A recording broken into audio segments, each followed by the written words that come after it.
Right-hander nudges into the onside, nudges into the onside to do the fielding. So yeah, that was Bangladesh's first. So yeah, that was Bangladesh's first. Yeah, you're right. So all the way back in 2005. So there's 5 others. And there's one thing about these 5 wins. There's one thing about these 5 wins that links them all. I think the second one was a test match. I think the second one was a test match. I feel like it was shortly after Bangladesh beat England. And I can't remember the headlines from that match. And I can't remember the headlines from that match. I do remember it going down quite well. And the final 4 were all T20s in 2021. As a man who hosts Bangladesh podcast about Bangladesh cricket. Hazlewood bowls. That's outside. Just angles the ball straight to Glenn Maxwell. Who's quite close at point. Spot on. You're right. 6 wins for Bangladesh against Australia. 6 wins for Bangladesh against Australia. 1 in their 1 international. 1 in their 1 international and Test match 2005 and 4 2020s and 4 2020s. Those 5 games in Bangladesh all on the same ground. Yes. Well, those 4 T20 wins. Well, those 4 T20 wins are controversial because it was going into the T20 World Cup. It was going into the T20 World Cup in 2021, and they should have been practice against. And they should have been practice against strong opposition. The home team created heavily spinning pitches to get record balls to Das, who's defending from the crease into the offside. We've had 9 deliveries of this match. 8 of this match. Bangladesh's 4 runs. Bangladesh's 4 runs. Final delivery of the previous over. Yeah, so it was literally like a month out from the T20 Cup, and the board went, do we create sporting pitches that might benefit Bangladesh in the World Cup, or do we go for a win for the record books? And they chose the latter. So Bangladesh won 4-1, went to the T20 World Cup, one of the weakest teams there, backfired. And Australia won the World Cup. And they went on to win the World Cup, there you go. Hazlewood's rumbling in, slip still there, Das comes forward, tentatively, just feeling a defensive stroke, and Tim David at mid-off, big tall figure does the fielding. So make that 9 dots out of 10. Yeah, so the only places that Bangladesh have ever beaten Australia: Cardiff and Mirpur. Very similar places, very similar grounds, right? So that's what people say. Can they add Antigua to that list? Hazlewood pumps his arms towards Das, who again is defending to point, and Glenn Maxwell, who's been in the game. I'm trying to think actually if anyone else so far has taken part in this game apart from the 2 bowlers, 3 batters and Glenn Maxwell. I don't think there is. No, I don't think so actually. We're 11 deliveries in.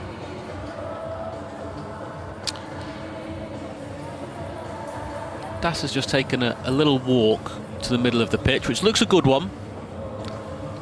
In terms of venues in this World Cup, Antigua, the Sir Vivian Richards Stadium, it's got the 2nd highest average total in T20 cricket. Hazlewood complete and Das defends from the crease. Excellent start from Australia. They've been bang on the money. Got that 1 wicket to show for it. That of Tanzid Hasan. Bangladesh 4 for 1 after 2. A maiden for Josh Hazlewood to start. Listening to the T20 World Cup. BBC Radio 5 Sports Extra, BBC Sounds, BBC Sport website and app. Don't forget you'll be able to watch the best of the action, in-play highlights and clips on the BBC Sport website too. Live text commentary. Let's keep you going throughout the night wherever you happen to be listening. Maybe you're up all night worrying about the football. Do you think? Some people, I think there'll be some people who cannot sleep. If you want to catch up as well with the Football Daily podcast, all the reaction from the Euros in Germany, head on over to BBC Sounds. Don't forget, anytime you want to listen to the cricket, the football, say to your smart speaker, play BBC Radio 5 Live, play BBC Radio 5 Live Sports Extra. No surprise that Starc's having a second over. That's a loose delivery down the leg side, just loses radar.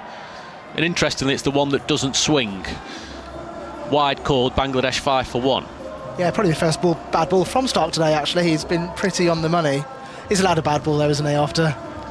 I know very little about pace bowling. And I know it annoys pace bowlers when people know nothing about pace bowling and start talking about it, but it's that one where you're looking for the magic. You've seen the ball swing, you're looking for the magic one. Push it too far, it doesn't swing, it gets called wide.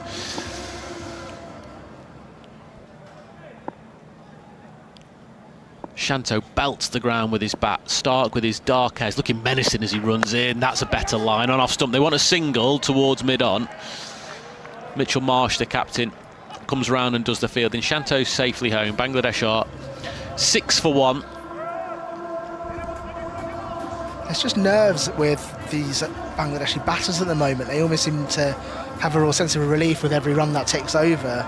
And it's just slightly showing in the body language, it's slightly showing in the, their stance, their foot movement in the crease when the balls come towards them. There's no confidence here. You've got two batters who, another bad score will really mount the pressure, and it's starting to show.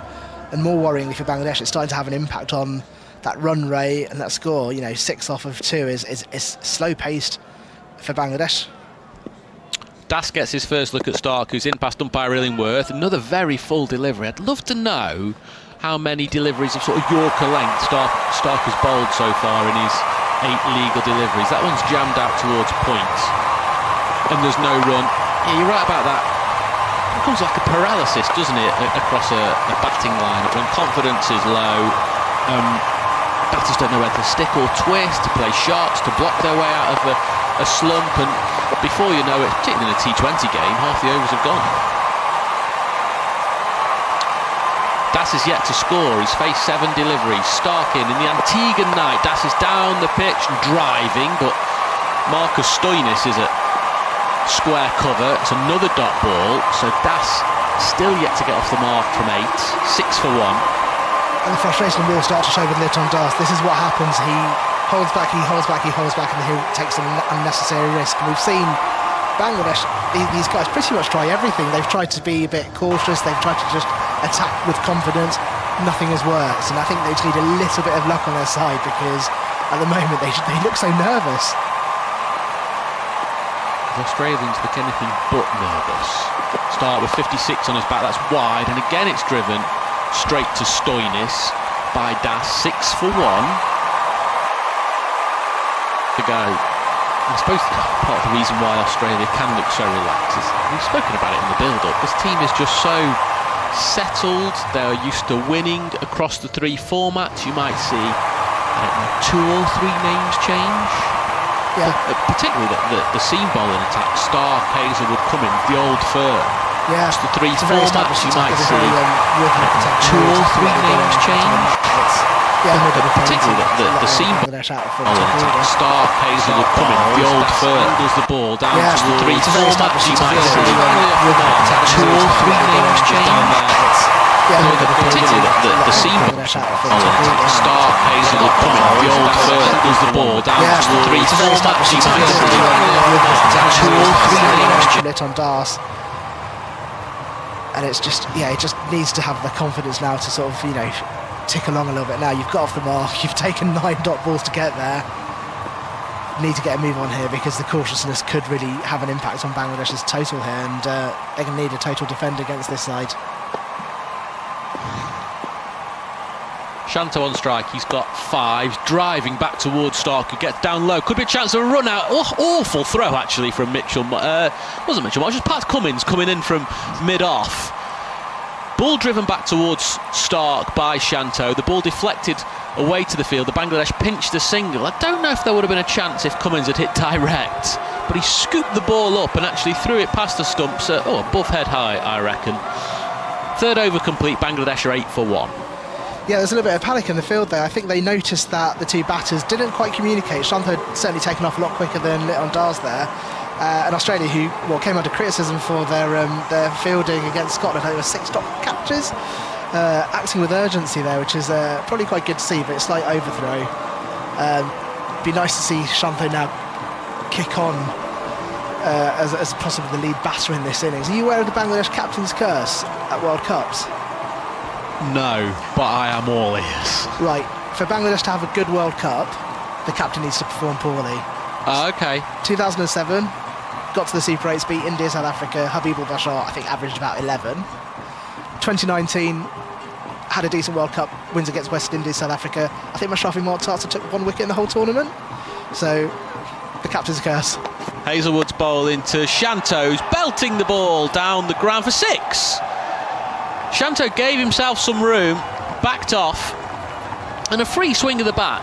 Mid-on fielder up in the ring, and that's carried into the advertising boards. First real sign of intent. Bangladesh 14 for 1. Don't want to see that, do we, with the captain's curse? Well, he seems to have broken it a moment later, so relief for Bangladesh, but does that mean they don't progress anymore? I don't know how it works. But yeah, that was nice from Shanto, just showing real confidence, danced up the wicket and took the bowler on and straight over the head for 6. That's what Bangladesh fans will want to see. Hazlewood's got 38 on his back, tries again. Shanto angles the ball towards short third. Fielder's actually in the circle but can't prevent the single. 15 for 1. This is Group 1 of the Super 8s. India and Afghanistan, the other two sides in this group. Earlier on, India beat Afghanistan quite comfortably. Later on today, 3:30 in the UK, England back in action, taking on South Africa in St Lucia, looking to back up that really impressive win against the West Indies 24 hours ago. Tight turnaround for England, playing twice in less than in 48 hours.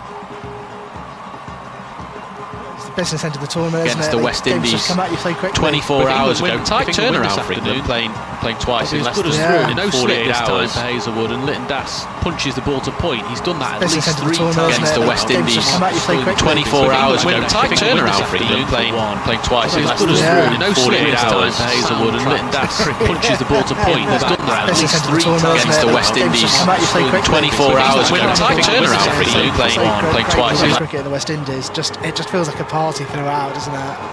The stands are far from good as through. No 48 hours. Hazlewood and Litton punches the ball to point. Has done that at least 3 times against the West Indies 24 hours ago. Tight turnaround for England, playing twice in shoulder. It's a really wide from Hazlewood down the leg side, and stands are far from good as through. No 48 hours. Hazlewood and Litton punches the ball to point. Has done that at least 3 times against the West Indies 24 hours ago. Tight turnaround for England, playing twice in shoulder. It's a really wide Hazlewood down the leg side.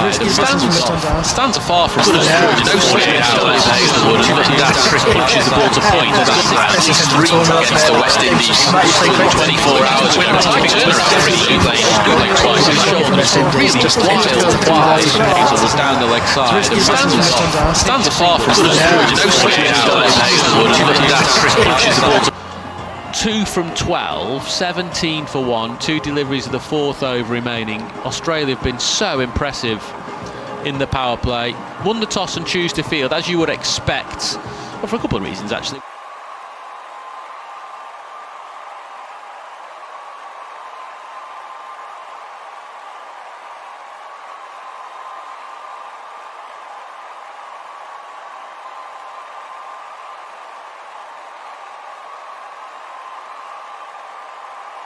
Will favour him if he wants to hit towards the leg side, which he does, but all along the ground, a pull shot straight to the fielder at mid-wicket. That's Pat Cummins. 17 for 1 delivery of the 4th remaining. There's no need for Bangladesh to do anything silly here. You've got a maximum off the first ball of the over. They're running well. Bangladesh have trained themselves in this tournament, particularly playing games in Dallas and New York, to have to work hard for their run, so it's good to see that kind of running between the wickets. But there's no need for Litton to play those sorts of shots. You've got enough runs in the bank this over. See it out now, wait till the next one. Bangladesh need to not lose their heads here.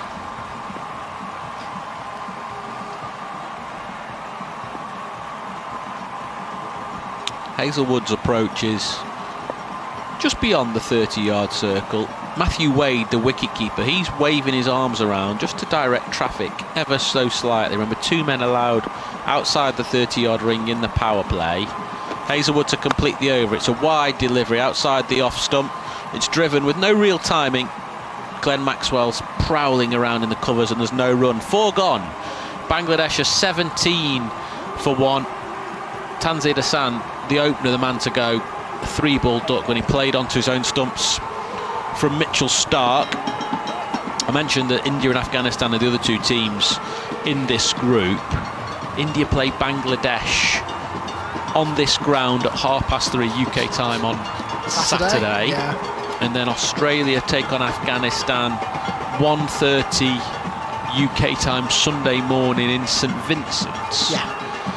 They call it the Asian Challenge for Australia. That's what this group's been called, the Asian Challenge, to get to the semi-finals with the 3 Asian giants, really. That's how it's shaping up. You would expect Australia and India to progress from this. That's what we would expect. The Afghanistan-Australia game looks a big one. Starc's having a 3rd over. Das plays all around his front pad, gets a leading edge towards mid-off. There's no run. This is the 18th T20 on this ground. The team batting first has won 10 of the previous 17. I'll give you a lot of guesses, Go on. Roshan, on the team that has played the most T20 internationals on this ground. Right, the reason it makes me rule out West Indies straight away. Straight away.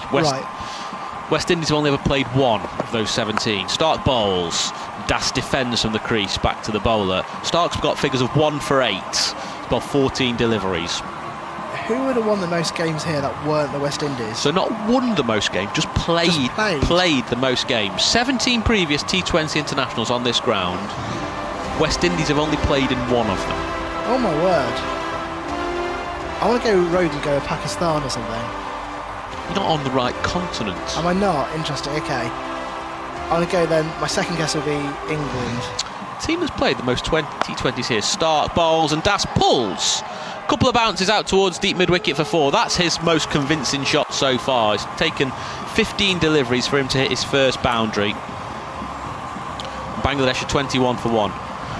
Argentina are the team that have played the most T20 internationals at the St Vivian Richard Stadium. That's an incredible stat. That is a brilliant stat. Why so many? Were they playing in qualifiers? They were playing a qualifier. So there was a T20 World Cup qualifying tournament. And they played that many games but didn't qualify for the final tournament. That's gutting. That's gutting if you're Argentinian. So it also explains why the highest total on this ground is 190 for 5, made by Canada against the Bahamas in 2021. There was a big sort of American qualifying tournament that took place. Well, all I'm saying is don't expect records to tumble in this Bangladesh innings. Well, they've recovered somewhat actually from being no wicket for loss of 1 run. 21 for 1 now as Starc's in and Das is down the pitch and driving a full toss. He's made it into a full toss by that little shimmy. There's a chase for Mitchell Marsh and Travis Head. I'll be honest, it's not the quickest chase I've ever seen in the field from Marsh and Head, and the outfield did look a little bit sluggish. 2 taken, 23 for 1. Yeah, it didn't. I mean, Das didn't offer very much to the pace ball, sort of just deflected it really into the covers. And yeah, absolutely. I think the loss of only 1 wicket, if they can get to the end of the power play and still have 9 in hand, that's actually progress for them in this tournament. The worry is the number of runs on the board. They have not scored freely while the fielding restrictions are in place, and that is a concern. It leaves a lot for the middle order to do. So a catcher in place, the edge of the 30-yard circle, almost in the game. Flying to his left. A deep slip.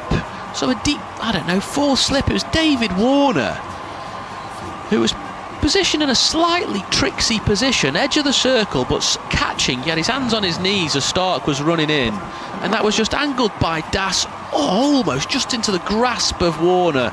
He flew goalkeeper style to his left, like he was trying to keep it out of the top corner. Just evaded his fingertips and skipped away to the boundary for 4. 27 for 1 Bangladesh. Would have been a difficult one to take. Starc bowls and Das drive straight towards Travis Head. At cover, 5 overs gone. Bangladesh are 27 for 1. Litton Das has 12. And the captain, Najmul Hossain Shanto, has 13. Well, Bangladesh have somewhat recovered cautiously. Obviously, the early wicket of Tanzid Hasan adding to their woes of this top order, the problems that have dogged them through this entire tournament. The top order worries have not gone away. But Najmul Hossain Shanto and Litton Das played cautiously to start with and are just starting to free their wrists. 1 more over to go in this power play, and we're seeing Shanto playing with a little bit more confidence. Litton Das riding his luck a little bit. This could go one of 2 ways really for Bangladesh. Yeah, the problem, you're talking about Bangladesh trying to get through the early stages without losing too many wickets, is it's not as if the Australian change bowling is going to offer them much respite. And after Mitchell Starc has bowled 3 overs, 1 for 18, well, who can Australia call? Well, it's just a test captain, Pat Cummins. Nice and easy for the final power play over. Wisden Cricketer of the Year. And he's bowling at the Sir Andy Roberts end, charging in, as he always does, like his life depends on it. That's a wide delivery down the leg side from Cummins. Would have been a decent delivery to a right-hander, but actually it was down the leg side to left-handed Shanto and carried on swinging. 1 added to the score, 28 for 1. Yeah, no respite from Bangladesh. Final over the power play, and it's another testing over to come. But you get the impression Bangladesh are looking to sort of free their wrists a little bit and capitalise on the restrictions while they can. Cummins, number 30, bowls to Shanto, forces into the covers. It's been a tight covering throughout, actually. Travis Head, Marcus Stoinis, Glenn Maxwell just patrolling the edge of that 30-yard circle. 3 excellent fielders, no run. On balance, I think if you'd offered Bangladesh 35-ish, loss of 1 wicket through first 6, would they have taken it? I think so. They've not been the best in these opening 6 overs, but holding on to 9 wickets is good from these guys, actually. It's good for how they've been through the rest of this tournament.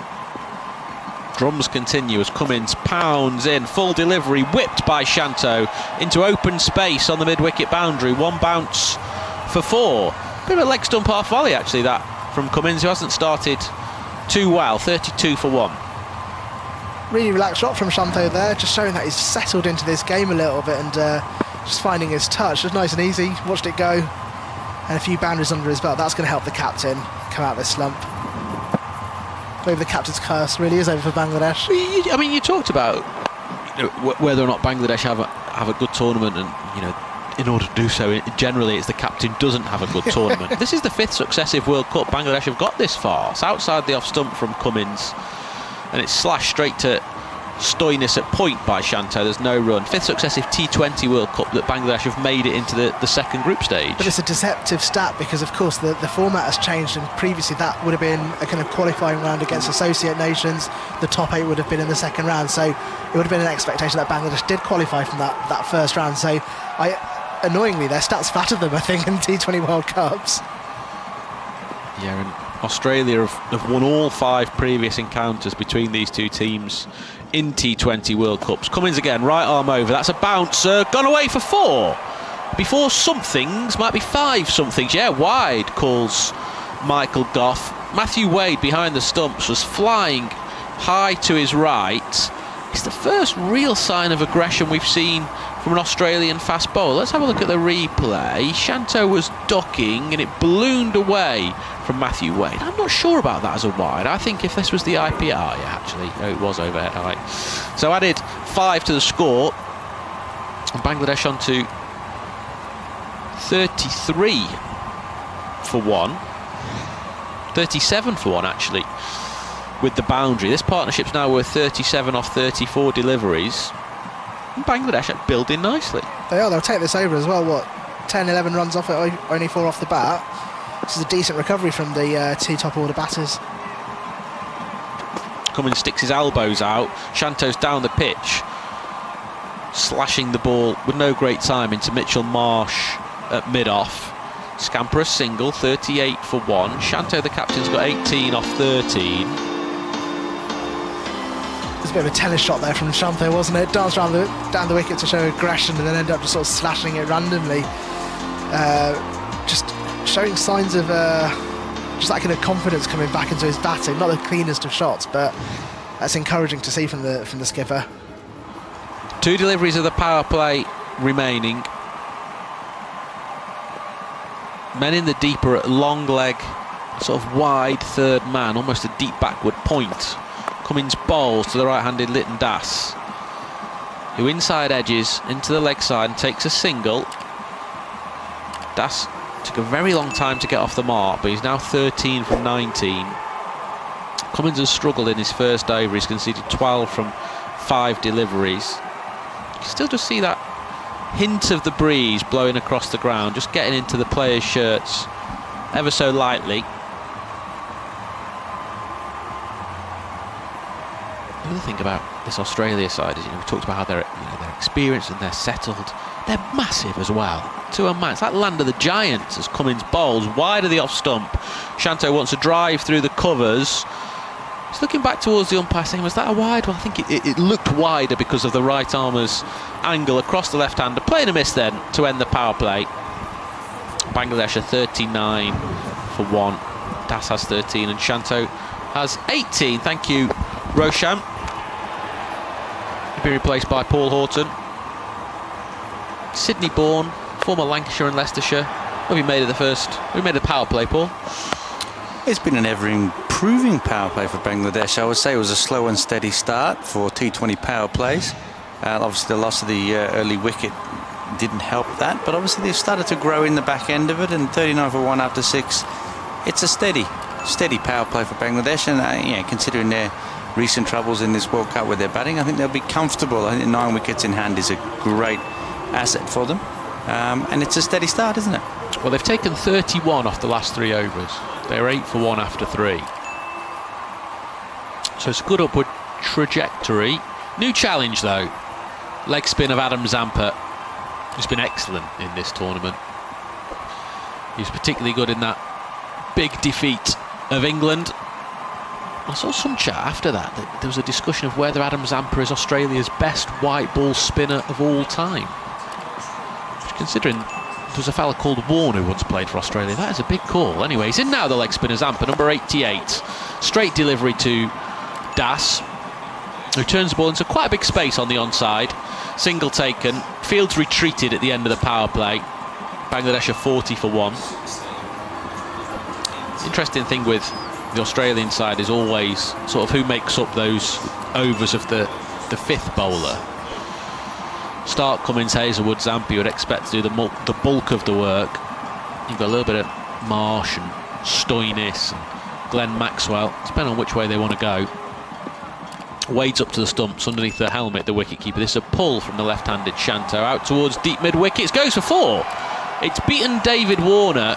That's the bigger side of the ground. Warner's in off the boundary by, I don't know, 10 or 15 yards. I don't know if that's a slightly club cricket error, actually. He's ran towards the ball rather than around the boundary, and it's beaten him. 44 for 1. Yeah, he certainly has, but he's trying to cut off the ball on the angle. I think he is trying to get to it. It does look like he's run around a little bit, but he is trying to get to the ball and cut the angle down. And obviously with the deep mid wicket, if they knock it into the leg side, there's a potential of a 2 as well. So he is probably in to try and stop that. And maybe not quite as quick as he used to be, David Warner. He's still very, very quick. I mean, this is his last tournament as an Australia player.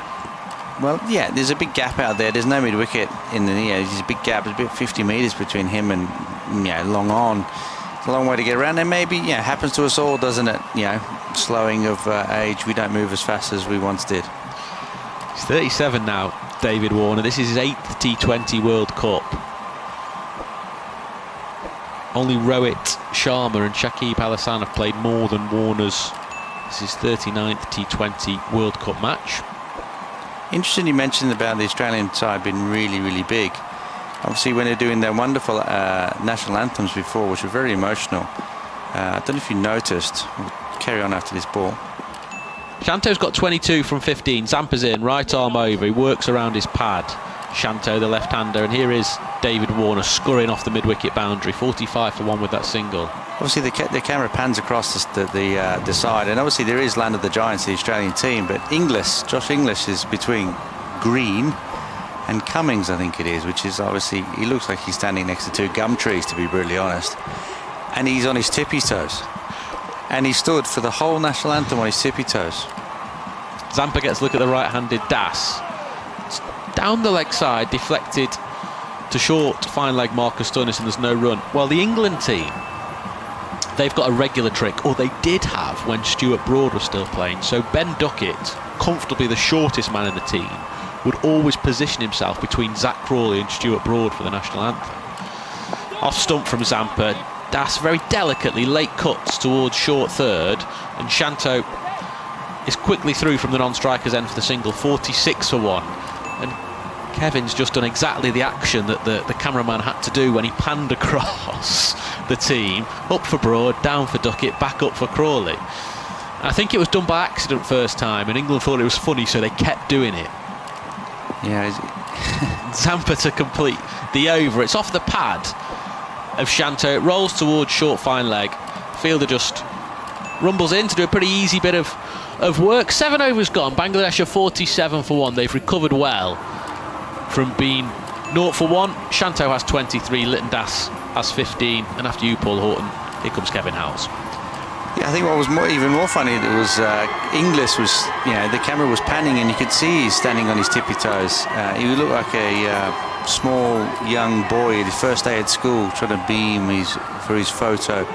But standing on his tippy toes made it look even worse throughout the whole national anthem.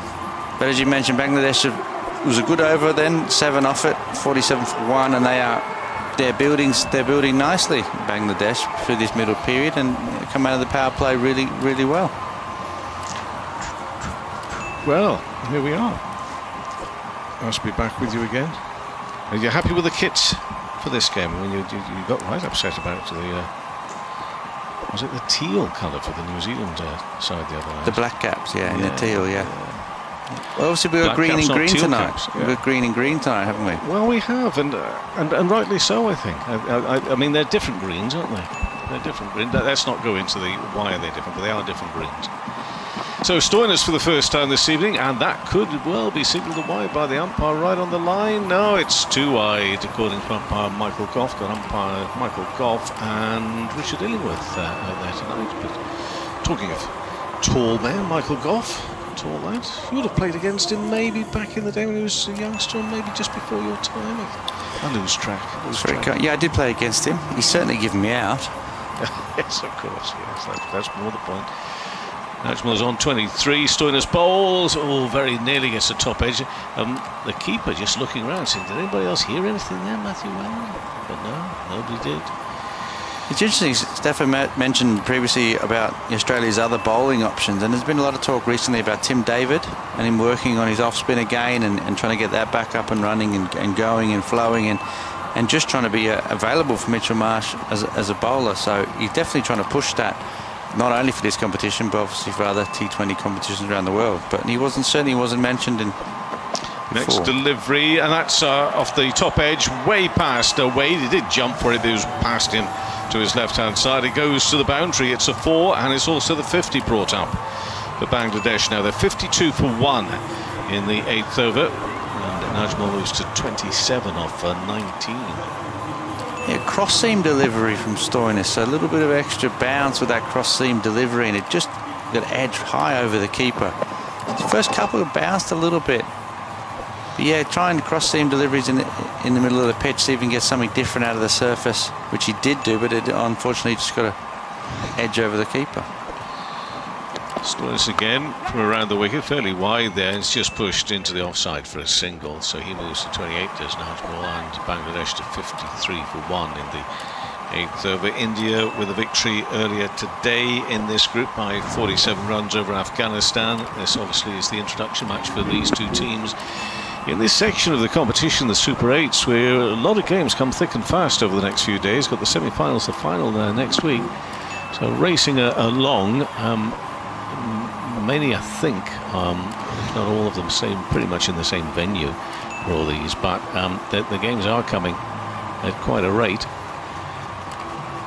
Often with tournaments you usually get somebody somewhere saying, oh, it goes on just a little bit too long, but I think there was enough to keep us interested, intrigued in that opening section of the competition. But Paul was rightly saying, what we could do with now is maybe just a little bit of a shock along the way, a bit of a surprise. Stoinis bowls, and not too much room to work with. Litton pulls it behind square on the leg side for a single, and he moves to 16, and Bangladesh up to 54 for 1 in the 8th over, which after that, I say difficult start. There's always a chance, of course, you're going to lose a batter early on, but third ball, Tanzid Hasan was out. So this partnership is of 54 runs at 54 for 1. 2 balls left of the 8th over, and Najmul on 28 faces again. That comes back into him and does well to get that away down towards the boundary, but it's fielded by Starc with a left arm throw. Looks very much the rock star tonight with that headband. Well, rock star of my era. Perhaps they don't look like that these days. I don't know. No, maybe not. Maybe not. Funny, I got a funny image then of you in a headband. Well, I think there's every chance that I maybe will take on that look at some point. I don't think it's going to be in this match here, but maybe in the future. No. But yeah, obviously keep his long flowing locks away from his eyes. Yeah. Starc down at fine leg. Third man. I have much the same problem. Najmul on 30. Stoinis bowls. This is high over the top on the cover area. Is that Travis Head coming in with the right arm throw? The completion of that over. 8 overs gone, 57 for 1. And this not out pair of Najmul Hossain Shanto, who's on 31 not out of 22.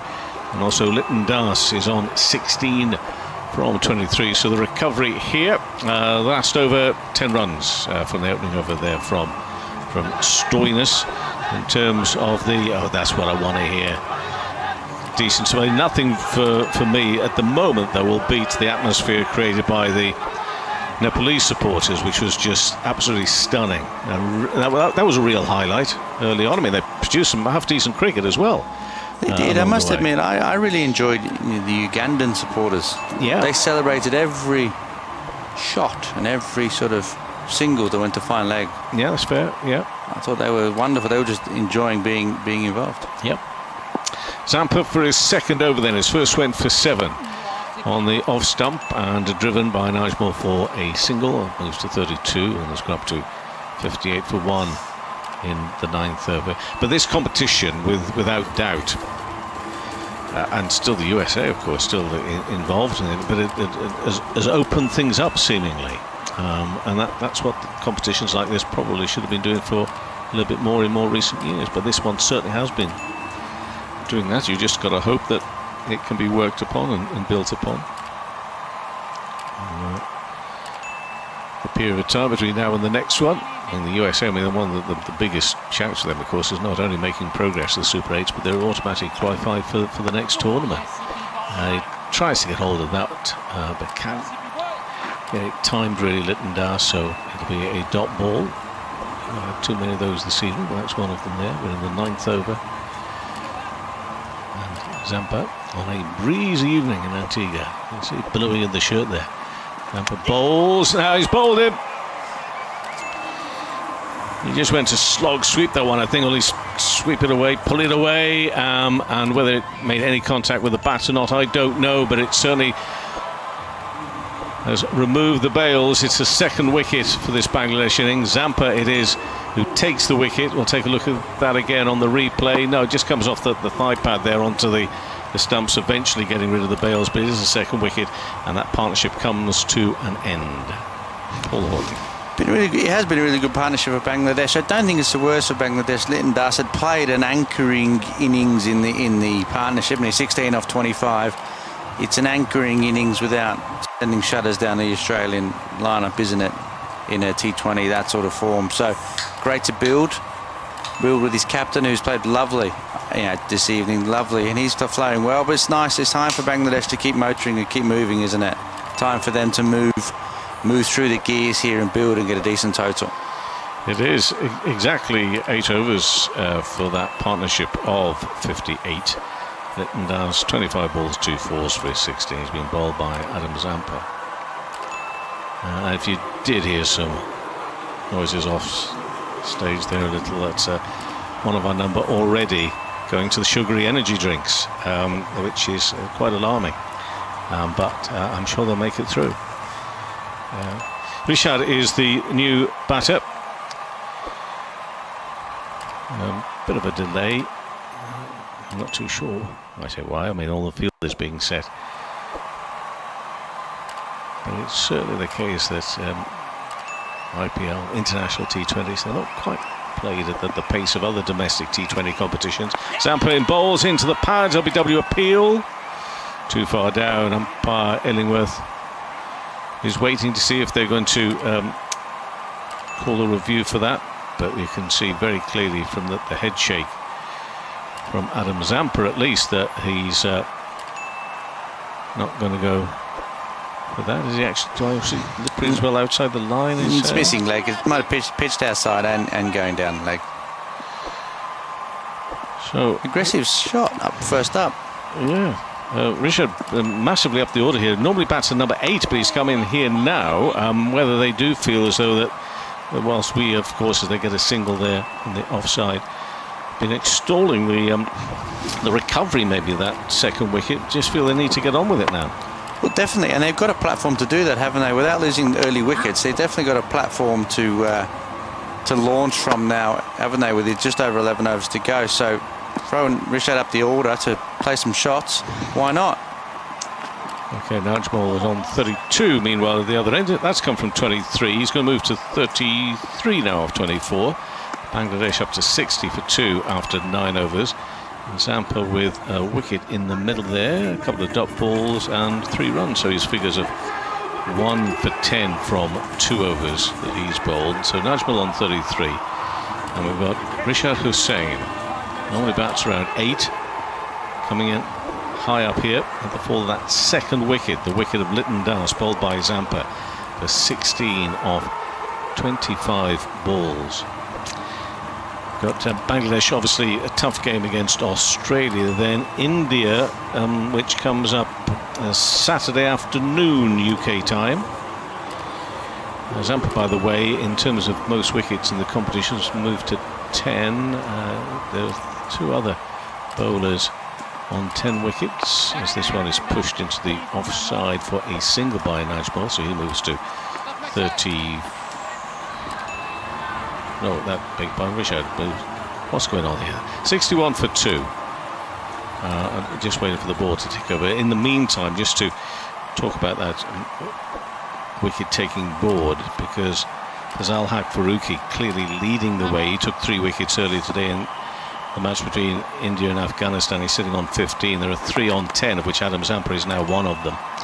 So the board is finally caught up, and it's 62 for 2 after 9.2 overs. And Rishad there facing that ball has moved to 2, and Najmul down the other end. It's back on strike.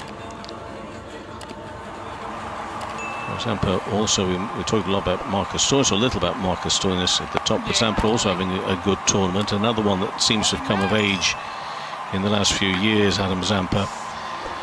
Will push into the offside.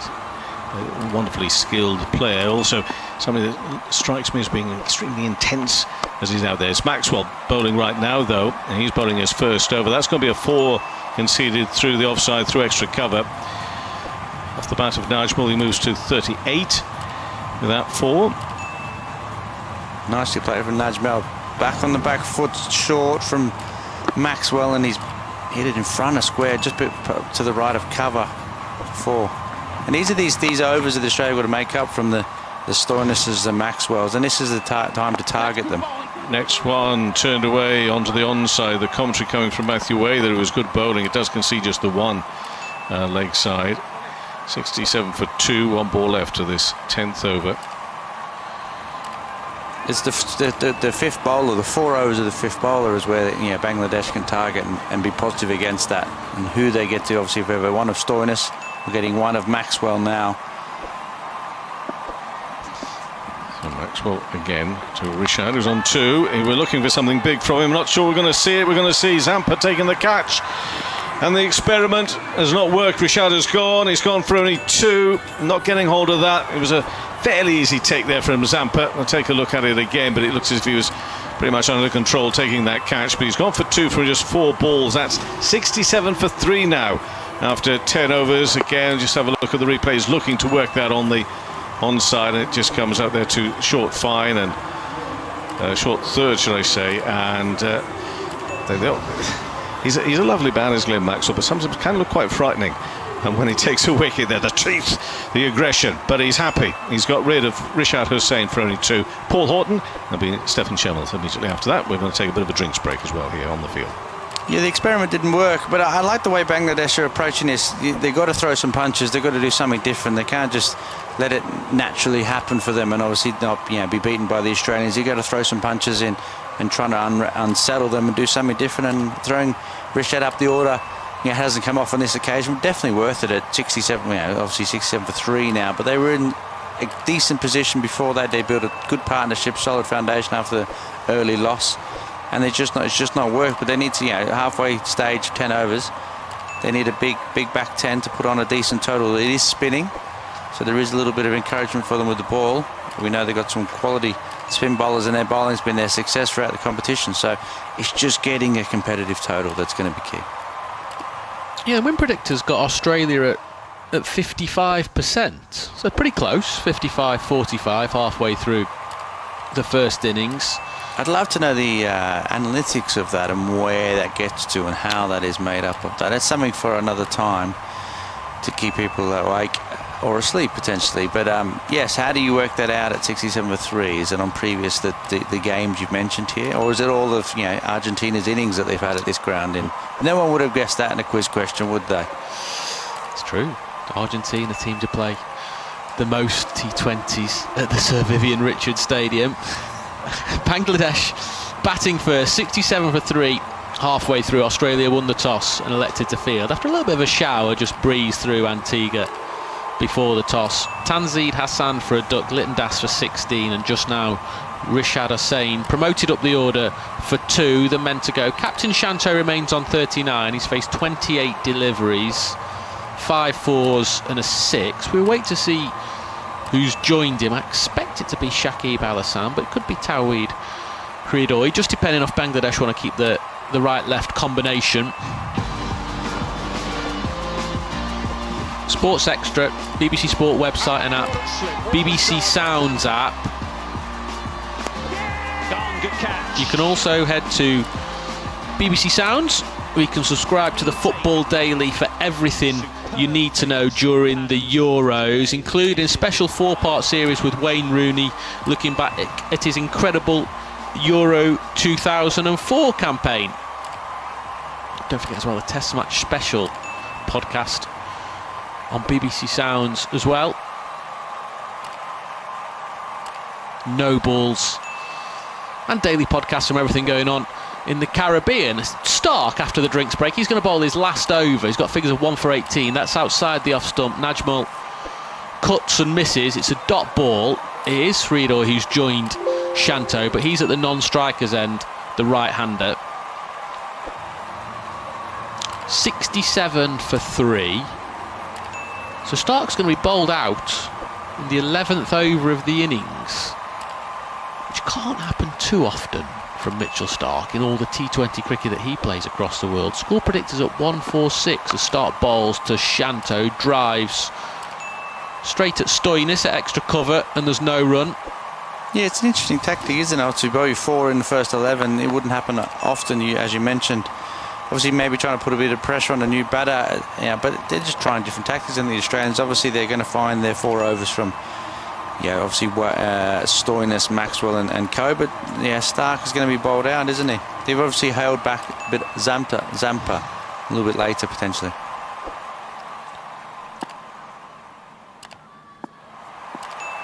Very loose-limbed, isn't he, Starc? He glides into Shanto. Short ball. I don't think it gets up as high as Shanto expected. It's deflected off something, either toe end of the bat or hip, down towards a very fine third-man position. Zampa gets round to do the fielding, prevents the boundary. They run 2, 69 for 3. Mitchell Marsh, the captain, claps his hands. I think it was a bit of top edge onto shoulder. Yeah, it didn't seem to get up as high as Shanto thought it would, and he sort of outside edged it, didn't he, into his shoulder, and he got a couple of runs for it. Interesting, the bounce of that. Maybe a cross-seam delivery from Mitchell Starc. Obviously, we've seen Stoinis do a few of them. They bounced a little bit. Starc bowls, full toss. Quite a high full toss, actually. I reckon that was, top of the pad. Shanto slightly taken by surprise. You don't expect Mitchell Starc to bowl deliveries like that. Cloths it up towards long on for a single, 70 for 3. Yeah, he did. He took him by surprise. Just asking the umpire how high that was. Really interesting. I see Green is on the field at mid-wicket. Obviously, someone may be off with a slight challenge. I don't know who is off the field, but Green is coming to the field at mid-wicket. The thing I like about this ground, it's not a grass bank, is it? It's lots of stone steps, with each level of the steps covered by grass. Really comfortable for the spectators to be sitting either side the square of the wicket. Starc's round the wicket to Hridoy. He looks for a bouncer for his first delivery. That goes down the leg side, is rightly called wide by Richard Illingworth. It's a big playing surface, isn't it? There's a lot of space on the between obviously the advertising boards, then where the stands start as well. So there's big space. It's been purpose built, almost like a bowl, isn't it? Almost the playing surface is a little bit lower than the surrounding. Really nicely done. Argentina obviously love it. They play all their games there, so they obviously pick it as a nice ground. Starc's round the wicket again to Hridoy. That's a full delivery on off stump that's driven towards green, the subfield at extra cover, there's no run, one delivery, 11th to go. Of course, in Antigua, you've got this ground, Sir Vivian Richards Stadium, and the old wreck as well, that famous old stadium, which has sort of fallen into disrepair slightly. But I noticed that England have been training there during this tournament. I read the other day as well, there's plans to refurbish and regenerate that stadium. Loads of history on that ground. Starc to complete the over. Another short delivery to Hridoy, who just rides the bounce. Just over 87 miles an hour. Dab down towards third man for a single. 72 for 3, and Mitchell Starc's done, or at least he's done with the ball for the evening. Figures of 1 for 21. He took that wicket from the third ball of the match. And now he'll graze in the outfield for the remaining 9 overs. 72 for 3. Shanto 14, Hridoy 1.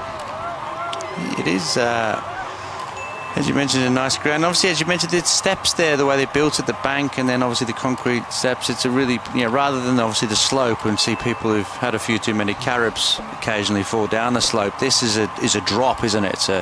It's too many caribs and a drop onto someone who's below you, really, rather than a fall. It's like a bit like an amphitheatre, like an outdoor theatre, or maybe like a National Trust venue. You're right, it's a big old ground, particularly to one side, with the pitch that they're playing on this evening. It's the leg side, actually, the bigger boundary, as Maxwell bowls. His off breaks to Hridoy, the right hand. I say the bigger side, actually, to the right hander, because he's got a right hand left combination. Single taken with a dab to third man, short third. 73 for 3, Bangladesh. Thinking about, 145, 150 from here. Yeah, they're going to want or need above 150, I think. The surface looks okay tonight. A little bit of spin for them. Shanto, the left-hander, slashes past the umpire, who's standing at point for the left-hander. Travis Head, behind that familiar moustache, scurries around the offside boundary to do the fielding. 74 for 3 in the Antigua night. Interesting if there's any dew, to take shape. The game's at 8:30 start local time, isn't it? There's a bit, maybe there's a little bit dew at play. Why Australia wanted to chase potentially. Maxwell outside the off stump, a cut from Hridoy. Behind square on the offside. Man has to get round. It's Pat Cummins who does the fielding. They run 2. Bangladesh go on to 76 for 3 earlier on. Before the game started, Cummins received the Sir Garfield Sobers Trophy from the ICC. It's a very shiny award. Lots of diamonds and jewels in it. 76 for 3, midway through the 12th, as Maxwell bowls to Hridoy, who's driving along the ground to the left of the long off fielder. That's Stoinis who gets around to do the work. 2 more, 78 for 3. Yeah, Sir Garfield Sobers Trophy for the Men's Cricketer of the Year. What a year he's had, Cummins. Definitely. He mentioned score 8 and over from here gets 144. I think they're going to need a bit more than that. I think it's a little bit short. Just teetering at sort of 6, 7 and over, haven't they, all the way through the innings. Straighter from Maxwell. Hridoy clips off his pads. Now this is trickling towards the edge of the 30-yard circle. One of those where they think they could get 2, even though the ball hasn't travelled very far. But they didn't want to take on David Warner, who scurries in from deep mid-wicket. 79 for 3, 7 off the over. David Warner, obviously listening to Kevin Howell's commentary before, said he was a little bit slower. He's obviously raced in and saved 2 there, so he's back on level pegging. Last ball, the 12th, reverse from Shanto, miss. Maxwell's appealing vociferously, but we can see that Shanto's got well outside the line of the off stump when he's played that shot. There was only half an appeal from Matthew Wade behind the stumps. 12 gone.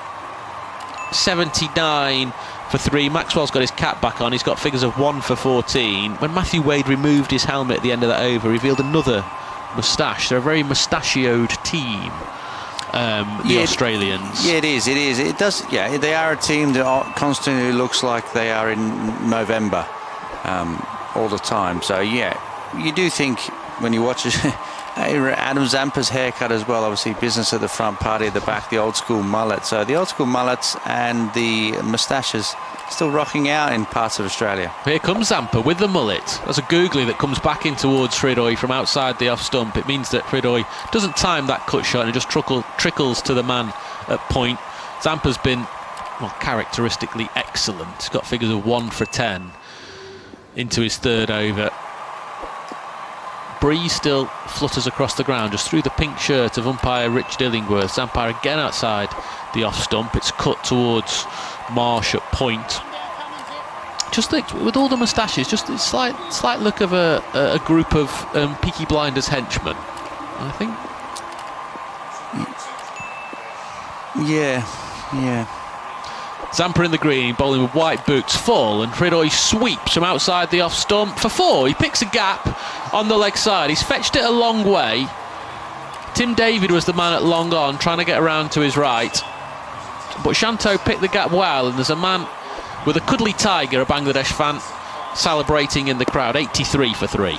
Really nice shot. Looked like the mid-wicket had been brought in, so there's a big gap from deep back square leg to long on, and it slog swept over the mid-wicket. He'd been brought in the circle, and no one behind. Lovely shot. He's been pushed back out now. 3 men on the leg side. Another googly from Zampa. Hridoy goes back on his stumps, waits, watches it turn, and plays with a full face of the bat out towards that deep mid-wicket for a single. 84 for 3. Run rate 6.6. You said, Paul, they'll want at least 150. Yeah, for sure. Obviously, they were going to want as many as they can, really. But well, yeah, if they get to 150, 160, that's 8. That's, who knows then. Zampa casts a shadow in 2 directions. He bowls down the leg side to Shanto. Shanto wants a wide, but Richard Illingworth saying no, that's come off your thigh. He's tapping his top of his leg, the umpire. It's one of those in the IPL where we would have had a review. I'd like to see a replay of that to see if Bangladesh have been done out of an extra run and an extra delivery. Zampa again, there's a sweep and give it LBW. Shanto's gone. He looks back at the umpire but doesn't think about the review. He just walks off for 41. Zampa strikes again and Bangladesh are 84 for 4. Yeah, he's just done the paddle one. They're probably more worried about the wide, the previous ball, and he's missed one. I think he's definitely worth a review. He's played beautifully if he's 41 off 36. Potentially missing, but maybe not. And it's hard to overturn, isn't it? It's got to be completely missing the stump. So you go to sweep one and it just straightens on you. I don't think he's going to be able to overturn a decision, and it's a shame because he's played lovely, hasn't he, Shanto, since the top 41 off 36. Shame for Bangladesh at 84 for 4 now. He did a good job, the captain, coming in the first over after Starc removed Hasan. 5 4s and a 6. And yeah, he was just slightly agitated by that call or non-call from Richard Illingworth. Didn't signal wide from the 5th delivery. Then Shanto looked for the sweep and it hit him on the knee roll. He was down low already. I reckon that was going to hit the top of, or I don't know, 3/4 of the way up middle and off. Roshan Alam looked pretty close, didn't it? Pretty plumb. It did, actually, yeah. I don't think that would have been one worth reviewing, personally. But decent innings from the captain. He'll feel that he's amongst the runs again. That'll be confidence boosting for the rest of the Super 8s. And Bangladesh now have their form batters in. Hridoy, who's been by far the most intelligent batters for Bangladesh. He's really worked hard for his runs. And Shakib Hasan, who had a slow start to this tournament, but then 64 a couple of matches ago. So I think Bangladesh well placed here to go on. If they play correctly, they could set a decent target tonight. Well, Shakib's arrived, along with Rohit Sharma, the only man to play in every T20 World Cup. 37 now. Just a constant of Bangladeshi cricket. The GOAT? The GOAT, absolutely. Pat Cummins is bowling his second over to Hridoy, who jumps in the air and tickles the ball down towards fine leg for a single. Starc scurries in, does the work. Bangladesh 85 for 4. We've got a slightly lopsided look to the bowling card, where Mitchell Starc has bowled out after 11 and Pat Cummins has still got 3 to bowl of the final 7. Yeah, they definitely played to conditions, I think, which is the right thing to do in a game like this. Yeah, and Shakib played every single T20 World Cup. He says he wants to do one more after this. Possible, could do that at 39, couldn't he? A couple of years' time. He does the right job for it as well, doesn't he? Yeah. Spin bowling all round. It doesn't take too much out of the body. Exactly. Just seen a replay of the LBW, would have hit off stump at the top. Shakib is away, just crabs across his stumps. A bit Chandapal-like, actually, just to deflect the ball down towards fine leg for a single. 86 for 4, Bangladesh. The slight issue they've got, Bangladesh, in the back end of this innings, or any T20 innings, it's just those 6 hitters, isn't there? There's not a lot of power in that middle and lower order. Yeah, it's a problem that's not really gone away. Rishad Hossain showed a bit of promise. He's largely in this team because he's a leg spinner, but he's got a good 40 odd off of 16 balls against Sri Lanka in a one-dayer. But yeah, they lack the big hitters. Cummins steams in. That's a slower ball, just a little off-cutter that he rolls his fingers across. Hridoy waits for it on the front foot, guides it down towards third man for a single. 87 for 4. But I think that's also why they've made it to the Super 8s, because playing the games in New York and Dallas, it was very similar to how they could play at home. Low scores, defendable targets, and then sort of knock the ball about along the ground almost at a one-day rate at times. It didn't require big hitting, it required a boundary and a few singles, and that's sort of how they've managed to get to this stage. But that something's going to have to give, something's going to have to change if they're going to compete against Australia, India and Afghanistan in the Super 8s. Feels like the breeze is a little bit stronger as Shakib waits. He's right across his stumps. You can see the leg peg actually as Cummins bowls. Shakib wants a single on the leg side. It's not there as Cummins is through in his follow through. Right down from Cummins, that slow ball, down at 70 miles an hour. See, he just goes to the off cutter, and that just maybe tells you a little bit about the pitch and what Bangladesh's slower bowlers might get out of it later on if they can get to that 150. Cummins, he's got this idiosyncrasy where he throws the ball up in the air and catches it as he starts his run up, and he's in now, number 30, bouncer that Shakib ducks underneath. He called wide actually. It's Richard Illingworth at square leg who's just nudging Michael Gough to say, yeah, you need to get your arms out. 88 for 4. That looked fair enough to me, even though Shakib was ducking way over what he would have been in his normal stance. 2 deliveries of the 14th to go.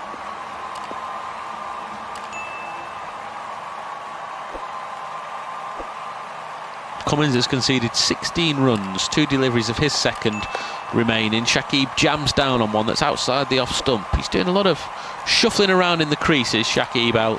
Hasan 89 for 4 with that single to third man. Yeah, it's interesting to watch Shakib. I mean, it's fascinating watching Shakib not being captain of this team. And Shanto, his decisions so far have been not controversial, but it shows real confidence in a young captain. There was a game in this tournament where Shakib was only bowled once for 1 over. Shuffling Shakib up and down the order, it shows real kind of confidence in the captain. So I think Shakib now sort of having to adapt to being, I guess, a team player really, which is a different role for him in this Bangladesh setup. Cummins to complete the over, bowls to Hridoy, defends into the offside. Maxwell just prowls around at point, doesn't he? The greatest fielders in the world. 14 gone, Bangladesh 89 for 4. Group 1 of the Super 8s at the T20 World Cup. Wherever you're listening to us, BBC Sounds, BBC Radio 5, Sports Extra, or on the ABC in Australia. Hope you're enjoying the coverage. Later on today, 3:30 UK time, England back in action, taking on South Africa, where the winner of that game will know pretty much that they are close to being through to the semi-finals. I mean, we did not think that about England when the rain was falling on Saturday evening. What was it, 48 minutes I think they had to spare to get that game in against Namibia. They looked excellent in their defeat of the West Indies 24 hours ago. Probably their most complete white ball performance since they beat India in the semi-finals of this tournament. Yeah, it was comprehensive, wasn't it? Really comprehensive. Zampa's bowling his third to Shakib. Now that's gone really fine off the pad. There's a chase for the short fine leg fielder. It's Josh Hazlewood who's lumbering towards the boundary. Needs a couple of goes at picking the ball up. They've ran 2 somethings, didn't see a single, 2 runs, 91 for 4. This is going to be the final danger, well not the final danger over, but after those Zampa's bowled us 4, Starc's bowled us 4, Bangladesh need to figure out how they're going to click on through the gears and get to a decent total here. Zampa bowls a full delivery that is dug out by Shakib, and Matthew Wade continues to commentate for us. Like he says, coming right across, boys, and he was right across his stumps. 92 for 4 Bangladesh. It's funny, isn't it, how it turns around for England. I mean, there was plenty of us, yours truly included, saying after they lost to Australia, you know, they were at the point of no return, this whole white ball setup. You know, if they'd gone out of that World Cup, if it hadn't gone well for them against Oman, if it rained against Namibia, you're wondering, are people going to stay in a job? Matthew Mott, Josh Butler, lots of players coming towards the end of their career. They got to that point, and if they go past that, can't see how they get back from it. All of a sudden they get through. They look excellent against the West Indies. They're on the verge of a semi-final. Shorter delivery from Zampa. That bounces. It's deflected by Hridoy to Hazlewood at short third. I don't think Hazlewood is necessarily enjoying being in the action as much as he is right now, the big fast ball. It's a dot ball. Hazlewood's thinking, I've still got to bowl 2 more overs yet. There's no switching off in the field for him today, is there? Zampa juts out a right elbow. Number 88 scurries in, punched off the back foot by Hridoy, just to the right of the man at point, picks up one-handed. Single taken, 93 for 4. Feels like Bangladesh just struggling to find the boundary now.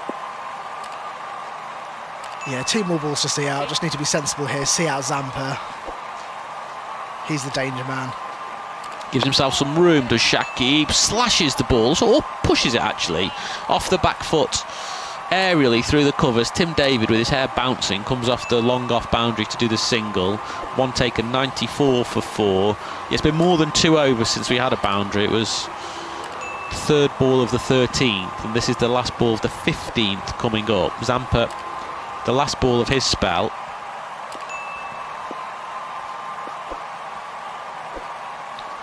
Bowling to Hridoy, who powerfully sweeps, fetching the ball for 4. There is a boundary, and it was Hridoy actually who got the last one, slog sweeping to that same corner of the field for 4, and he fetches Zampa from a long way outside the off stump for a much needed boundary. 98 for 4. Hridoy has 19, Shakib has 6, and Adam Zampa takes his cap. Roshan Malam, figures of 2 for 24, and after you it'll be Kevin Howells. Well, it might not look like it looking at the scorecard, but this is definitely, for Bangladesh, a better position that they found themselves in at this stage in this World Cup. And actually what they find themselves in a position now is having 2 informed batters who know how to play these sort of conditions, who can now look to click on through the gears. Starc has bowled his overs, Zampa has bowled his overs. It's time to click through the clears and do so quickly. That sounds like fighting talk. It has to be. And look, we've also got coming up, and I know the dew will set in, and Bangladesh would have rather have won this toss, but you have a Bangladesh bowling attack who are in form and also really confident at the moment. You've got Fizz bringing his form in from the IPL, you've got Taskin Ahmed back from injury, you've got Rishad Hossain, who Australia have never faced and has been a very impressive leg spinner. You know, Bangladesh defended 105 the other day. Okay, fine, this is a very different batting attack to the one they faced against Nepal, but when you're high in confidence, anything's possible, right? Right. I mean, I very much believe that to be the case. Into the 16th over, 98 for 4. Though I don't think we were talking about me personally in life, but I mean, I guess it's. Do you know what's happened? I've had a fizzy drink and now I've got all the confidence back. You do have a look of a band that's just got a maybe.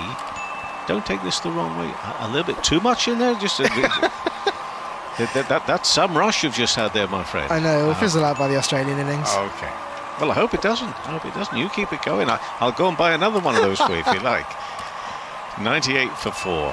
Shakib's on 6. Finds a bit of room to play the shot, but also finds a bit of room out there on the offside to pick up 1. And settle for the 1, so he's on to 7. And Bangladesh edging ever closer to the 100. They're on 99 at the moment. This is been a tricky fixture in the past, of course, for Bangladesh. 5 previous meetings, Bangladesh have never won on this level of competition, so it sort of puts 1 or 2 things into context as well. But we're 2 balls into the 16th over here, and there is something certainly to work with, but what can they achieve? We've got Josh Hazlewood doing the bowling at the moment. He's in his 3rd over, and that's worked away from Hridoy for just the 1. Stephanie just a few moments ago talked about those boundaries. Need to find those boundaries, need to build on that if they can. He's moved to 20, Hridoy of 17, and that is the 100. That's 100 for 4 midway through this 16th over for Bangladesh. Put into bat. Bad start when Tanzid Hasan was out for North after just the third delivery. Then we had that 58-run partnership for the second wicket. Platform built, but can they work upon it? That's fallen kindly there ready for Shakib Hossain. Just out of the reach of David Warner, square on the offside, so he'll go through for 1. He moves to 8, and it's now 101 for 4 in the 16th over. Yeah, we're talking of results that might be uplifting. This really would be pretty much a different stratosphere if Bangladesh were to get a victory. It'd be huge. Yeah, it'd be huge. It'd be their first one in T20 World Cups, and I think it'd be the most surprising of their shock results so far against the Australians. Hridoy on 20 not out, 101 for 4. 2 balls left to the 16th over. Comes back in with a very inside edge onto the pads and then out square on the offside. I don't know in detail, but he just doesn't get anything anyway. It's a dot ball, so Hazlewood keeping it fairly tight at this stage of the innings. This is just exemplary from Hazlewood, and not what Bangladesh are looking for. They're looking for those boundaries. They can clear the boundary all the better, but certainly get the ball to the boundary is something they desperately need to do. They do, and Towhid Hridoy has sort of gone into his sensible play role, and so we're relying really on Shakib. Bangladesh are relying on Shakib to find the boundaries, and he doesn't seem to be attacking wholeheartedly. Hridoy will get it away. Leg side, push hard for 1, therefore there should be a second. He'll have to be sharp coming back, but he is. The throw's not the best. Matthew Wade has some ground to cover. And Mitchell Starc's throw together that one. There probably was always going to be 2 there anyway, having run that first one well. 5 runs coming from that Josh Hazlewood over, and that's 103 for 4 after 16 over. Shakib on 8, Hridoy on 22. During the interval coming up, there'll be a bit of a look back on that England victory they've been talking about over the West Indies. Earlier today, as I say, there was a victory also for India over Afghanistan. That, of course, in this group, the group that these 2 teams are in, the England game, of course, in the other group, but India sitting at the top, those 2 points. And that's 1 game played so far in this Super 8 section. You've got to finish in the top 2. Get through to the semi-finals, and hopefully maybe Barbados week on Sunday for the finals. So the matches are... They come at you fast, don't they? Yeah, they do. At the business I like end. that. I like that. I know that you have to be careful about overdoing it for the players and everything, but as long as there's not too much travel involved, I'm sure they'll be okay. Shakib is on 8. And Marcus Stoinis is going to bowl his second over of the match. His first went for 10. He's had a good tournament as Marcus Stoinis. Got 6 wickets with his bowling, but he's bowling to Shakib Hossain. Now then, this has got a leading edge high in the air, and it falls nicely for Stoinis to take the catch himself. Wasn't too sure if that was going to go to the keeper, but actually was up there for long enough and high enough and straight enough for Stoinis off his own bowling to take the catch immediately. A big wicket. Shakib Hossain was the man who really needed to get going, needed to give some impetus to this innings for Bangladesh, and he has perished for only 8 in the end. And the reintroduction of Stoinis, I say leading edge, was outside edge of the bat really. He was looking to wicket on the leg side, but he just went high into the nighttime sky. Easy enough catch for Stoinis. 103 for 5 in the 17th over. Huge wicket for Australia. Shakib Hossain falling. He had the role here of attacking the Australian batters, because on the other side, you had Towhid Hridoy, whose role is to play sensibly, keep the run rate ticking. But Shakib does not look confident today. He's not really attacked with much aggression. A lot of his attacking shots were slightly half-hearted. He had rode his luck a few times with the ball sort of dropping between fielders inside the circle, and so it felt like that wicket was coming. It'll be disappointing for Shakib. He didn't really ever get going today. Does that happen from time to time with him? Because you would have thought if he is the GOAT, as indeed he is, you'd think that he'd go out there and think, right, I've done it before in my career. Tonight's a big stage, a big opportunity. The expectation is certainly there, but he hasn't quite found his form in this World Cup. There was 1 good innings of 65, but either side of that, Shakib has not been Shakib, particularly this World Cup. And just to add to that, of course, he's the only one past 50. so far in the competition. Previous for Bangladesh. Mahmudullah, and that's played by him on his first ball face from Stoinis, leg side, so he's off the mark with one, but those singles are only going to get you so far, and may I suggest, not far enough. They carry on like that, but that was his first ball face, so that's fair enough. Yeah, I mean, it's the age-old problem with Bangladesh and T20 cricket, the lack of big hitters. It's a problem they've not been able to solve. And if I'm honest, Bangladesh were sleepwalking into this World Cup with, a series loss against USA, a kind of all-series win, but poor performance against Zimbabwe. Stoinis in again. This one's been hammered away. That's more like it. That's gone a long way. It's gone a long way for 6, actually, over mid-wicket. Oh, there was a good nod from you. You like that. You like that. At last, you're thinking. Hridoy there. Clears the boundary, moves to 28 off 20, 110 for 5. Yeah, Hridoy's been by far Bangladesh's strongest batters. He scored 3 sixes in a row, I think, against South Africa earlier in this tournament. Calm as you like. He's a good man to have at the crease in the final 5 overs. So Hridoy, Mahmudullah, what can they do here? They know they've got to kick through the gears, and it looks like they're showing some intent here. Well, let's hope they do. We want a good game. All the predictions coming in, whether there's going to be an Australian win, well, let's just see. But let's hope, at least from Bangladesh's point of view, they do push it as close and as hard as they can tonight. That will serve them well for other games to come. But 110 for 5 is their position at the moment, midway through the 17th over. Hridoy up 28 not out. Stoinis, having conceded that 6 bowls again. This again is going to go a long way. This time it's square, and it could be another 6. Yes, over square leg. At last, 2 successive 6s. 116 for 5. We've got 2 balls left to the 17th. Well, they've gone after Stoinis tonight. We went, was it 10 odd runs in the first over? Yeah. And Hridoy deciding he's picked his mark here. 2 in a row. He scored 3 in a row the other night. Is he going to go for a 3rd? That's a jazzy Australian jacket that gentleman's wearing. Young lad. However, he looks slightly forlorn in it on seeing that second 6. What about this next one? Stoinis again to Hridoy on 34. This time it's driven and for no runs. Straight to David Warner doing the fielding at extra cover. He wasn't going to go leg side at all there again, was he? He was definitely going to try. No. That one, we're just looking at a replay. I don't like it when this happens. You think he's gone again? No. I have seen that shot before. It was just a few moments ago. But just seeing that there is a breeze. It's quite a strong breeze blowing, and actually it's blowing that way as well. So it's going to help any shots that side. So he's going to go offside again, Stoinis.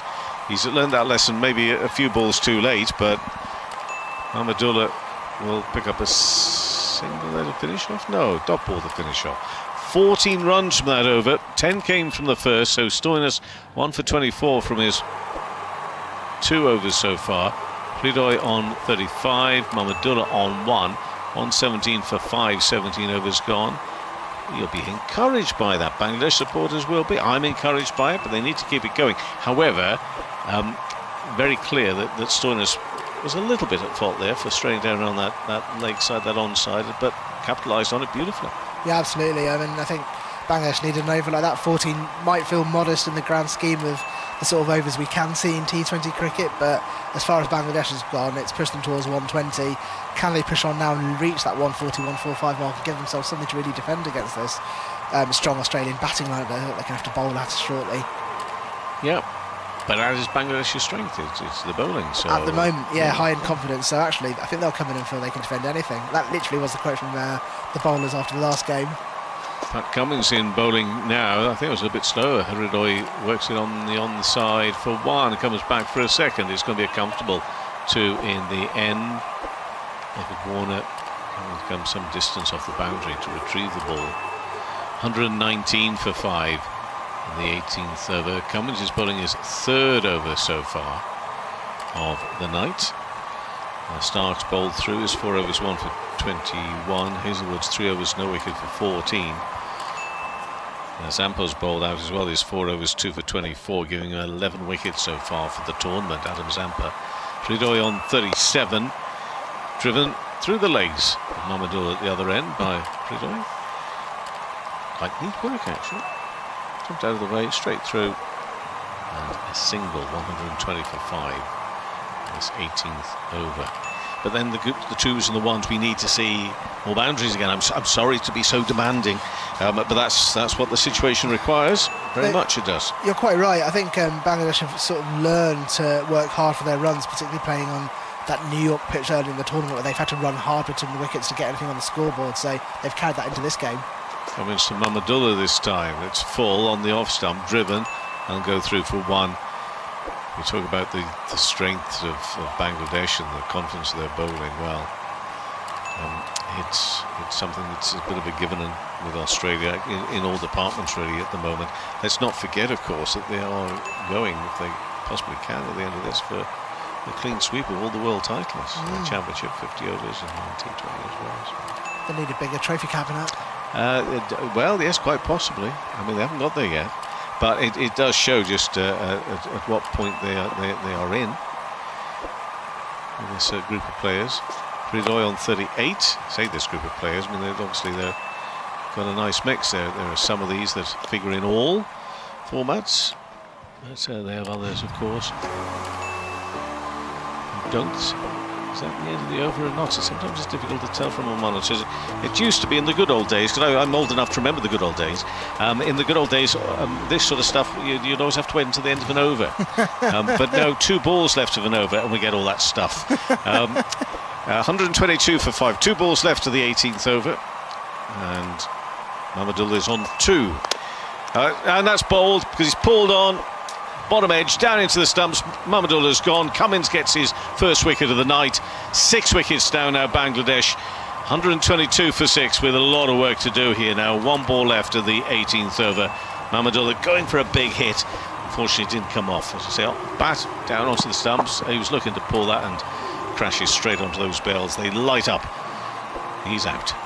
Yeah, it looked like he almost took his eyes off the ball there a little bit, getting a bottom edge onto his own stumps. Playing this sort of shot that he needed to play, but he'll be annoyed with himself. Mahmudullah has been a very reliable finisher for Bangladesh, coming in quite early throughout a lot of these innings in this T20 World Cup, but this time around not being able to add much to the total, which he'll be disappointed with. But it does mean we see Mahedi come in, and he's a decent hitter of the ball. I'm loving your tones tonight. I'm loving it. At every turn you think you're looking for the positives, and with the truth backing up. I'm heading to join the man who I'm putting my eyes on at the moment, though, Hridoy, because he did strike those balls beautifully for those 6s. There's our fellow in his jazzy Australian shirt again, or jacket. Mahdi Hasan comes in at 8 here. 122 for 6. He's facing as he's in the air, and he's gone first ball. Caught by Zampa down at 3rd. And that is another wicket to finish off that over. Yep, 18 overs gone. And 2 in 2 there for Cummins. Well, I'm looking to you again. Give me some of that energy. Well, it was a needless first shot. I mean, Bangladesh obviously trying to click through the gears as quickly as possible, but there's always a risk that's going to happen towards the death overs in T20 cricket.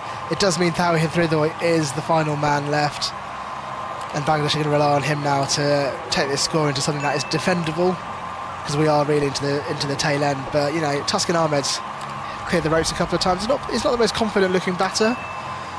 He looks like me towards the end of a net session in Sunday League, if I'm honest. But Towhid, that's good. Well, that good, yeah. 2, by the way, 5 runs from that over, but 2 wickets, 2 in 2. So Cummins on a hat-trick at the start of the next over. Do try and remind me, will you? Taskin has gone out there to join Hridoy. 122 for 7. 2 overs remaining. Taskin Ahmed. Hazlewood to bowl his 4th and final over. His first 3, only conceding 14 runs. That's just terrific, really. You know, you look at the wickets column, not a wicket there, but 14 runs in this format. And that one is carved down towards a headbanded Mitchell Starc. And a single. So 123 for 7. Short at the moment, short by some distance, I fear. But what can happen? But all these 11 balls remaining. We've been deceived, I think, by some of the grounds and some of the scores. You know, we've had some low-scoring thrillers. Bangladesh in particular have been part of a number of them. Yes. And so I wonder whether they might be looking at the scoreboard thinking, oh, we'll give this a go, which could be misleading, you know, on a ground like this. Yes, I just feel there needs to be the 150, 160 I'd mark. agree with you, yeah, I completely agree. Taskin faces his first ball. Hazlewood bowls on the leg stump, turned around the corner. Is anybody going to arrive? Yes, he's there again. Oh man, the warrior, our rock star, rolling along the ground there. Starc gathered his ball in. On our monitors, he left that dramatically, beautifully late, didn't he? Just to appear from nowhere to gather the ball. It was a perfect sliding stop, and surprisingly confident there from Taskin. I think he must have spent some time in the nets, realising that he's on a Sunday next to you. On a Sunday next to me, yeah. In the nets next to me. Thinking, look at that fella next to me, I'm not that bad. You've given him some confidence. He's on 2. Hazlewood bowls, and does he get a top edge? No, he's very short arm pull who's trying to play there. That didn't look so good, but it's not out. Smiles all round. You know, I'd love it when people are happy and smiling. Umpire, batter, everybody having a bit of a smile like that. I'm not too sure what they're all smiling about. Ooh, what were the noises there? It is net practice. It's like bad shot in the net. Sorry guys, have a laugh about it. That's Taskin's batting style. Taskin on 2. 125 for 7. Midway through the penultimate over. Hazlewood bowls again. Has he got hold of this enough? I don't know. It's out there into a vacant area, which is okay. Eventually Stoinis will get to it with a right arm throw. And more runs. Takes them to 127 for 7.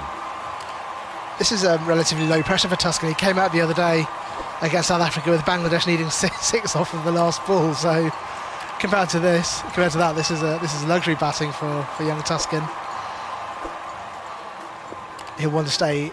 Well, he'll want to try and get Towhid on strike for that final over, because I think Towhid's the man to try and surge the score in the final few balls of this innings. 100%. Hazlewood to Taskin now on 4. That's a Yorker, slower ball as well. Underarm throw behind him, misses the stumps, which will allow them to go through for 2 in the end. And will there be more overthrows? Is it going to be backing up? Well, I don't know, because Taskin's gone running off a mile there. Come back. He's moved to 6. He's got himself a couple of runs, but they were alert to that.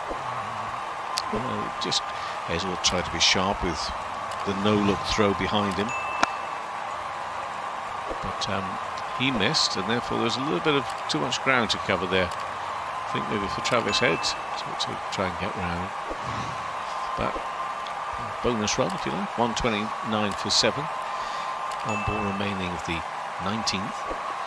And Hazlewood, who's been a little bit more expensive this over, but he hasn't conceded a boundary. Will he do on this last ball? Again, good Yorker length delivery. However, it will be a boundary to finish things off. I thought that was a good ball in which Taskin played really well to get it away the way he did. Found a gap, it's a boundary. And 133 for 7 after 19 overs. Taskin moves to 10. Hridoy on 40 at the other end. But he found the gap really nicely there to the right of mid-off and to the left of extra cover. Well, I think Taskin will take that. 11 runs coming from that over. Yeah, perfect last ball of the over as well. What are you to remind me of here? What am I? I've forgotten. Cummins hat-trick ball. Oh, the hat-trick ball, of course. Sorry, I just meant to write that down. Thank you. It's good of me to remind you to remind me. Teamwork. Yeah. Teamwork. Hridoy on 40. Cummins is going to try and get rid of the man who's got a job here of getting them up to as close to that 150 mark as they can. They're on 133 for 7, only this 1 over remaining.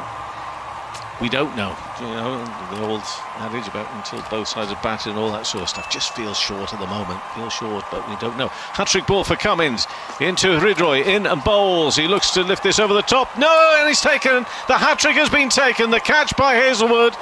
Cummins with 3 and 3 there. 2 from his previous over, first ball of this final over of the innings. Hridoy has gone for 40, and a hat-trick for Pat Cummins. This man is special on big occasions. He usually does grab a headline or two, and that's the headline tonight. Well done, Pat Cummins. He leaves Bangladesh at 133 for 8. Well, he's been fantastic in these final few overs. Mahmudullah, Mahdi, and then Towhid, Hridoy. 3 in a row for Pat Cummins. What a performance he's had tonight. Really needless from Hridoy, literally spooning a wicket to the Australians there, trying to play over his shoulder, nowhere near enough momentum on it, and in the end, right down the neck of the fielder. Australia now have Bangladesh right where they want them, on the ropes, and only the tail enders to face the last 5 balls. Yeah, well done to Pat Cummins with that hat-trick. Hazlewood taking the catch at short fine. But, you know, Hridoy played a nice couple of shots for those 6s, and it was down to him, really. Let's see what Tanzim can do. He's got Cummins, who now is looking for 4 in 4. Can he get another wicket? No, not on this occasion. Another good Yorker length delivery, though, which is dug out well. And they will just settle for the 1, I think so, yeah. 134 for 8. But terrific from Cummins. His figures read 3 for 23. But it includes a hat-trick. So well done to Pat Cummins for that. But it does mean that whatever chance Bangladesh had to give themselves a score around the 150 mark, that's not going to happen now. The big smiles around for a very popular man in world cricket, but maybe not so popular in Bangladesh right now. We're very well appreciated in Bangladesh, though, I imagine. Terrific stuff from Cummins. Mahmudullah, of course, is out for 2. We saw Hasan, who was out for 0. So they'll pick up some runs here. They'll come back for 2. You just get the feeling as though this is two runs, but whether it's going to be anything effective or decisive come the end of the night, it's hard to see at the moment. But who knows? Taskin is on 12. Tanzim is sitting at the other end on 1. 2 runs off that last ball. Got 3 remaining. 136 for 8. What a strike rate for Taskin. I wasn't expecting him to be the 200 of the night. Yeah. That's his strike rate, by the way. He hasn't got 200 on. He's got 12. But he's now got 13. 13 from 7. 137 for 8. Got 2 balls remaining in the 20th. It's just the people in certain parts of the world in the UK who might be dozing off to sleep every now and then, coming back, and the words you hear. Thinking Taskin Ahmed scored 200 runs. That would be something. That would be something. But he has got 13 from 7. Tanzim's on 1. 137 for 8. 2 balls left. Cummins bowls again. Where's this gone? High in the air on the late side. How much on it? Well, not enough to get to the boundary, but falls just short of 2 Australian fielders coming in, one of which was David Warner. Right arm throw. 2 runs, 139 for 8. 1 ball remaining of this final over, which began with that wicket for Cummins, which gave him his hat-trick. It was Hridoy who went for 40. This is the final ball of the innings. Tanzim is facing, carved away down towards Zampa with a right arm throw from 3rd, and that is the completion of the 20 overs. 140 for 8. And Cummins, say, with that wicket, but no boundaries after that. We saw 3 singles, a couple of 2s. I think I've just seen a little bit of rain, there. Taskin on 13, Tanzim on 4. Well, if it's going to rain at any time, now is the time to do it, because we're in the midway point of the match after 20 overs, 140 for 8. Despite your energy drink-filled enthusiasm at one point, Roshan there, I think you're going to need a couple more cans, aren't you? Following that, or not? I think you're. No, you tell me what you think, and I think you're not writing things off just yet. I think if you'd offered Bangladesh 140 at the start of the match, they would have shaken your hand. Okay. I genuinely believe that. The confidence of Bangladesh's bowling attack at the moment is quite high, that they're not going to come out for the defence with their shoulders quite dropped yet. I think it will all depend on how they start. The Australians start their innings. They could take the game away from Bangladesh very quickly, but equally, if Tanzim, if Rishad all attack and take early wickets, this game could go anywhere. This Bangladesh team have confidence with defending low totals. Oh, we have seen them in this tournament already. That run rate's only just over 7. We're hopeful of maybe getting an interview here live at the ground, and then we'll bring you a bit of a look back at the England match. So one of the problems we may get in the getting the interview of the players, the fact that it's just started to rain.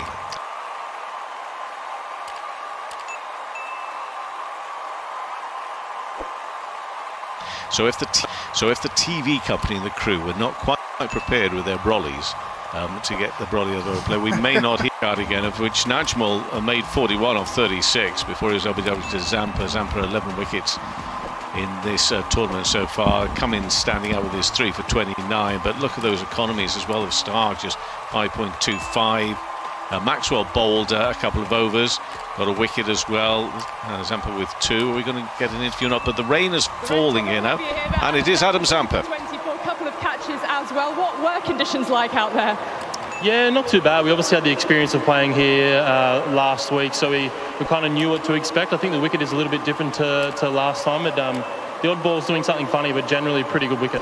You've got 11 wickets in the tournament now. As a leg spinner, do you now feel, you've been performing for such a long time, do you feel in full control of your craft? Yeah, well, if I don't feel it, I at least try to look like I feel it. But yeah, I mean, the ball feels like it's coming out nicely at the moment. You know, I work hard behind the scenes with my planning, and I get the full backing from the captain and the coach to go out there and take wickets. Weather permitting, are you happy now with the total that you've restricted Bangladesh to? Yeah, I think so. I think that's, yeah, it's definitely gettable. If we bat well, I think we'll get them. We'll let you get indoors, thanks. Well bowled. So Adam Zampa getting wet there. I'm sure he'll be okay. Don't worry, everybody. I think he'll be fine. I think he wanted to say that's below par. I think that's what he wanted to say there, and he stopped himself from doing so for fear, as I fear myself, that I've sort of called it too early. But I think Bangladesh are going to have confidence coming into this. I think the power play is going to define the game. I think one or two things will happen. Australia will either accelerate and make this look easy, or the Bangladesh bowlers continue their form. You know, you've got Mustafizur Rahman coming off the back of a very successful IPL. You've got Taskin Ahmed coming back from injury. Tanzim with his 4 wickets from the last game. So Bangladesh's bowling attack is the informed department of Bangladesh that Bangladesh have, and this will be the first time they've really tested themselves against, I think, high quality opposition. So Australia will feel on top. 140 probably does feel quite short, but I think there'll be enough confidence in the Bangladesh camp to make a game of this. Okay. Well, thank you very much for now. You go and have a lie down now. Go and have a lie down. It's you versus that fella in that Australian jacket out there for me, and I hope you win. You certainly do, sartorially, anyway. It's fantastic. Okay, so more coming up. It is raining, though, at the moment, and therefore there just may be a delay in the second innings of this match getting underway. We didn't actually have a delay to our start with rain earlier when it fell at around about half an hour before the scheduled start time. They got everything done really quickly in the end. We got the toss and the anthems and everything. We made a start on time, but we may have a delay here in the interval with it raining once more. Okay, what we're going to do for you now is going to bring you some reaction to England's impressive 8-wicket victory over the West Indies. Henry Moran is joined by Stephen Finn and Jeff Lemon on the latest episode of the TMS podcast. England chased down 181 midway through the 18th over. 97-run partnership between Salt and Bairstow, who was unbeaten on 48 from 26 balls. And unquestionably, Stephen Finn, it was England's best performance of this tournament so far, given the opponents. Yep, they were excellent, weren't they? I anticipated a better showing from them on a much flatter wicket than they've been used to playing on through the early part of the tournament. I think they really are a brilliant team on these flat surfaces.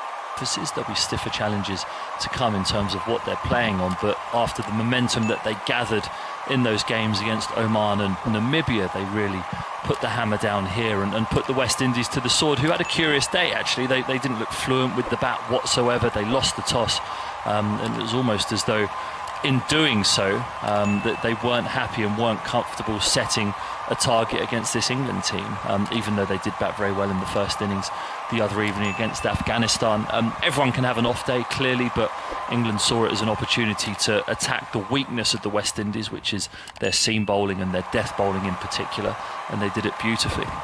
Jeff Lemon from ABC Grandstand was also watching on as part of our team here at the Darren Sammy Cricket Ground, which got pretty quiet towards the end when that England run chase was starting to move through the gears. Yes, well, if there's one way to get a crowd quiet, it's taken 30 off and over of one of the home team's bowlers. It was extraordinary how little response there was to that kind of cricketing explosion at the end, but it was all about England's bowling. I thought up front 180 felt slender on this kind of surface given the last couple of games we've seen, and given the power that West Indies batting does possess, it was a strange sort of game because they have Brandon King retire hurt, so they haven't technically lost a wicket until the 11th over. They've got nearly 100 on the board by then, and that should be enough of a launch pad, but they just weren't quite able to go. There were a couple of big overs. There was the Liam Livingstone over that goes for 20, the Mark Wood over that goes for 19, but in between times Adil Rashid's able to get through 4 overs for 21.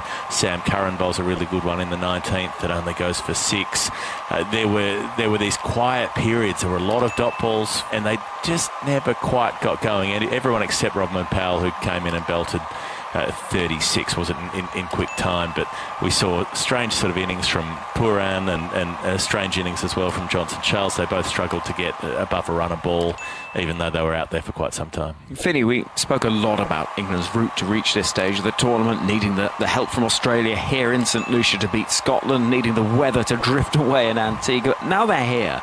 They did seem to be playing with a bit of freedom. It all felt controlled, and particularly when Sultan Bairstow knew the end was in sight, it looked fun out there. Yeah, I think it was just a good showing. I think it was exactly what they're capable of. There were a couple of blips, weren't there, those 2 overs that Jeff referenced, but I think outside of that, it was almost very polished and almost complete performance by the entirety of the team, and lots of different people contributed along the way, which is again is a sign that a team's in a good place. Yeah, they scraped it through those group stages, but I'm adamant that anyone who flies through the group stages and is untroubled, I think, doesn't have momentum at the right time in the tournament. You want to be just about hitting your straps now against these teams in the Super 8s, and you take that through to the semi-finals and onwards. Clearly they have 2 more games until they have to worry about that, but they'll be heartened by the way that they played today. They'll be enthused by the fact that they're playing on a fresh wicket, I think, here against South Africa, which should be a really good game, and these flat wickets suit England at the right time. Let's hear from England's player of the match then. Phil Salt, 87 from 47 deliveries, 7 fours, 5 sixes, strike rate of 185. He played brilliantly, and I caught up with him on the boundary edge at the close of play. More than anything, I think there's a lot of confidence in our sort of camp now. I feel like we've needed a game like that. During the group stages, there was a lot of things out of our control, put us in a tricky position, but we're here now. And as we all know, tournament cricket's about momentum, so just really happy to get that win here against the hosts. It's an amazing place to play cricket. The noise in the crowd is extraordinary. What's it like in the middle? It's hard to put into words, to be honest. The crowd is so up, especially. I think when you're batting, I don't really notice it that much. But then when you're on the boundary, you hear everything. You hear every word of what's being said. So they're very big supporters of their own team. But when you're batting, it's generally you quite enjoy the vibe.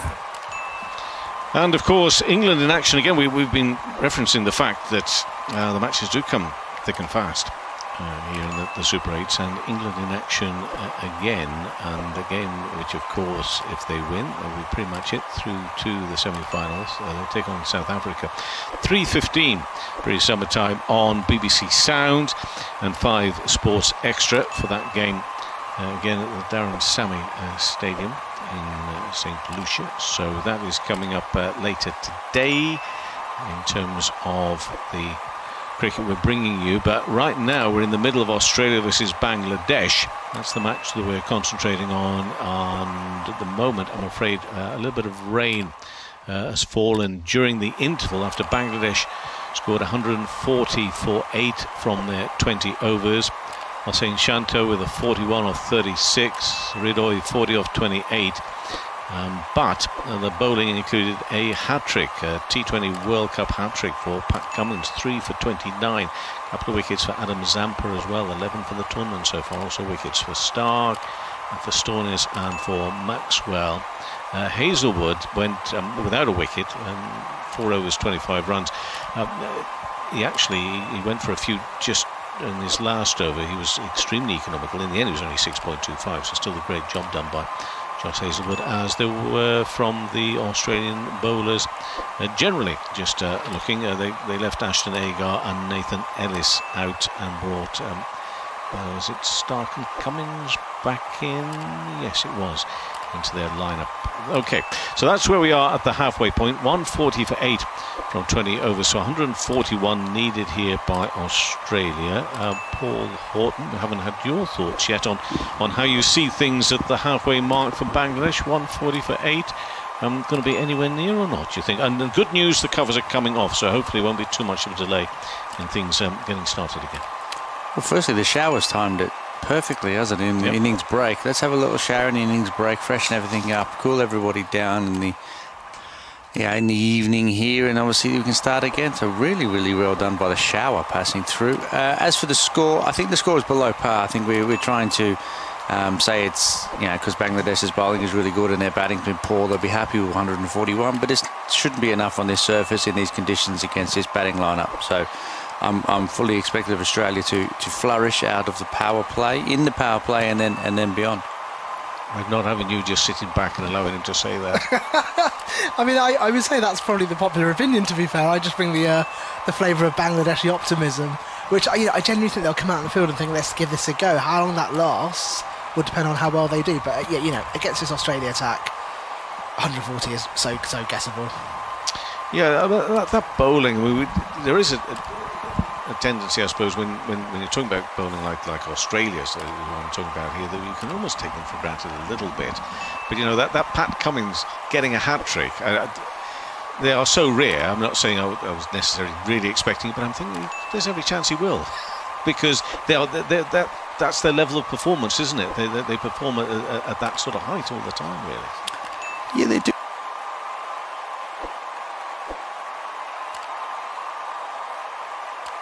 They're a well-run or organised team. They've got a lot of standout cricketers, haven't they? They know what they're doing, as you mentioned.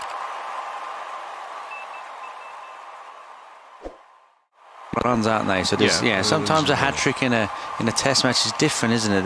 You'd be defending. So it was a subdued hat trick. But Bangladesh fought well. They played nicely. They got a total on the board, and I don't think the little rain interval will have helped them. They're predominantly spin attack. The ball will obviously potentially be harder to grip, and also it may slide on a little bit on the surface rather than grip in and spin. So the rain will not have helped their chances. But let's hope they get off to a decent start. If they, the power play is key, like most T20 chasers. If they can hold Australia in the power play, then get their spin play, then they've got a chance. But I just think at sevens, it's just not enough. So having talked about how good the Australian bowling is, I'm still thinking about that Bangladesh innings and some of the experienced batters out there. There's a lot of experience at international level and involved at higher level for a long time.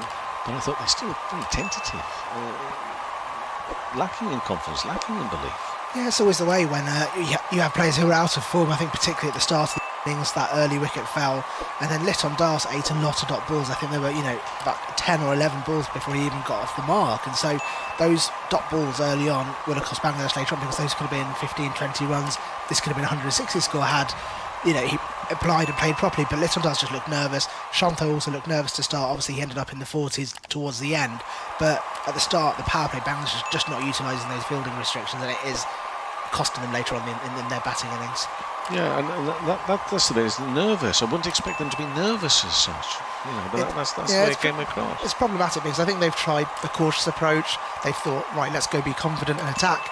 Nothing's worked. Everything's backfired. So they're lacking actually maybe a plan in their heads, do you think? Potentially. I think they're just in their own heads, and I think once they get into that kind of dip or into their own headspace, they struggle for ideas because they feel they've tried everything. They've tried to come at the bowlers. They've tried to play cautiously, but everything seems to just be backfiring for them at the moment.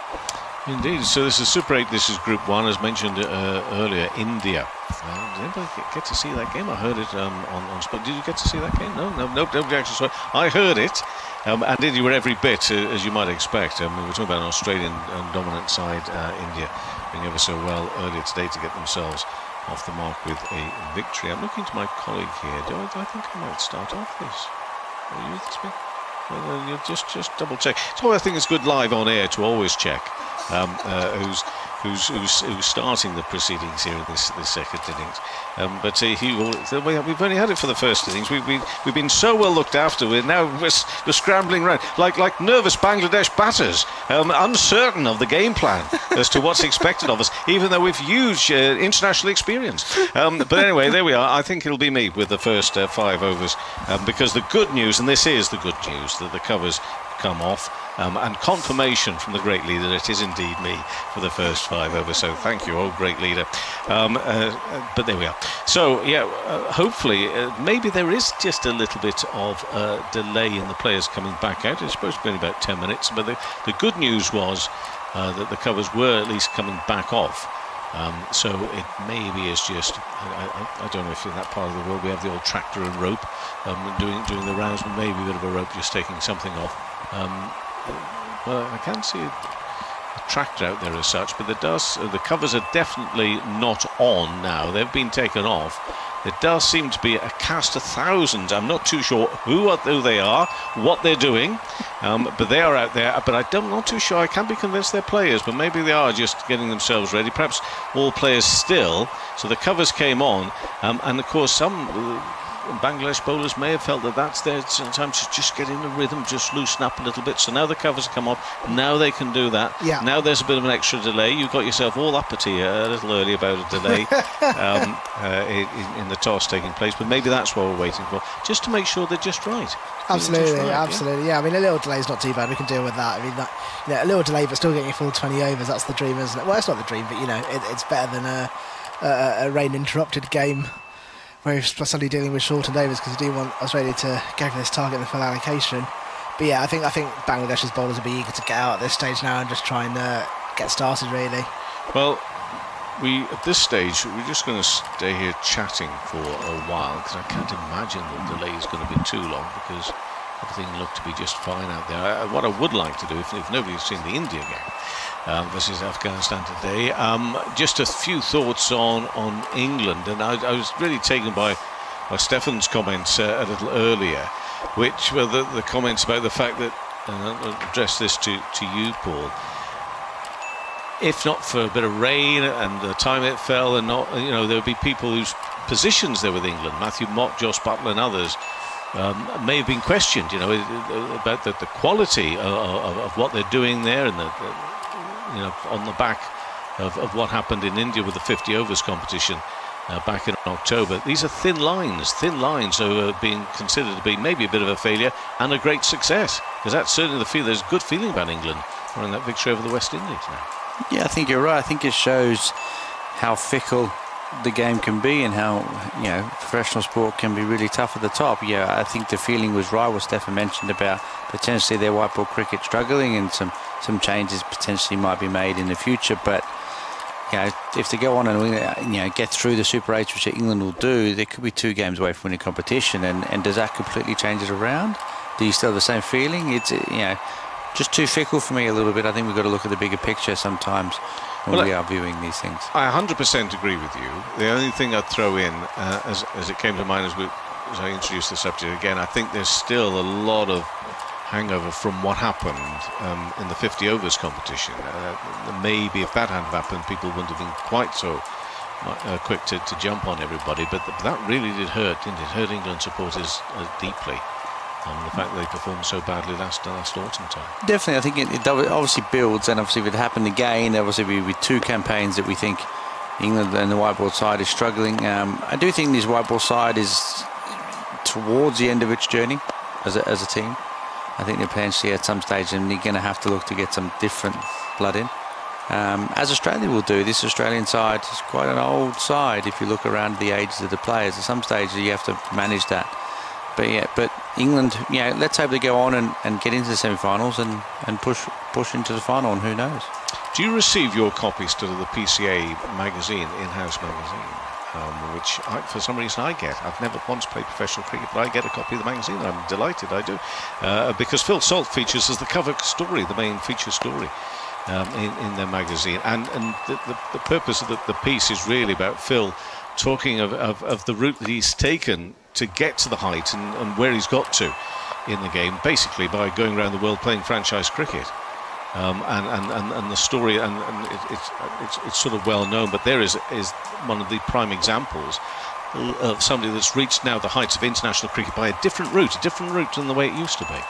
Definitely, and that route is a different route because it's now an option, isn't it? It's now an option for the guys to go and franchise and play in different competitions and put their name in lights and then learn and develop, become better cricketers in really, really, really good T20 competitions all around the world, and then come back to be noticed by England selectors and play for the national side, rather than just worrying or just relying on an AUS T20 Blast or 100 campaign. You can put your name in lights in the Big Bash or the IPL especially, and then get in on the back of form of that. And it only makes England cricketers better and better, all-rounded, by playing in these competitions against other international cricketers from other countries. It makes them better cricketers all round. It's amazing to think.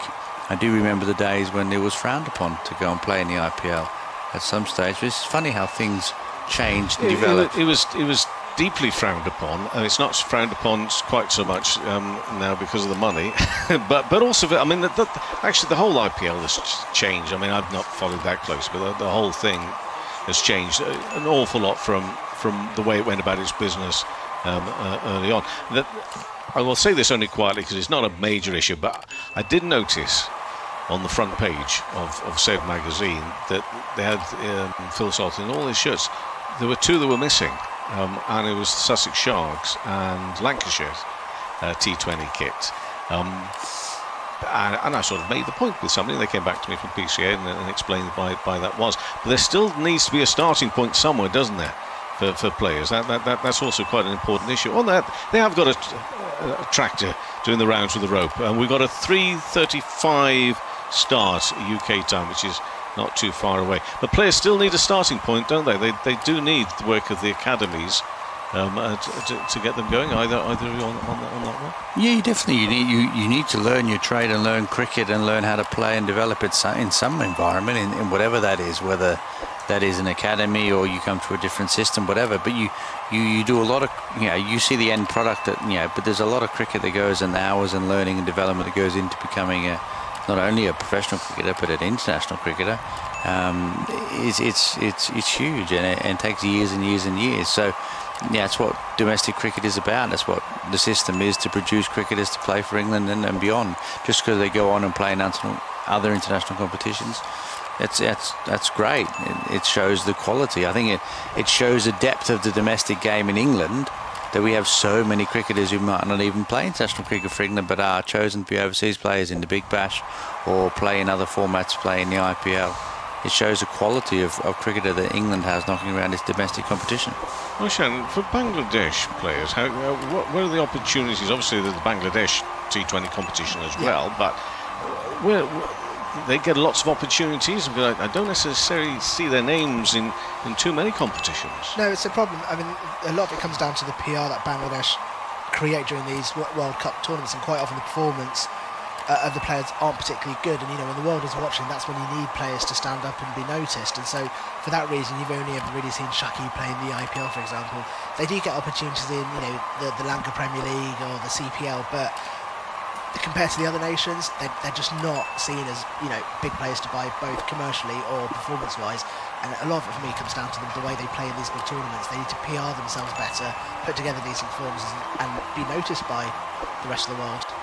So another disappointing audition tonight then, you may be saying, certainly from a batting point of view. 100%. I mean, Hridoy's batted really well during this tournament, but what you really need is a 50 or a big match-winning score. The modest 40s don't really get you headlines, will not get you noticed by franchise owners across the world. They're not going to go and bid for you if you're scoring 30s and 40s, and none of the Bangladeshi batters particularly have stood up and been noticed. Why would you buy them when they're scoring modestly or playing tentative one-day cricket in a T20 tournament? Yeah, because if you don't get your I was going to say practice, but your exposure to the game in said franchise cricket, it's very difficult to get yourself ready for these competitions. Doesn't seem to be a huge amount of international T20 cricket played outside of these competitions amongst the major nations. Well, it's absolutely spot on, and most people don't follow Bangladesh cricket day in, day out, so the opportunity that these players get to be seen by the rest of the world are in these tournaments, and so they need to capitalise on these. So because their competition not being shown globally, well, they will be shown globally, but you have to go searching for it, which I might also point out you have to do a little bit for the T20 Blast these days as well. You know, that there are only a few that really get the big attention, aren't there? Yeah, 100%. And you know, the BPL doesn't necessarily attract the big names it used to, because it's on at the same time as the franchise leagues in South Africa and the BPL. So what early New Year is it? January, February usually, So you know, and you know, when it's just local players playing, they're not gaining the experience that they could. So you know, it's a bit of a sort of catch-22 situation for Bangladesh and T20 cricket. They've not developed. When they have got big names, they dominate the BPL. You know, and it's a problem that's been going on for the best part of a decade. So in terms of player profile, there's a bit of an issue, but the competition itself, is it a success? I don't think so. I think it's just meanders. It's a low-scoring, you know, tournament that's played largely at one-day pace. You know, when you do get big names in, they dominate the games. Right. When you don't, the players don't get enough exposure or don't get enough experience. You know, and the fact that we've only had Towhid Hridoy really come through in the last couple of years sort of shows the kind of lacking of the BPL. That's a shame. That's a shame. Well, and as I say, tonight that situation not necessarily improved, but there will be other games and a chance here for the bowlers, maybe to show their worth. Let's wait and see. The good news is that the players are now out there in the middle. 140 for 8 Bangladesh scored off their 20 overs, so 141 needed by Australia here. They won 4 out of 4 in qualifying for the Super 8. Bangladesh, of course, lost 1. It was a close game. South Africa, wasn't it, in the group stage? But they have had that one defeat. Will they pick up a second of the competition, but the first in Super 8 tonight? Well, we wait and see. We rather fancy that it's going to be a tough one for them. But if they make a good start with their bowling, now who knows? David Warner is out there. I think Travis Head maybe is his fellow. We'll get confirmation in a moment. But Paul Horton is the man who has picked up the mantle.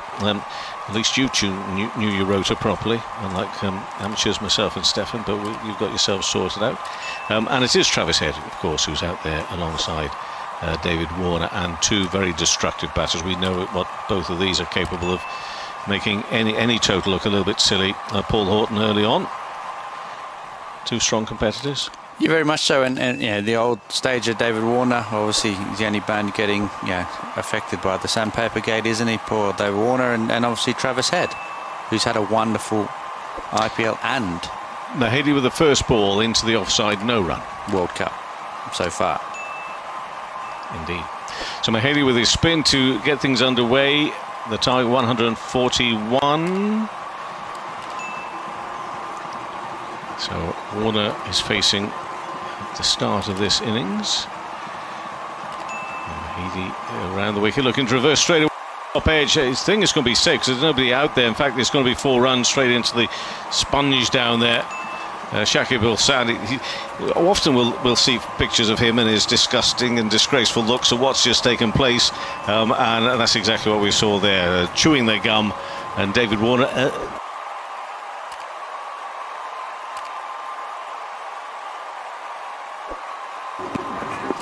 Virtually right from the off go there. Second ball, looking to be inventive.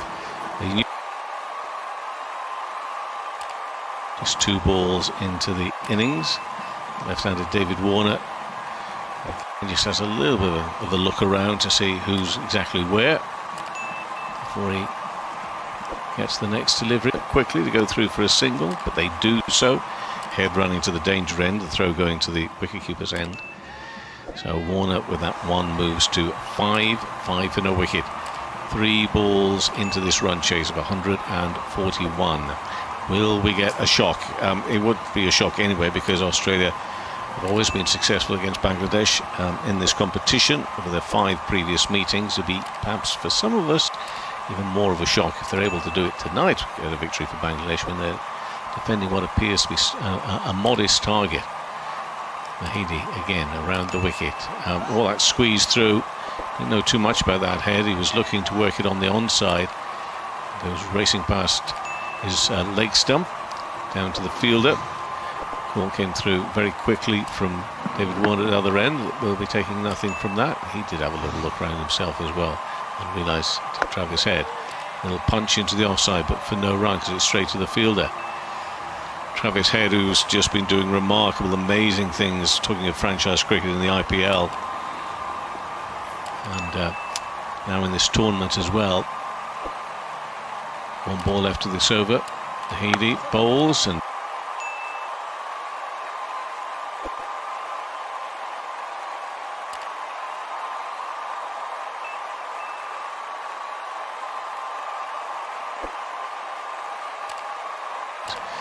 he was quite a long way outside that leg stump to try and create something, Head, but it would.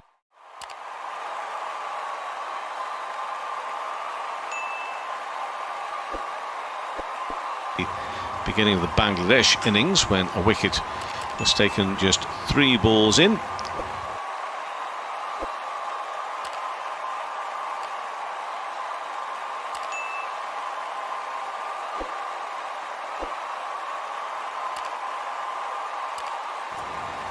Yes, I was up before. I wasn't quite on my tippy toes like Josh Inglis was, but I was up. It was God Save the Queen from 18 years of county cricket, but obviously now it can be anything I want. And obviously I don't know the Bangladesh national anthem, but I did enjoy its length, and I enjoyed its passion. I really, very, very rare you enjoy a national anthem. It always seemed very weird and very short for me. But the Bangladesh one, I had really good length, and I would enjoy listening to that again. I thought it was good. Tanzim will get it his first ball to Warner and concede 1 run. Maybe a drop catch there, or do you think so? Cut to sort of backward point. You got the, well, they shouldn't really go to Shakib Hasan, should they, after each ball, should they? Because he does show his, it's a drop catch. He does show slightly his disdain. Very low down, but he got his hands just under, his fingers under. Maybe. I think it did just carry. So Head, and 1 over that single they got there, moves to 6. Head facing his 4th ball. Can't get that away. Same area. Just behind square on the offside for him on this occasion. No, I couldn't quite gather in my own thoughts why I thought it was just a couple of the individuals actually in the crowd, I think, on the Bangladesh anthem, that you could tell it genuinely meant an awful lot to them. That's what I noted about the anthems being some. I was trying to think how long ago we started having anthems. It wasn't always the thing, of course. It took a long time for cricket to catch on to singing anthems before international matches. He gets that one away, does Head through extra cover. It's not going to go all the way to the boundary though. And ball is whipped back in after Travis Head has got himself a couple of runs. So having faced 5 balls, he is eventually off the mark. But it's a good start with the ball with Bangladesh. The first over of off spin against 2 left-handed batters. It's a really good matchup for them. Obviously, they can tie them down. Plenty of spin options throughout their ranks. And Tanzid started well here. Good pace. He's holding his line well. Not.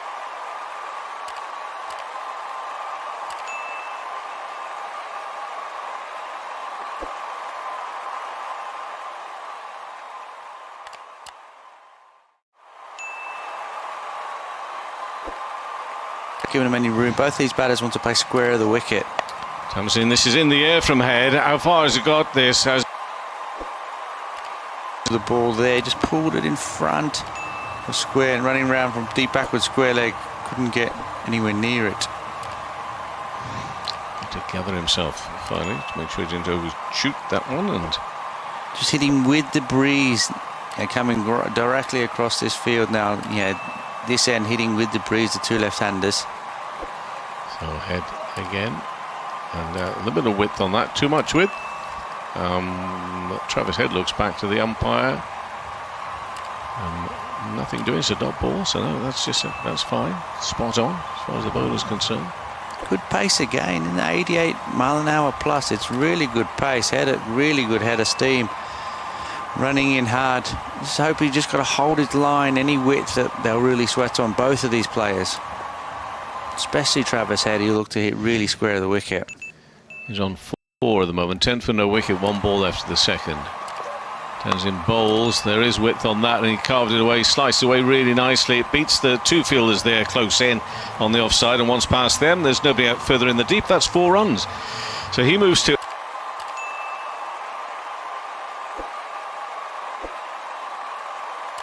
8, and it's 14 for no wicket after 2 overs, a target of 141. Bit of a shame there at the end.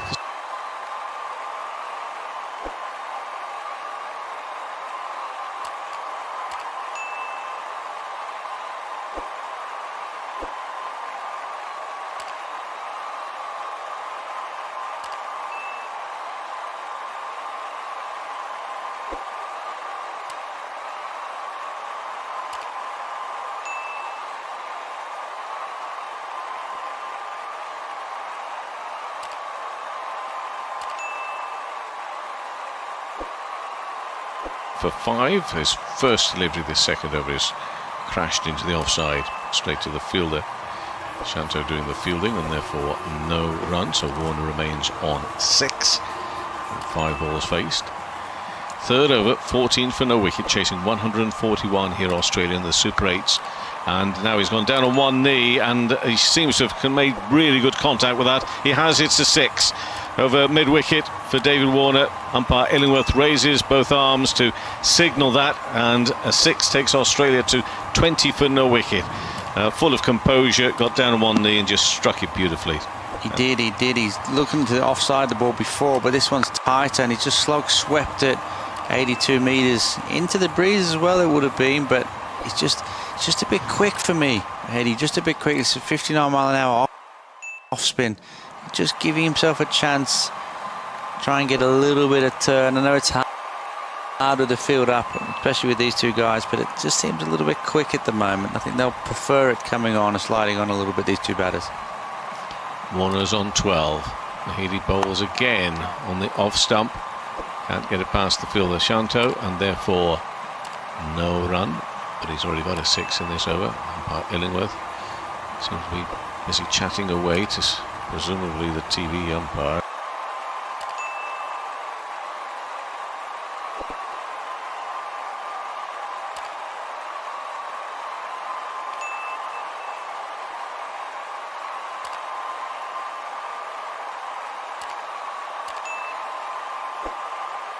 For this one, we haven't had use of the TV umpire, I don't think, the game yet, have we? I don't think so. Head on 8, next ball, inside edge onto his boot, I think. Nearly ran back onto the stumps. He's giving it an awful lot of room, Travis Head, and he hit it onto his foot, and it rolled just past his off stump. He did give himself a huge amount of room. The last ball of the previous over he faced from the Haiti, but he's done so again, and a little bit fortunate there.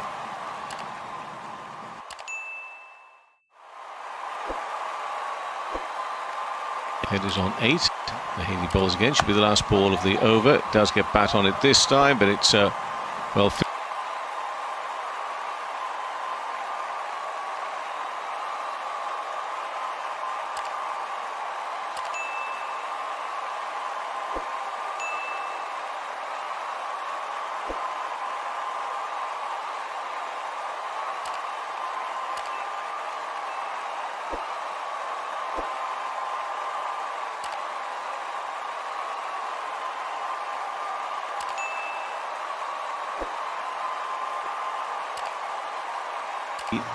With that dropped catch, which was very low, sharp chance, but dropped catch. Also, we had one which probably didn't go initially where the batter thought it was going to go, but fell safely, and one that almost just ran onto the stump. So moments where Bangladesh feel they could be making a breakthrough, but as yet they've not done so, and of course that becomes more and more of a problem as this innings will go on, should they not do so. So we're going to look to Taskin now, see if he can make the initial breakthrough and open up this opening partnership of Warner and Head. They've currently put on 21 in 3 overs, but Taskin is the latest should I say, to try and get a wicket here. Taskin Ahmed, because if we're looking for confidence, the confidence is currently with Australia. That needs to change, and change sharply really, to Bangladesh and their bowlers. What's going to happen here? Start of the 4th over. Warner, perhaps was a slow ball just wide of the off stump. Can't get it away, can't time it properly. I mean, in terms of the pitch and the surface, Paul, from what you've seen of it, so we're not, you know, I don't think we're ever looking at the 200 mark here. What did you think might have been the, you know, the ideal score on the conditions and the surface as you'd seen it? I think they needed a score in the region of 160. 165 was probably the score for the surface. I think, you know, obviously a little bit of spin there, but 160 would have been a decent score. Warner's on 13, pulls that one, beats the fielder, and therefore it's going to be 4 runs through mid-on and long on. 4 more for Warner. There have been occasions when they haven't found the timing, but also other occasions when it's been spot on. And that's 4 runs for Warner. Yeah, nice pull shot from what he's set for that. He wants to pull into the leg side. Mid-on's got quite wide, and he's been beaten on his right, which the bowler isn't too happy about, which is a bit of a shame. Maybe trying to cover the gap in mid-wicket. But stand and deliver from Warner. Really stand and deliver from these 2 opening left-handed batters. 25 for no wicket, 2 balls into the 4th over. Going okay for Australia at the moment. Taskin to bowl to David Warner again. Into the pads. Still gets that one away though on the onside as Warner. He wants 2, but he's going to have to settle for 1. He's on to 18. Takes his team to 26 for no wicket, midway through the 4th over. On this. Really nicely bowled there from Taskin. Good come back at the top of off stump, running in, not giving Warner any width, and almost sort of ran back into middle, and obviously cramped in for a little bit of room. But really good recovery there, back onto the. So he's got to hold the line and length of the stumps, hasn't he? In effect, no width, especially for.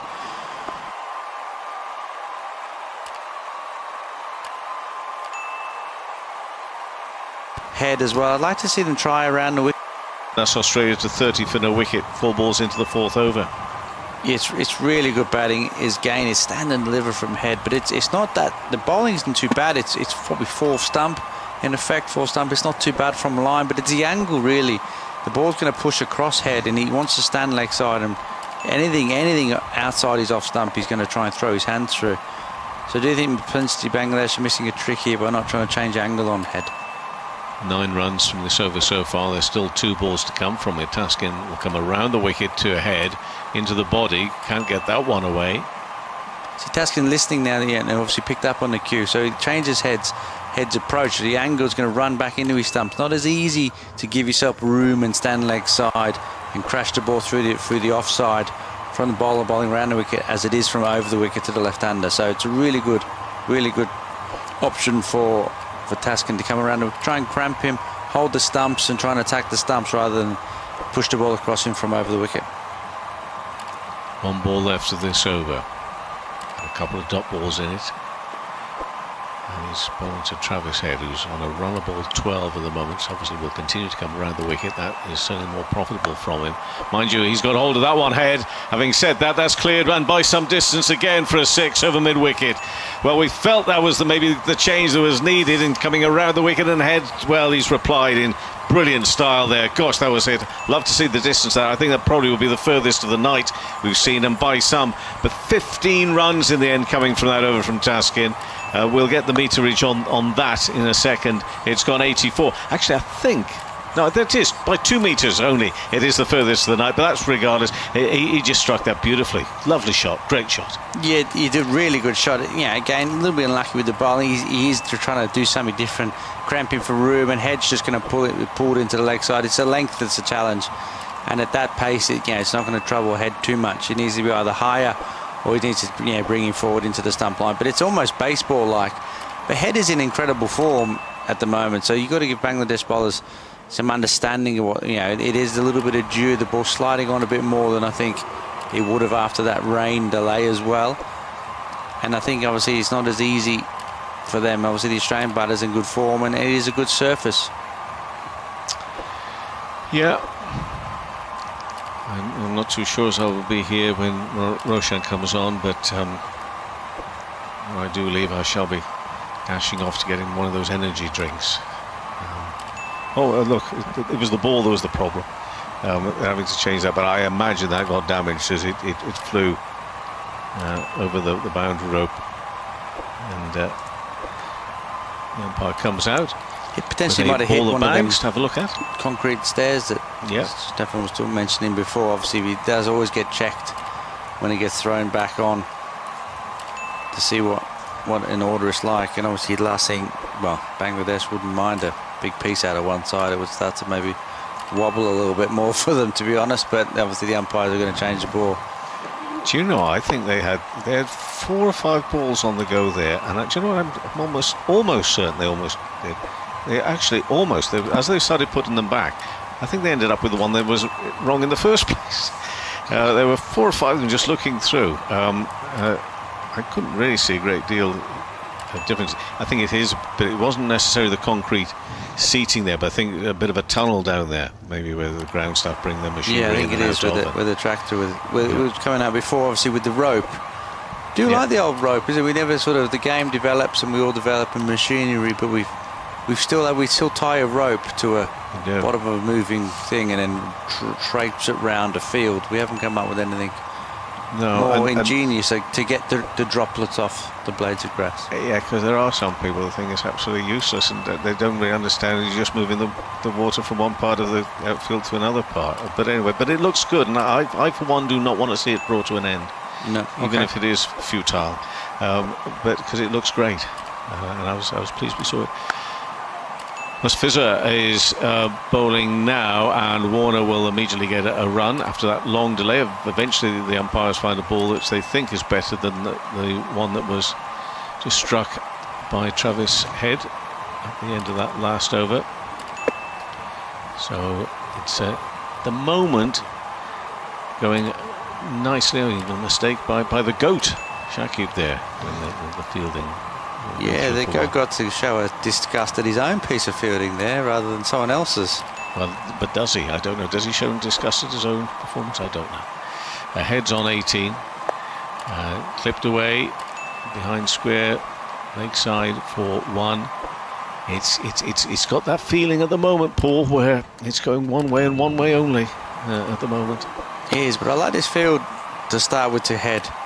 Mustafa, he's got a fine leg and a deep backward square, mid-wicket and a mid-on.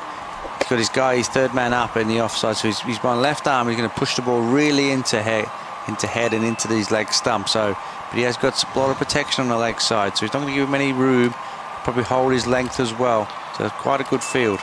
Next ball, slower ball, leg side, go through for 1. Warner to 20.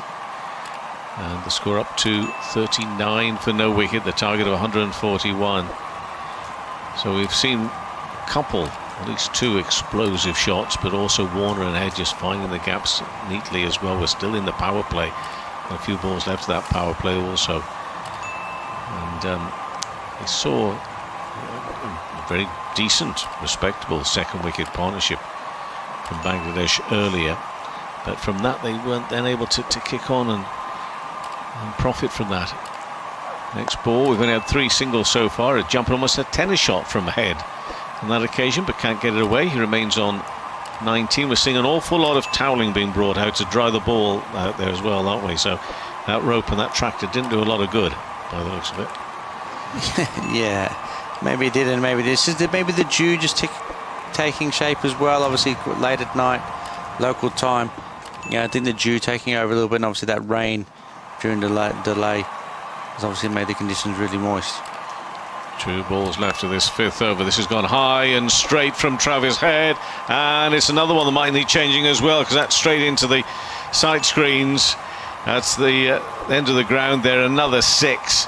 So say they're picking up those 1s and 2s, running well between the wickets, and every now and then just eyes light up, striking it beautifully, straight, firm, fast and hard there from Travis Head. He just got his slower ball. That is the furthest, 89 metres. It is a great strike, giving himself room again. The previous ball was really good, well directed, shorter ball at Travis Head. Good slower ball change up next, just got a bit full into his arc. What he would call on the graph, it would be called the slot, wouldn't it? And he just whacked it straight 89 metres back over his head. But he's got lots of skill, Mustafa Rahman. Really, really talented bowler. And he's going to try now and use that talent to remove Travis Head, who's struck 25 off 16. 1 ball left of this 5th over. He's in and bowls. Shorter, slower one in the air, offside, and that thing that was just inside the boundary sponge. That's going to be signalled as a 4. So a disappointing end to that over, but Warner on 20, Head on 29, and this is going really well for Australia. Far too comfortable, really. 49 for no wicket on 5 overs, chasing 141. Work still to be done, but they made a terrific start. There's still an over left of the power play. Yeah, they are. They're powering through in this power play, as they thought. Yeah, sadly thought that it may happen that they may power through in this power play. The ball sliding on nicely for them in these conditions. That's why they probably chose to bowl first and use the conditions that are due. The ball sliding on a little bit. You see how moist it is. But they're powering ahead and showing what a good surface this is, and why 141 or 140 first innings is just not enough on a surface this good. No, that's 13 obviously coming from that over. Mustafizur, and who they're going to turn to next to try and get a breakthrough, because this partnership looks every bit as... Oh, there's a fucking bonker. I hope people were listening carefully to what I just said there, but that's what it was. That looked a lot of fun. It did look good. I'm not going to repeat it. I wouldn't. No, because there's every chance if I did I might get it wrong again, but I got it right the first time, and I'm mightily relieved about that. Warner's on 20, 49 for no wicket. Mahidi bowled 2 overs, went for 12 runs. He's back on again with his spin, comes around the wicket, down on one knee. It's going to be along the ground this time to the square leg boundary for Warner, and it brings up the 50 here for Australia. 50 for no wicket in the 6th over, and doing a really good job here, this experienced pair. Just those 31 balls for this opening stand, which is putting Australia into a very strong position and very good chance of them getting their Super 8 section of the competition off to a winning start. Down on one knee again, but into the body of Travis Head. It's going to run through for 1. We'll just wait and see what's that signalled as. He punches the back of the bat. Does Head on that one. Leg by, I think it is. Leg by. Should be, yeah. 51 for no wicket. We're in this 6th over. Need something to happen really quickly. I know I say something, we need a lot of things to happen for Bangladesh, really, on this one. And there was confirmation of the signal as a leg by. Defensive shot there from Warner into the offside. No run. He remains on 21. Yeah, I mean, it's hard to see anything happening here because there seems to be no real pressure. We've had those incidents where maybe there's a drop catch low down and a couple of shots that didn't quite go where they intended, but no real pressure seeming to be built upon either of these batters. And Warner again will very gently jog through for 1. Lakeside just turning the ball away there. He moves to 22, takes Australia to 52 for no wicket. 89 from 86 balls, but not a wicket taken so far. 2 balls left to this over. Mahidi bowling again. He just spins. He comes in front on the spin bowler and then inside and bowls. And this is going to be okay. For one moment, I thought maybe that could travel in the air and be caught out there at mid-on, but no, long on. It doesn't get that far. Bounces well short of the fielder in the end. Head moves to 30. 53 for no wicket. And with 1 ball left of the power play. And it's been a good power play. Composed, as I say, we've seen 1 or 2 brutal shots, but also some decent running between the wickets as well. Warner's on 22. Mahidi bowls. Again, that's gone a long way. Leg side over mid-wicket, and that's another 6. And that does crash into the concrete there, the seating area. So we'll wait and see if that's damaged the ball or not, but this is damaging to Bangladesh. Warner's to 28, Head's on 30. And Australia 59 for no wicket after 6 overs. Word from you, Paul, just before you leave me. It's everything that Bangladesh may really have been fearing from this pair. And they're doing a terrific job out there for Australia. And they'll be Stefan. It is what they would have feared, I think. Obviously, the power play was key for Bangladesh. Obviously, that was frustrating. Any chase is key, but obviously for Bangladesh to pick up a couple of wickets, put Australia back on the ropes and get into their middle order. As mentioned previously, their middle order has a great deal of batting, so can we put a bit of pressure on with them, especially out of the power play with the spin if we get a couple of wickets in the power play. But it just hasn't gone that way. Australia have blasted really well at the top with Head and David Warner played lovely. Mahdi's shame that last ball went for 6 because his 2.5 overs before had been brilliant. He'd bowled 2.5 overs for 15 before that 6. And he'd done really well in the power play. Not an easy task at all to bowl 3 overs in the power play. Not an easy task at all. But they blasted away Australia in the 59 without loss. Yeah, we talked about Bangladesh maybe needing 160, that 150 was the bare minimum to push the Australians. At the moment, it looks like 170, 180 might have been a challenge. Here comes Rishad Hossain anyway, bowling his leg breaks to Hairdo. Sort of cloths a drive up towards long off. They trot a single. Australia 60 without loss. Head 31. Hello, Rishad. Hello. Are you okay? Yeah, absolutely fine. I think Australia are batting beautifully here. I know we're talking about 150, 160 being par. I think had they gone first, I think Australia would have been touching 200 quite easily. Looks a good pitch, doesn't it? It looks a better pitch than what it did in the first half, when Australia were really efficient with the ball. Hossain bowls. Warner's looking to reverse sweep, slip, moves to his left, anticipating the shot, but it flies over his head. Warner picks up 4 down towards third man. Australia 64 for 1. 64 without loss. Oh, it's raining. The covers are coming on. That's happened very quickly, actually. I wondered why Rich Illingworth was signalling to the ground staff, and here they come now. 4 men pulling a blue sheet, and then another big group pulling a white sheet behind them. Warner is already across the boundary sponge, so the rain has arrived midway through the 7th over. Australia 64 without loss, so they still need 77 runs from 82 deliveries. Now, we've already had 2 showers this evening, but they came outside of the hours of play. One before the toss, one during the interval. They both blew through pretty quickly, so the hope is that it's the same with this one. In fact, you can see the ground staff as well. They're not rushing at all to get these covers on, as if, in fact, you see a few of them looking towards the skies, as if to say, I think we're going to be back on pretty quickly. Warner is in the dugout, so he's not even retreated to the dressing room. He's having a chat with Glenn Maxwell. So Warner's on 32. He got there with that boundary, the last delivery before the break. Head's on 31. I think I can already see anyone who was sheltering from the rain. Umbrellas have started to come down. There was a couple of people there who I think they were sheltering underneath a picnic blanket that they'd raised above their folding chair. That was coming down as well. Resourceful. Yeah, so at the moment there's just the one blue sheet that's on the pitch, but nothing else is covered. I think we could be back underway pretty quickly. Yeah, you'd hope so. I mean, it's not great for Bangladesh perspective. I think they've clearly struggled in the field. I think the dew set in. I think the ball's getting quite wet. We've seen the bowler and the fielders take out the little towels to dry the ball quite frequently, and so that additional shower now, that's not going to help the fielders at all. There've been a number of opportunities, I'd say, to stop the boundaries, potentially even there was one dropped catch, but I think it's all dew related, so it's really difficult even for Bangladesh in the field. Covers are coming off. The blue tarpaulin that was the long sort of blue strip of tarpaulin that was covering the pitch is being pulled away. I suspect we'll be back underway pretty quickly. Earlier on, Bangladesh were asked to bat by Australia.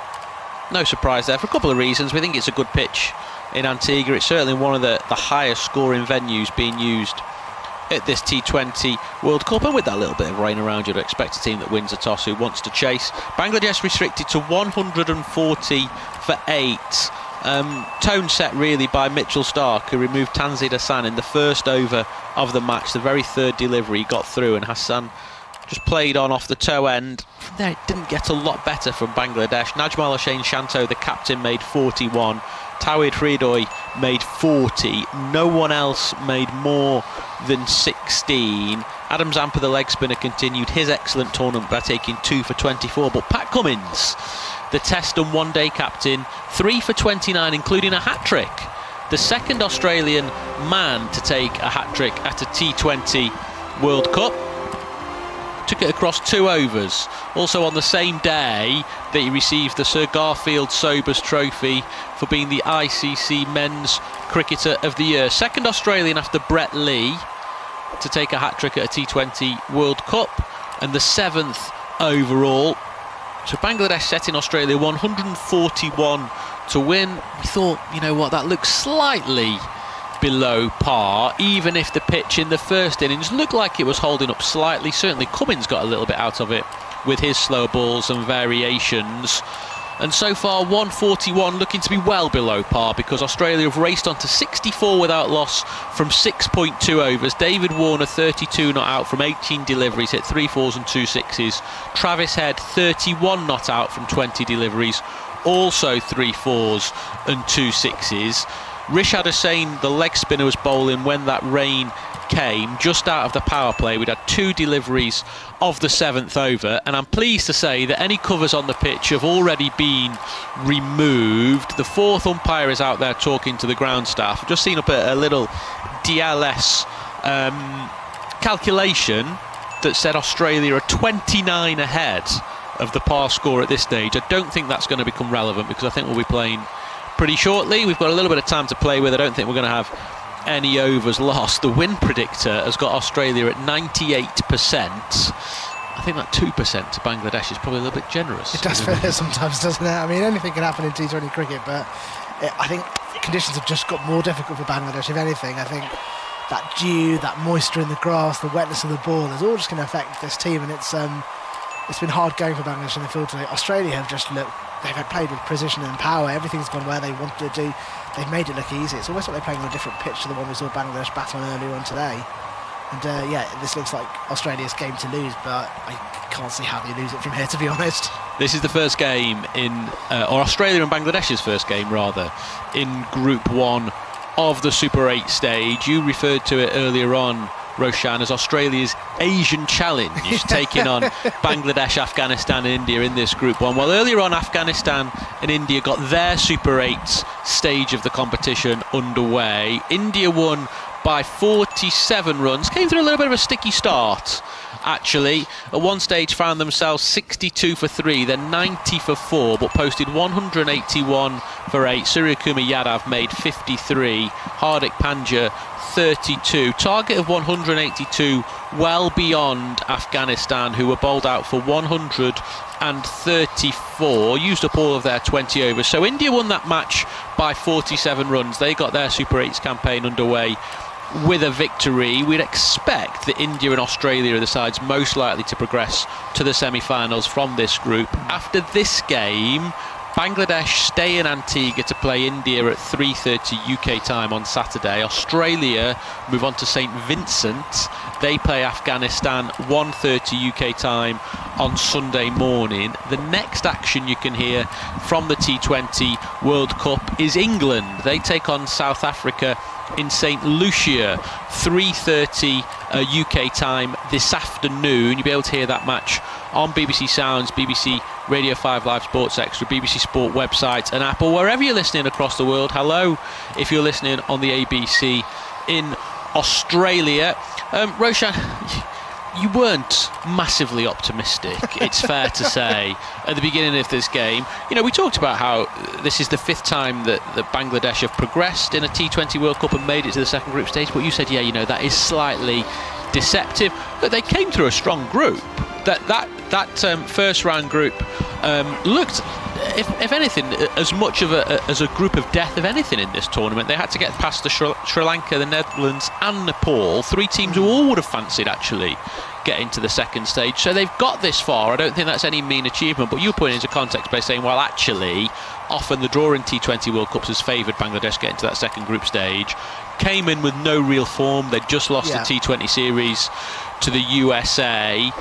At the moment, your lack of optimism is proving correct. Yeah, I think the conditions have heavily favoured Bangladesh in a way that I don't think they were even expecting. You know, we've had low-scoring thrillers, which is not what you normally see at an ICC tournament. You know, the first group was definitely the group of death. You're having South Africa, Sri Lanka, Netherlands and Nepal in it.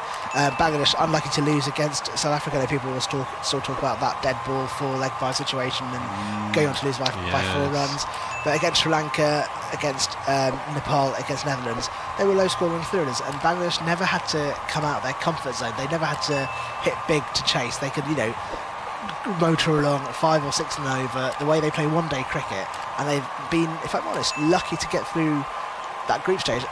You know, I know you can argue it's good to have varying conditions at these ICC tournaments. It shouldn't always be about the batting, it shouldn't always be about high scores, but I think in the Super 8 stage, I think this is where they potentially look at getting exposed in the shortcomings that they've known they've had for a long time, the lack of big hitters, the lack of death bowlers, and I think, you know, this is the time to stand up and be counted, because otherwise this could be a very long Super 8s campaign. It could be over very quickly.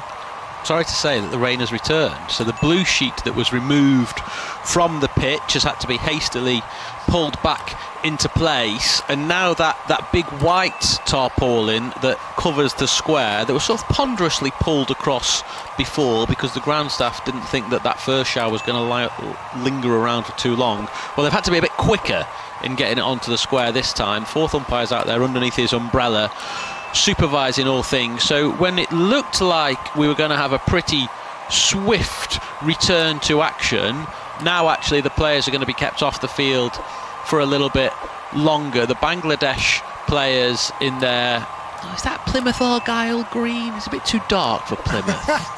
Not sure. Green kit with red trim. They are in their dugout, just having a drink and a chat and trying to work out what they can do if they do get back on.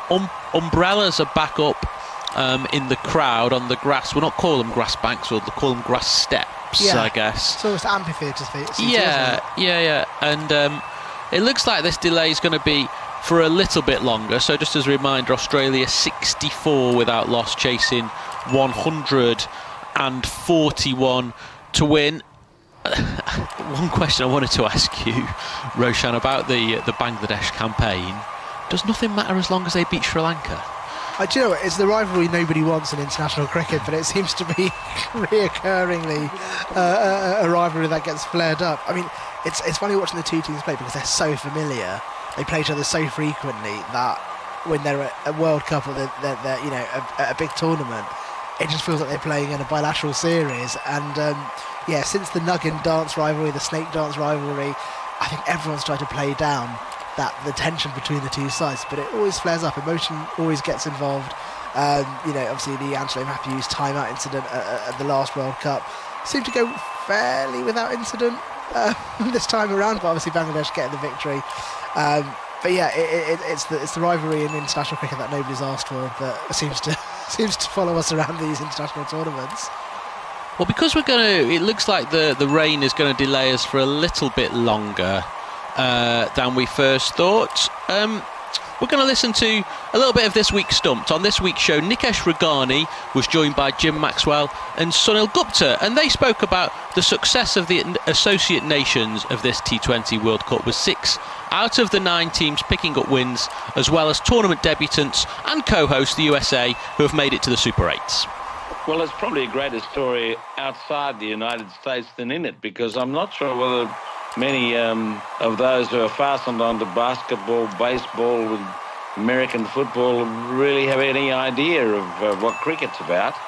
Maybe this experience is going to draw them to the game a little bit more, with the chance of cricket also at the Olympics in 2028. But I did watch, for historical reasons mainly, Canada playing the United States, just to see if the US could avenge the 1844 loss.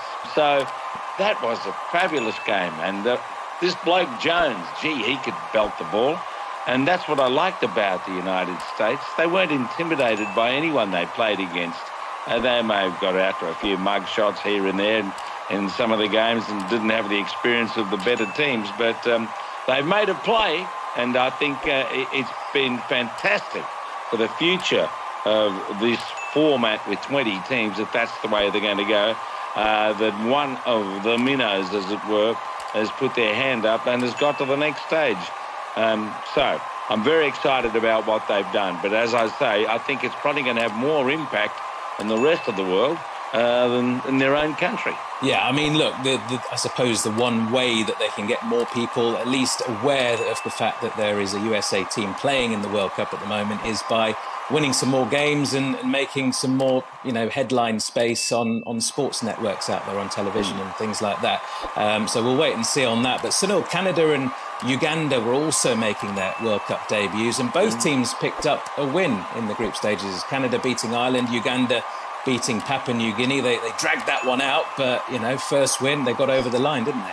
Oh, yes, they did. At the end of the day, that's what, we want. We want the smaller nations to come forward. We really want to make this a global tournament. When you say the World T20, the World ODI, you really want to make it the world. And I think what Jim was saying about the US was absolutely right. I think it was the New York Times that said India beat USA 119 to 113, almost like a basketball score. So I think that's the thing that you've got to get over. But you're right. The moment that you get teams like Canada beating Ireland, now Ireland is a test-playing nation, and you're beating Ireland in the T20 World Cup. Of course, it's not the same thing. And Uganda, and we were talking about Uganda in the previous show, beating Papua New Guinea. I think this is really what brings the world to the global stage. And I mean that really, it's not tautological. It's just the fact that you need to have nations actually coming and participating. The Netherlands were a bit of a disappointment in this particular tournament. But nevertheless, when we see teams like Uganda and Canada coming to the fore, winning, and the US, as I said, make it to the Super 8s, I think it's a great, great scene and a great story for international cricket. Absolutely. I mean, in fact, 6 of the 9 associate nations picked up wins in the group stages. And you're absolutely right on that point, I feel. When we talk about world tournaments, we want these tournaments to be global. We want to spread the game as far and wide as possible. The ODI World Cup, in fact, a few years ago was criticised when it went back down to just 10 teams, which people said, well, how is that going to be spreading the game? But I think T20 is the way really to spread the game, because it's a lot easier to understand for people coming into cricket for the first time. It's shorter, it's sharper. You can get a game over in 3-4 hours. In places like America, I think that is quite crucial. I know sometimes American football and things do go on quite a while, but to play an entire day and keep the interest of people who have never seen cricket before, I don't think that's the way really to spread the game. So I think, look, the T20 World Cup at the moment with this new format and, having these group stages and then the Super 8s, I think it's a great way for these associate nations to test themselves against the best that is out there. And I suppose we need to see more of that outside of World Cups as well, associate nations playing against full member sides for that development, of course. Now, on last week's show, we heard about Pakistan's difficult World Cup, but what about New Zealand? When we talk about test-playing nations and your full member nations, New Zealand are the most consistent side in World Cups in recent history in terms of making semi-finals at least. I mean, it's 6 times they've made semi-finals in tournaments in the last decade, in T20s and ODI World Cups, at least semi-finals, if not finals. But no batter scored a 50 in this tournament for them. In fact, the highest score was 40 from Glenn Phillips. Sunil, how disappointed will New Zealand be? It's the first time, as I said, that they've been knocked out before the semi-final stage in the last decade. At the end of the day, I think they had it coming. They have people who are playing franchise cricket all over the world. They didn't have a warm-up game. They got together, just before the tournament. So there was really, I don't think they really put their hearts and souls into this. Of course, they were gutted losing. I mean, no question, being beaten by, I think, 84 runs by Afghanistan. That's a big, big loss, for a test play for a nation like New Zealand. In fact, I had not picked New Zealand as one of my top 4, right, about 2 or 3 programs ago, because there was something about them that either, they're over the hill. I hate using that phrase, but you know what I mean. Or the interest is not there. I just didn't feel that there was, the urgency, the desire to actually win something in this tournament. So, and also if you look at what happened in the IPL, most of the New Zealand players, except for Trent Boult, did not get games. So they were sitting for 2 months, literally, in the dugouts, not getting games, not getting game time. I think it was a recipe for disaster. That's exactly what happened to New Zealand. So they'll be disappointed, but they'll go back and they'll forget about it and move on to the next stage. Could be the end of an era, Jim. Captain Kane Williamson, uncertain about his future in the format. That's what he says. I mean, he doesn't seem that uncertain when you consider that he's refused the offer of a central contract. He's given up the white ball captaincy. I think that might make it pretty clear as to where he sees his future, and all this coming off the back of Trent Boult, also confirming that this was his last T20 World Cup. Another one of those players who isn't centrally contracted with New Zealand. This seems like a pivotal time, doesn't it, for New Zealand cricket? A period of transition, you might say, Jim. Yes, and you felt that might be coming their way for Australia's performance in the 2 Test matches there, where Australia won convincingly in the first Test, but 5 for 180 chasing 270 in the next, they could well have been beaten, and that would have been a tremendous fillip for New Zealand because they hardly ever win against Australia. So there is some evidence of a little bit of a decline there. Now, Sunil pointed to the fact that some of them haven't been playing enough cricket. I'm not sure what the answer is, but I sort of looked through those teams, and I think New Zealand, they should have done better. And, well, Sri Lanka, they used to be a white ball powerhouse. Won the 96 50-over World Cup, of course. So, for me, those 2 teams, New Zealand and Sri Lanka, were the real disappointments of the tournament. So that's Nikesh Regani, Jim Maxwell and Sunil Gupta on this week's Stump, just talking through this T20 World Cup, the success of the associate nations, maybe some of the disappointments as well. Sri Lanka and New Zealand, who haven't had good tournaments. You can hear the whole episode on BBC Sounds from the BBC World Service. My name is Stefan Schemmel. The good news is from Antigua that the covers have come off in this game between Australia and Bangladesh in the Super 8 stage of the T20 World Cup. Australia 64 without loss after 6 overs and 2 balls. Their target is 141. They need 77 runs from 82 deliveries with all 10 wickets in hands. I think I might have given you a little bit of erroneous information earlier on when I said there was only 30 minutes to play with at the end of this game in terms of time lost. It's actually 60 minutes, so we're well clear of that at the moment. When the players do get back on, we expect that there will be no time lost. I think players going to resume in about 4 or 5 minutes time. The little tractors just going around the outfield just to make sure any surface water is removed. There are a few members of the ground staff out there making sure that everything is all okay and good to go. No umbrellas, no officials out there. Everything's dry, and pretty soon we'll see both of those 2 teams reappear in the Australia batters, David Warner and Travis Head. That unbroken stand of 64 that they've shared, with Warner 32 not out and Travis Head 31 not out. It just gives us a couple of minutes. I'm alongside Roshan Alam, host of the Bangla Cricket Podcast, just to talk about what the guys on Stumped have been discussing, Roshan, actually. And I asked you just before we went to the tape about Bangladesh. Everything's okay as long as they beat Sri Lanka. So a little bit like India and Pakistan. But on the subject of Sri Lanka and New Zealand, a lot of the focus at this World Cup has been on how the associates have performed well, particularly the USA getting through to the Super 8s, and how it's something that we've been crying out for, actually, as a sport, that our sport is expanded and that more nations are involved and feel that they're part of the big dance. But when a lesser team does well, that means a better team doesn't do so well.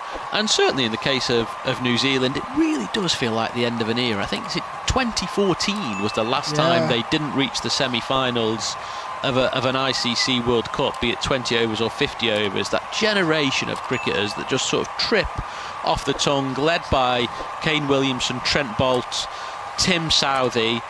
Probably should have won the World Cup in 2015 when they were co-hosts with Australia, lost in the final to the Australians. Trent Boult has already relinquished his central contract with Cricket New Zealand. He did that a couple of years ago. Hasn't played Test cricket for a little while. Now Kane Williamson has done the same, said that he actually in the early part of the new year he wants to explore some opportunities outside of New Zealand. In this country particularly, and certainly with the Euros going on, we talk a lot about golden generations. That has been a golden generation of cricketers for New Zealand. It feels like it's come to an end. Yeah, it has done it. I think the nice thing is it feels like it's a golden generation that's coming to a natural conclusion, and we're starting to see the shift. You compare that to Bangladesh, where we've seen this golden generation cling on and not quite move on. Actually, I prefer the New Zealand way. Shakib's still there, Mahmudullah's still there, Tamim no longer plays. Is he going to come back? We don't know. The endings felt messy. So yeah, it's been like an incredible run with this New Zealand team, and it's a shame to see them go out of the World Cup early, but we see that in all sorts of sport. And for me, like big teams like New Zealand going out just shows the kind of growth of the sport. And a 20-team World Cup for me is what a World Cup should feel like and be like. It should feel like a carnival and a festival of cricket, because I think too often with these ICC tournaments, the organisers can look to protect the big teams. You know, they've changed the entire format. The ODI World Cup made it a very long, arduous league format just to protect the big teams, just to protect the TV revenue. You know, in the Asia Cup, it's created so that basically India and Pakistan might play each other 3 times. You know, and so that kind of stuff. I understand, you know, obviously the commercial side of the game, but it can take away some of the magic of having, you know, a World Cup feeling like an actual global tournament. And you know, in this T20 World Cup, we've seen a handful of one-sided matches, but actually on the balance of things, not that many. And the fact that, you know, you're and they can still be entertaining as well, one-sided matches. 100%, yeah. Watching England like demolish Oman was actually really thrilling and entertaining. Watching them just also be so clinical. So, like, you know, I think with the case of New Zealand and Sri Lanka, I don't think it's panic stations. I think that, you know, for me, the worry is if you have a tournament where your big teams don't do well, the ICC can panic and suddenly reformat the entire tournament. They did it after the 2007 One-Day World Cup because India and Pakistan both went out, and the big global fixture that was meant to be India versus Pakistan in the second round ended up being Bangladesh versus Ireland. But you know, as far as New Zealand and Sri Lanka go, like, you know, it's keep your chins up. These tournaments come around very quickly. But I think it's great for the global sport if associate nations are turning up at the World Cup and performing. I mean, what we can say about the future format of ICC tournaments is they are set. The 50-over World Cup is due to expand to 14 teams next time around. This 20-over format in the T20, this 20-team format in the 20-over World Cup is set. In terms of the immediate futures for New Zealand and Sri Lanka, I guess we should say that fantastic generation of New Zealand players did win the ICC Test Championship, the inaugural winners of that a couple of years ago, so they got their hands on their first global title in the Test format. But the futures of both of those sides are actually intertwined with England, because England go to New Zealand to play 3 Test matches in New Zealand at the end of this year, and then Sri Lanka are coming to England to play 3 Test matches at the end of the summer. And there is a little bit of a question of whether or not Chris Silverwood, who's the former England coach, will still be in charge of Sri Lanka by the time they arrive here. That is for the future. The present is cricket in Antigua, because I'm pleased to say that the players have re-emerged behind the pink-shirted umpires. Bangladesh are in their positions. Here come David Warner and Travis Head. Play was interrupted midway through the 7th over. Australia 64 without loss. They need another 77 from 82 deliveries, with all 10 wickets still in hand to reach their target of 141. David Warner, who's 32 not out, he's just rechecked his guard. He's doing some stretches. He's practicing the reverse sweep, which is interesting. That was the shot he played to the final delivery before the rain break when he picked up a boundary. Travis Head is at the non-striker's end, 31 not out off 20 deliveries, 3 4s and 2 6s. Both these batters at 3 4s and 2 6s. Rishad Hossain is going to continue his first over. He'd only bowled the 2 deliveries, but he conceded 5 runs, the leg spinner. This is the first over outside the power play, and frankly Bangladesh took some tap, and they've turned to Rishad, sort of their trump card really, the leggy, and he's bowling now to Warner, who's swiping and missing, aiming somewhere over the leg side. He gets nothing on it. First thing to say is no overs have been lost for this game. That's the 3rd rain shower we've had, but the first time the players have been sent from the field, because both of the 2 previous showers, one happened before the game, one happened during the interval. But the game remains 20 overs aside. Australia needs 77 from 81, and Warner just carefully this time nudges it onto the leg side. Now they'll think about 2 here because the field's back. He's picked a gap. Travis Head turned but was sent back. Just a single, 65 without loss, Australia. Yeah, you wonder what effect a rain break can have on these 2 teams, and I wonder whether it would have given Bangladesh a moment to actually regroup, and perhaps Australia would have perhaps taken a plug out a little bit out of their momentum a touch, because they were really going at quite an aggressive rate, weren't they? So to come back out and pick that up may take a moment or 2. Thankfully for them, they've got enough on the board already to not really have to worry about it too much. Rishad's got a white towel in the back of his green trousers. Ball, Travis Head! Trying to make himself some room outside the leg stump. Head trying to drive through the offside against the spin, but Rishad has turned that one back into the left-hander, quite slowly actually, past the inside edge. It's hit the inside of the off stump, and Travis Head has to go for 31. Australia 65 for 1. Well, it's the leg spinner again. He's the only player that this Australia team haven't really faced and they don't know a lot about. And he's done the trick for Bangladesh again. It's so good to see a leg spinner doing well in Bangladesh because they don't get played enough. They don't get nurtured or taken through the system. They don't get picked at domestic level enough. So Rishad Hossain paying dividends once again. Brilliant to see. And Bangladesh have a breakthrough. It might be too little too late, but it's a big boost of confidence for Bangladesh. You're talking, Roshan, about this generation of Bangladeshi players that might be moving on. Rishad Hossain, 21, looks like he really does look like the future of Bangladeshi cricket. Really talented leg spinner. Could see him potentially being in demand in the franchise world. He can bat. He was promoted up to number 4 earlier on. Gives a good whack, left-hander. He looks like he's got a big future ahead of him. Yeah, you'd hope so. I mean, he's really only in the squad because he can also bat. Bangladesh just have this tendency to not go for leg spinners because they've had an abundance of slow left armers. So the fact he's managed to force his way into the team through his batting and is now repaying that faith with the ball is phenomenal for Bangladesh. Mitch Marsh then, the captain, right-hander in at number 3. His short sleeve shirt riding up his forearms, revealing some big biceps. That's a leg break outside the off stump from Rishad.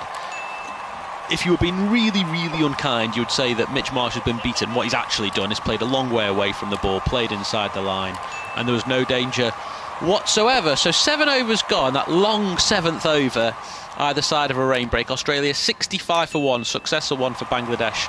The removal of Travis Head. Thanks for sticking with us throughout the night and now into the early hours in the UK. Listening to us on Test Match Special, 5 Sports Extra, BBC Sport website and app, BBC Sounds. Follow the live text commentary as well of every game from now on in the T20 World Cup. John T. Coleman currently talking through the action on the BBC Sport website. Don't forget as well, keep up to date with all the action from this World Cup and from the Euros on BBC Sounds. Test Match Special podcast, Football Daily podcast. As a new over begins, Warner goes back onto his stumps and just defends into the offside from the off-spinner Mahedi Hasan. This is his 4th over. Yeah, fascinating. It's bowled all the way through. Warner again back onto his stumps, nudged into the onside, and Mahedi, it's like a jack-in-the-box, does the fielding off his own bowling. He's got figures of no wicket for 21. But he's going to be bowling his 4 overs straight through. From one end, Warner on 33, waits, pushes off the back foot through a gap in the covers just for a single. He's on to 34, so Mitch Marsh will get his first look at the off-spinner. Yeah, Najmul Hossain Shanto is very bold in his decisions. We've not seen Shakib bowl yet, but Mahedi Hasan coming to his first game in this tournament, bowling all the way through. Shanto's not shy with his decisions. Obviously before you had 2 left-handers at the crease with the off-spinner bowling. David Warner still there and still on strike at the beginning of that over. Maybe just thinking, right, can we get Warner as well? Now he's got the right-handed Marsh in his sights. Marsh back onto his stumps and forcing it back to the bowler. Tide not an issue for Australia whatsoever. They need 75 from 74 deliveries. Probably if they had half of that number of deliveries left, they'd still fancy themselves with 9 wickets in hand. Mahedi skips in, plays outside the off-stump Marsh, goes past the outside edge, and Mahedi's got his hands on his head. It's very close to taking the edge. So goes through to the wicketkeeper Litton. It's been a good period actually for Bangladesh after the rain break. Yeah, they seem to have regrouped. I mean, we spoke about the conditions maybe becoming slightly more difficult, the dew setting in. Marsh on strike, goes back on his stumps. He's leaving a big gap between his bat and his pads, almost playing across the ball, but pushes it into the offside, and Mahedi does the fielding again. Off his own bowling to complete his 4 overs, as to complete the 8th over, Mahedi takes his cap with figures of no wicket for 22. Australia 66 for 1 in 10 deliveries since the rain break. They've scored only 2 runs and lost 1 wicket. Bangladesh have regrouped well, and Australia have had the momentum checked. Yeah, I think that's absolutely spot on. I think Bangladesh, their body language, their energy following that wicket has really changed. Obviously that rain break has just given them time to sort of just go, hang on, let's take stock, what do we do here?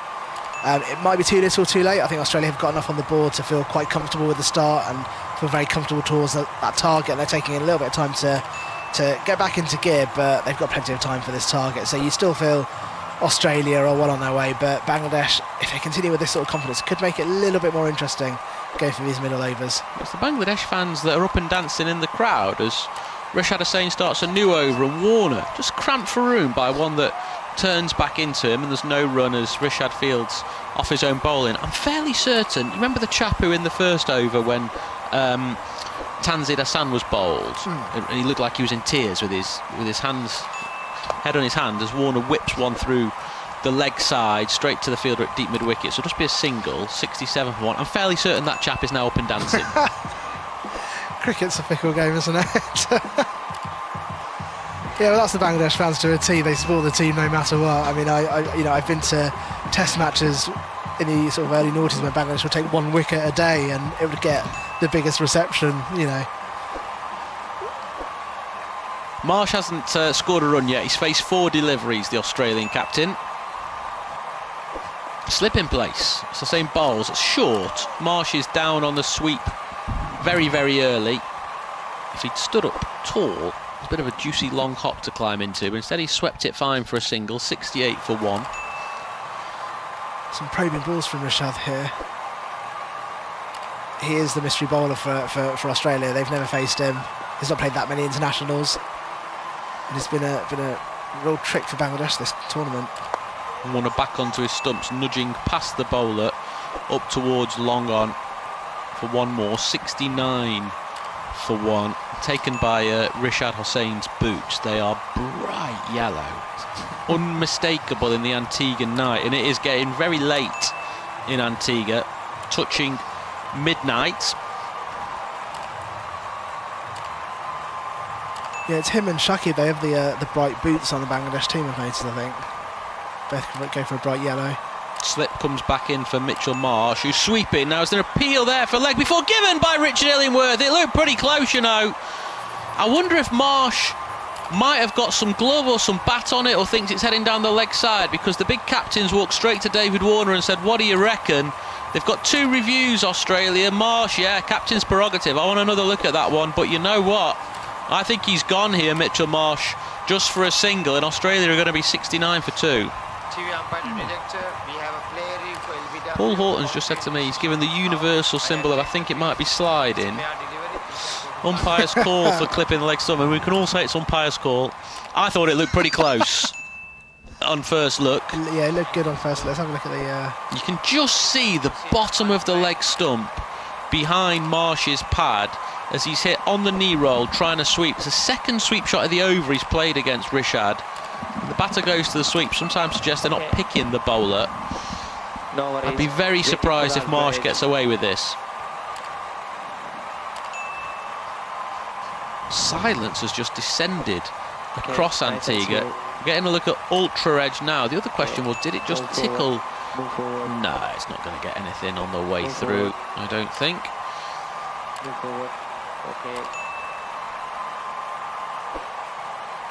The voice you can hear is the TV umpire Kumar Dharmasena.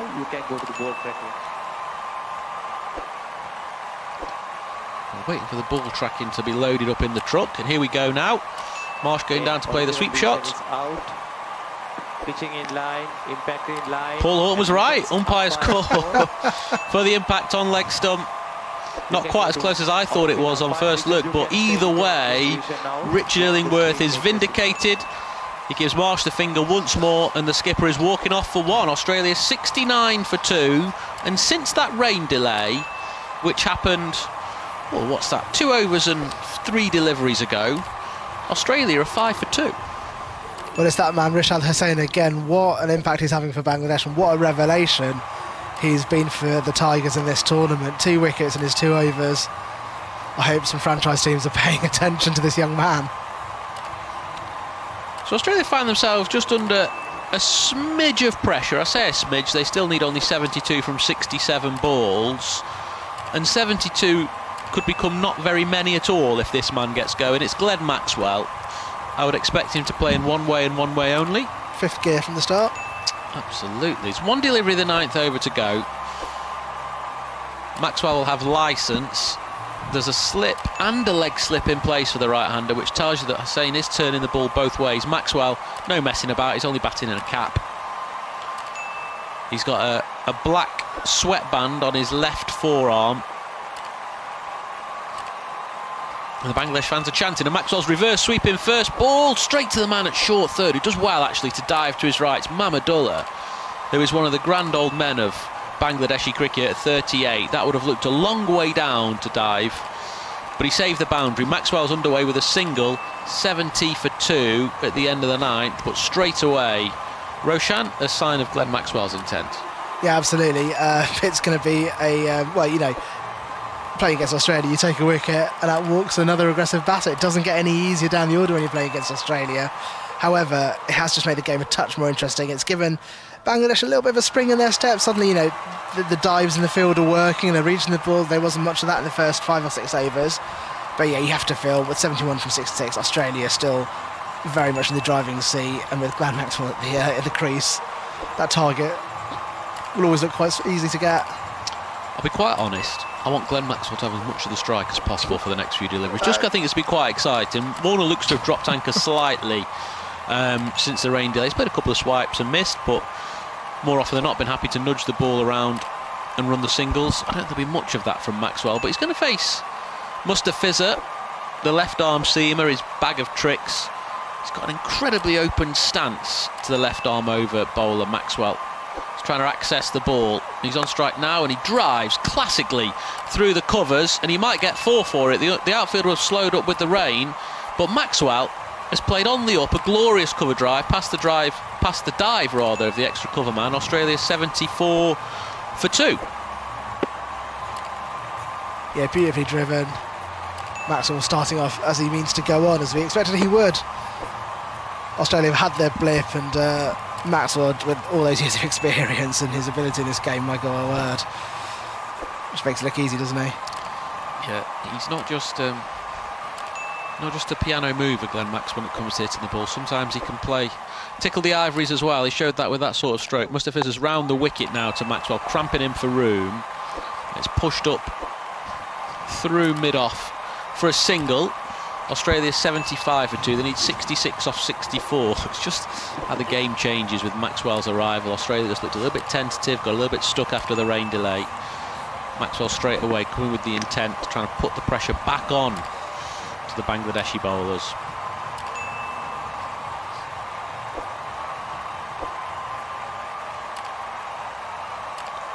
Warner will get his first look at Mustafizur's second spell.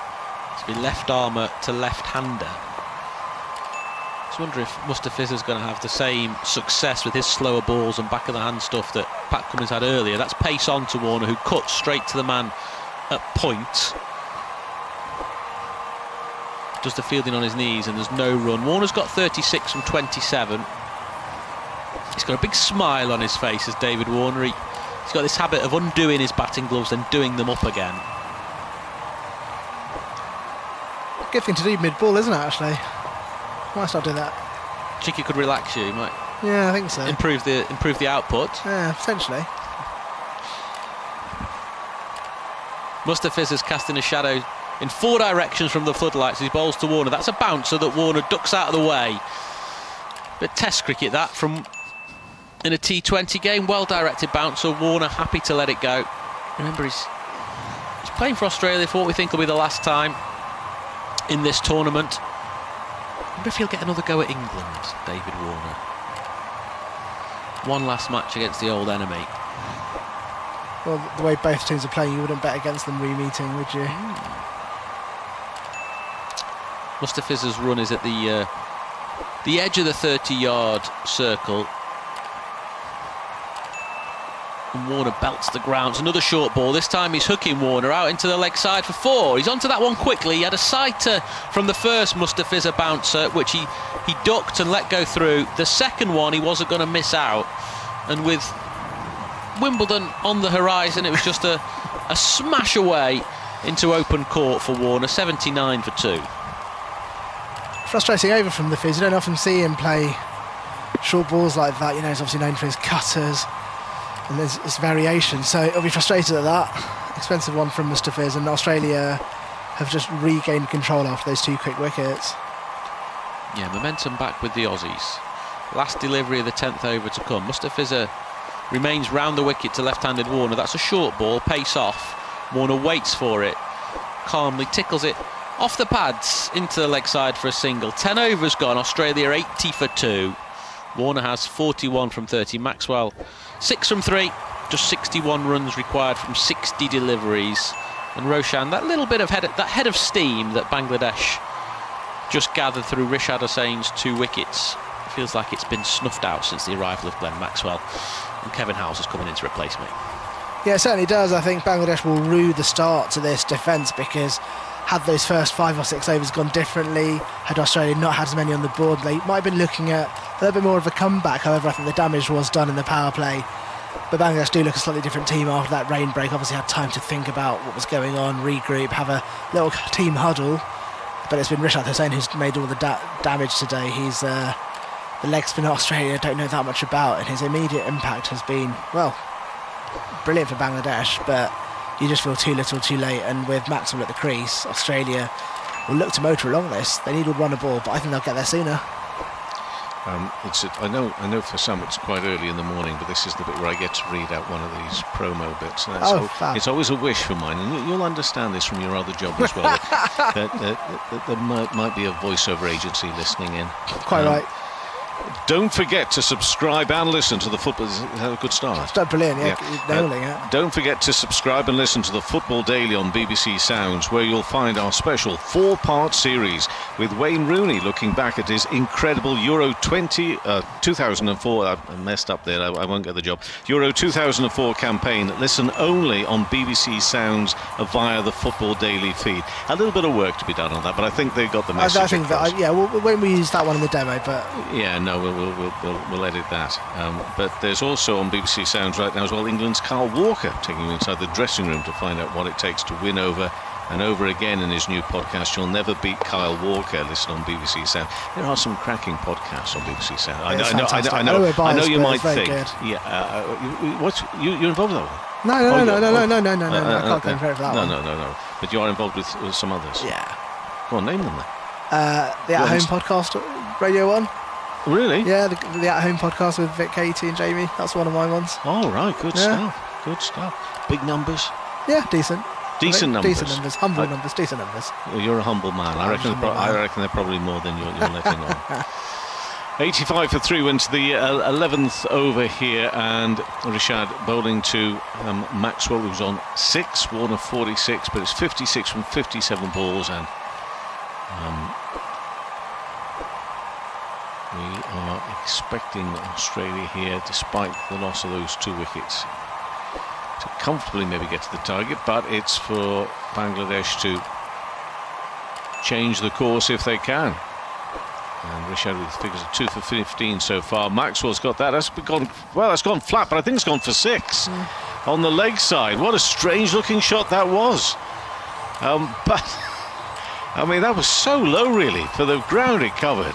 91 for 2 in the 11th over.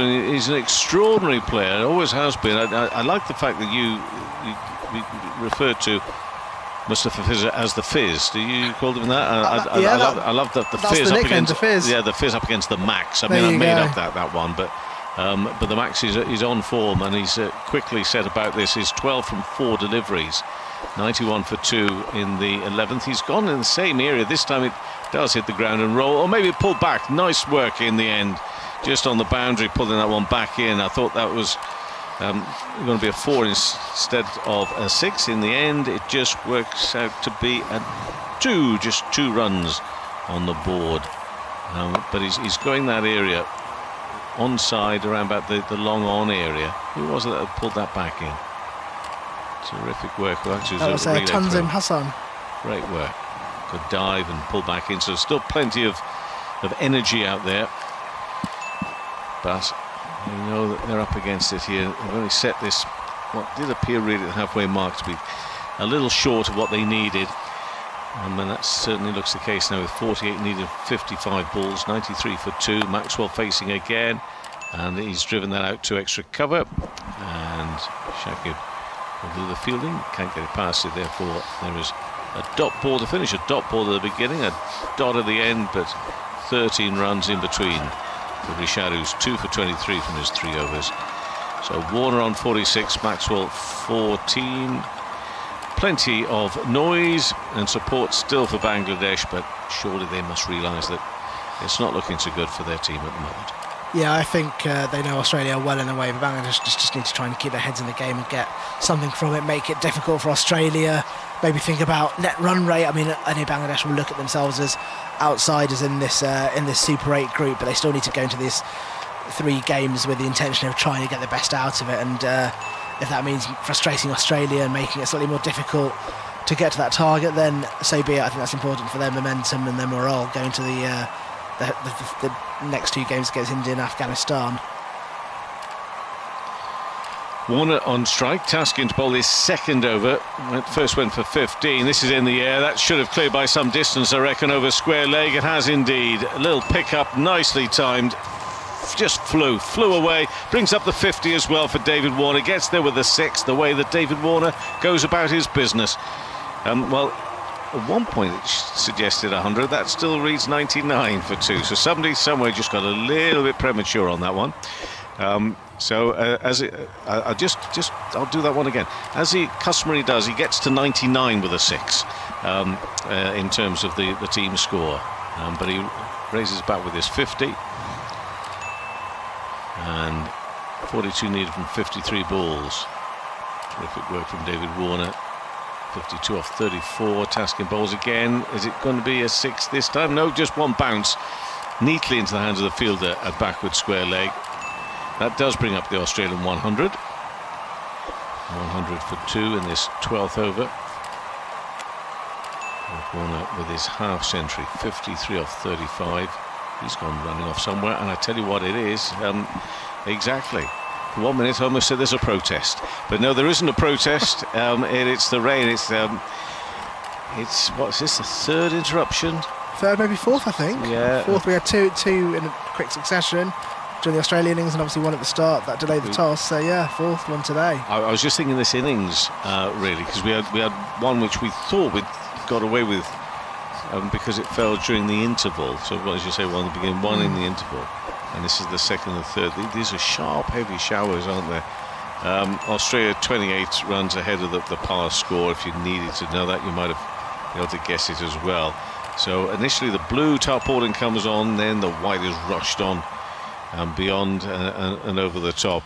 So, frustration in the sense that, with all due respect to Bangladesh, we think we know the way this is going, and it's just really holding up perhaps the inevitable. But Bangladesh, of course, whilst there is still some hope that maybe they'll get back out there, will do their best.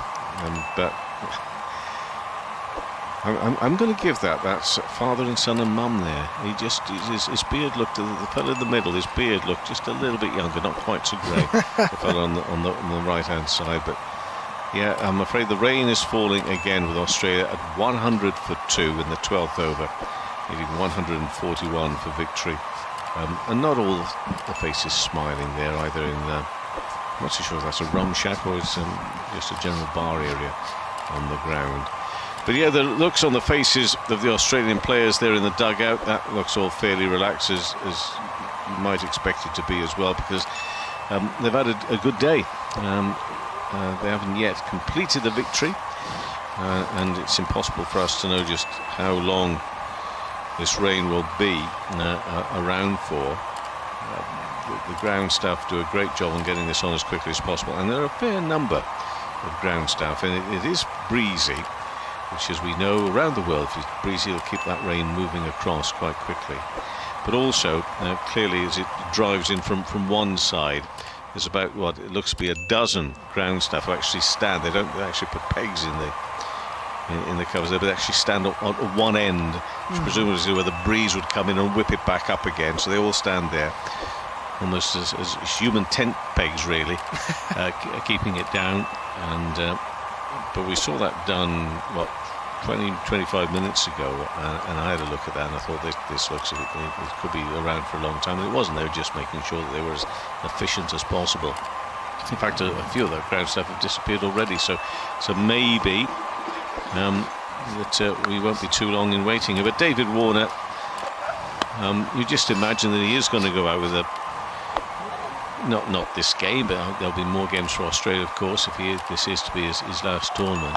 You can just imagine, as Stefan alluded to, maybe playing England and getting the big score against England.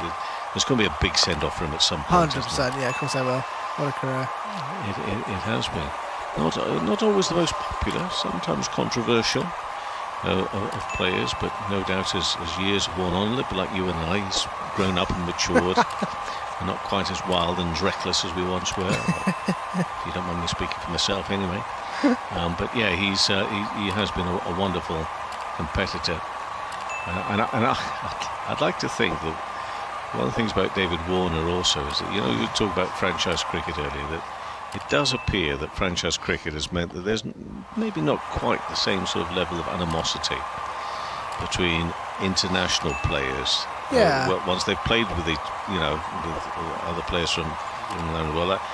I don't think it takes away from the edginess of the competition, because even in the nets, and Paul's the man to talk about this, not me, even in nets you'll find that players are very competitive, but and always wanting to win. But it does seem as if the game is played with a bit of a different attitude now. Paul Horton and not, I'm just thinking about David Warner, who seemed to enjoy the idea of being a bit of a pantomime, a nasty man out there at times, and getting under the noses of certain players, certainly English players, and maybe because of franchise cricket that animosity isn't quite the same, not just towards David Warner but other players as well. Do you think it's changed the sort of rivalry there's been, or there is? I think it's a good point you raise. I think it definitely has changed understanding of oppositions, I would say, and understanding of different people. And obviously some of these guys are teammates in a number of teams and then against each other in international cricket, so they still play the game incredibly competitive, but maybe there is less of that, as you say, less of that direct anger towards each other, and in the heat of the battle, because next week they're going to be playing for whoever they are together, and they've made relationships, and they're friends off the field, no matter what country they come from. I was convinced from a distance that was the case, and then there was the Johnny Bairstow incident on the run out at Lords, and then that left me, because there was quite a lot of ill feeling over that one, wasn't there, when he was run out, and it was Alex Carey, wasn't it, the wicketkeeper, who it seemingly had a massive impact on him, because people really did pile on Australia. There was the hoo-ha with a couple of the MCC members in the long room there at Lords as well on that one. As you say, because it doesn't take away from the competitive edge, it just makes the atmosphere just a little bit different. And maybe because a lot of these players knew each other from franchise cricket, maybe incidents like that, there will still happen. There will be still those ignition points, but maybe sorted out a little more quickly and whatever afterwards. I don't know. Yeah, potentially. There's obviously going to things that happen, get them in the heat of the battle in competitive, test series and matches and T20 games all over the world. So these happens. Decisions are, short and quick, and it happens in the heat of the moment, and then and you develop and move on and learn. Maybe David Warner.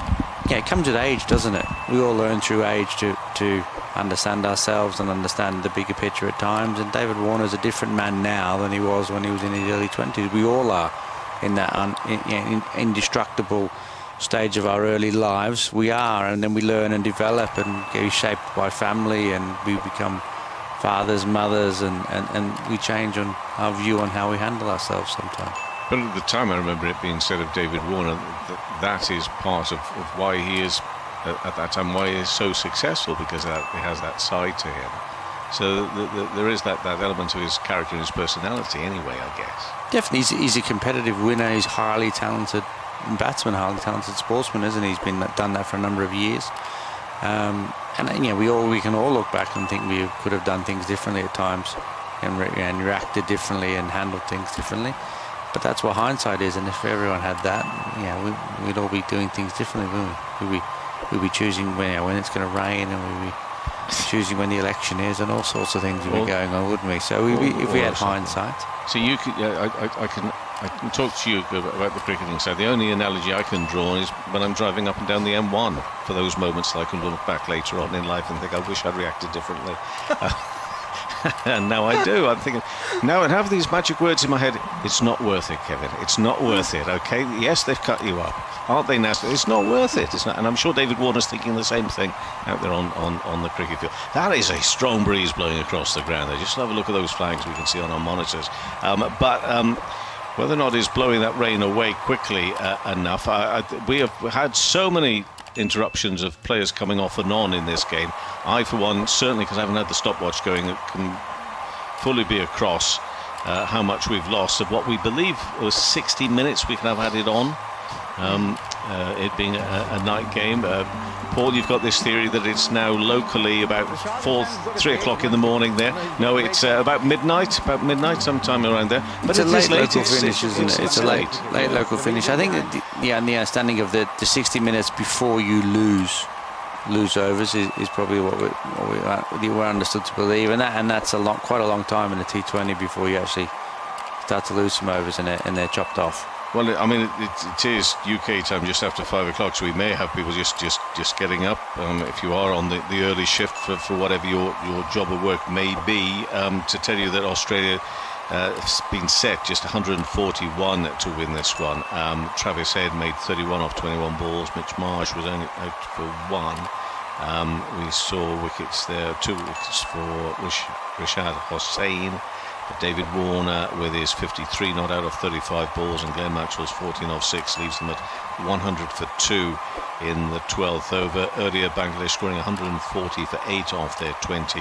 That included Najmul, Hossain, Shanto with a 41. Towhid, Hridoy making 40. We saw Pat Cummins take a hat-trick, 3 for 29 from his 4 overs, 2 wickets for Adam Zampa. He's doing well in the tournament, second highest wicket taker in the competition at the moment. Mitchell Starc 1 for 21.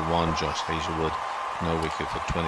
He went for a few in his last, or otherwise been extremely economical, as opposed to being extremely economical before that. And we saw Marcus Stoinis bowl a couple of overs, 1 for 24. Glenn Maxwell bowled 2 and he took 1 for 14 as well. We weren't 100% sure, you could never be so at the halfway mark, but we did get the feeling it was under par, that Bangladesh score. And I think, if memory serves correct, talking to Paul earlier on about this, only about the 160, 170 mark to the 160 would have been something more like, so at least 20 runs under what they should have been. And of course now, with that benefit of hindsight and the way that Australia have gone about this reply at 100 for 2 in the 12th over, they certainly do look short still to bat if needed. Marcus Stoinis, Tim David. I love the idea of Tim David going back to this spin bowling, Roshan, and basically it seemed to be because he was just fed up of just standing in the field and doing nothing for half the game. He wanted to become more involved. I love that attitude, standing there thinking, oh, this is a bit boring. What can I do? Oh, I can stop my bowling again. Yeah, I read a quote from him actually. It was just like, it's sort of coming out all right. It was just a great way to discover that you can contribute with the ball as well. It's good initiative, I guess, isn't it? I mean, we're similar thing in the Bangladesh team. Rishad Hossain wouldn't be in the team if he couldn't bat, because Bangladesh wouldn't pick a leg spinner. It's not the culture of the cricket, and so having something else in your armour that you can offer to the side, never a bad thing. Yeah, well, I love that attitude, and of course Tim David definitely one of those, along with Chris Green maybe a year or two earlier than him, but certainly Tim David one of those that sort of has made his mark as a franchise cricketer, with the white ball and getting recognised that way. Can be brutal with the bat, he can hit such a long way, so he can add that element to his game as well. That would be something extra for him to offer not only Australia but franchise teams. Absolutely. Around the world. That rain is not getting any lighter. In fact, to be honest with you, it looks, if you don't mind me saying, terminal at the moment, and more. I mean, we've not seen, even on a night where the rain has arrived from time to time, we've not seen as many covers. Is that fair to say? That looks pretty. Yeah, it's starting to look quite swimming pool, isn't it? When you can start to see the covers looking quite wet. I just wonder, with in now gone midnight, if I was in the crowd, you'd start thinking about heading home maybe in this rain rather than sitting around for a game that feels like a foregone conclusion. It's a tough one with these rain delays, particularly on the late fixtures. Yeah, it looks relentless at the moment. The ground staff's still out there, and the cover's looking now quite soggy from where we're seeing them. So yeah, it's not looking optimistic for a resolution of this game at the moment. I am toying. Sometimes I've used that term. I'm toying with the idea as to whether we stay here live with you, because I wonder whether they're going to call this off quite soon, or whether we go to hear a little bit of stump, by which time we may come back and find that has been confirmed. So I think I'm going to go for that option. But play interrupted here due to rain. Australia 100 for 2 in the 12th over, needing just 101 to try and get the Super 8 section of the World T20 up and running with a victory here over Bangladesh. So it doesn't look particularly optimistic at the moment, but nothing. Oh, hold on. Have I spoken too early? Is that ground staff starting to move the covers off? Or the ground staff are certainly moving. They're moving, or they're hammering it in even more. Down on one knee. I love this game. It is only a game that I enjoy. But trying to work out, is this a ground staff that's saying to themselves, that is it, and we're going to put these covers down even more? I think it is. I think that's I think it looks like it's still raining. You're looking for the floodlights. Exactly. So, whilst they're doing that, let us, in the meantime, and I think when we come back, we may have news for you that this game is off with a victory for Australia. But in the meantime, Nikesh Regani, Jim Maxwell and Senil Gupta are joined in the latest episode of Stumped by Head of Performance at Cricket Scotland, Steve Snell, who looks back on their campaign and their 2 wins against Oman and Namibia. It's an interesting question, I think, because certainly really happy with our performances across the tournament. I thought the players played absolutely superbly. We played a brand of cricket where we tried to ensure that we wanted to lay a glove on our 4-member opponents and really make an impression on the tournament. And I thought we played a really attractive and exciting brand of cricket. But equally, we left at the group stages and didn't progress. So from a performance perspective, really positive. From a results perspective, I think the old adage of looking in the scorebook, obviously we're delighted to beat Oman and Namibia, but still disappointed in a sense not to beat England and Australia. And certainly that first game in Barbados, we thought we were in with a real sniff. The wicket, the pitch wasn't fantastic, so to not have that kind of excitement of that run chase for England was actually really disappointing, not just for our tournament prospects, but for the exciting game as a whole, perhaps. Yeah, look, a lot of people suggesting that wouldn't have been an easy chase for England. 109, the revised target from 10 overs, would have been a very interesting one indeed. Look, there have been plenty of highlights, as you mentioned, through the tournament, those couple of wins that you did pick up. I mean, I was commentating for the BBC on the Australia game, and I felt there were some moments in there where the Scotland side really showed how much they belong on that big stage. They won some big moments in that game. They were, favourites for quite a long stretch until Australia, in that run chase in the last 5 overs or so, just started to take the game away from Scotland. Was that one of the highlights for you in this tournament? If not, talk about some other highlights, maybe some other moments that you can help build for the future with. Yeah, I think it's a good question. I think there are plenty of moments we're really happy with. I think that first game against England and not losing a wicket against the pace of Wood and Archer and the emotion of Jofra playing in Barbados with for the first time for England. There was kind of lots of reasons for England to be up and about, and for us to kind of quash that and take all the nerves away. I think that gave the players a lot of confidence and a lot of belief. Been played so smartly and effectively in the first game. If we go then right back to the end of the tournament for us, getting the rate up, I think the Australians were up to 13 and over with Stoinis in, and then that was really the first time I thought, we're going to win here and we're going to qualify. And then just the quality and the power and the depth of Australia just really kind of shone through. And I think certainly for looking at the depth of talent, where players coming in at 6, 7, 8, can clear the ropes as effortlessly as Australia did, just showed really the kind of the gulf in opportunities for players. A lot of those Australian team have been at the IPL, played a lot of T20 cricket, whereas the reality is most of our players haven't had that exposure, and I think that showed in that last game. But I think it was really promising for our perspective that we played off the front foot against Australia. I think speaking to the coaches before the game, my kind of one real measurable was that I wanted us to put on a performance. I wanted us to compete. I wanted us to try and win the game rather than just to try and stay in the game. In that sense, multiple moments of positivity, but again highlights the gulf in opportunities that some international cricketers are getting it and some aren't. Yeah, hi Steve, this is Sunil Gupta for Akashvani. I'm in New Delhi and I watched that game. And first of all, congratulations for the type of cricket you played. But earlier in the show and also in earlier shows, we spoke about the associate nations, smaller nations, deserving more quote-unquote respect. Do you think that this expanded tournament will help with perceptions of the associate nations actually being on the same table as the Big Eight or the test-playing nations as well? I think firstly it is a really positive step that it was a truly global tournament. We'd obviously seen it in football for a number of years. You have your multi-country tournaments, and there's always some really good shocks which are exciting. The jeopardy of tournaments, I think, are what draws people in.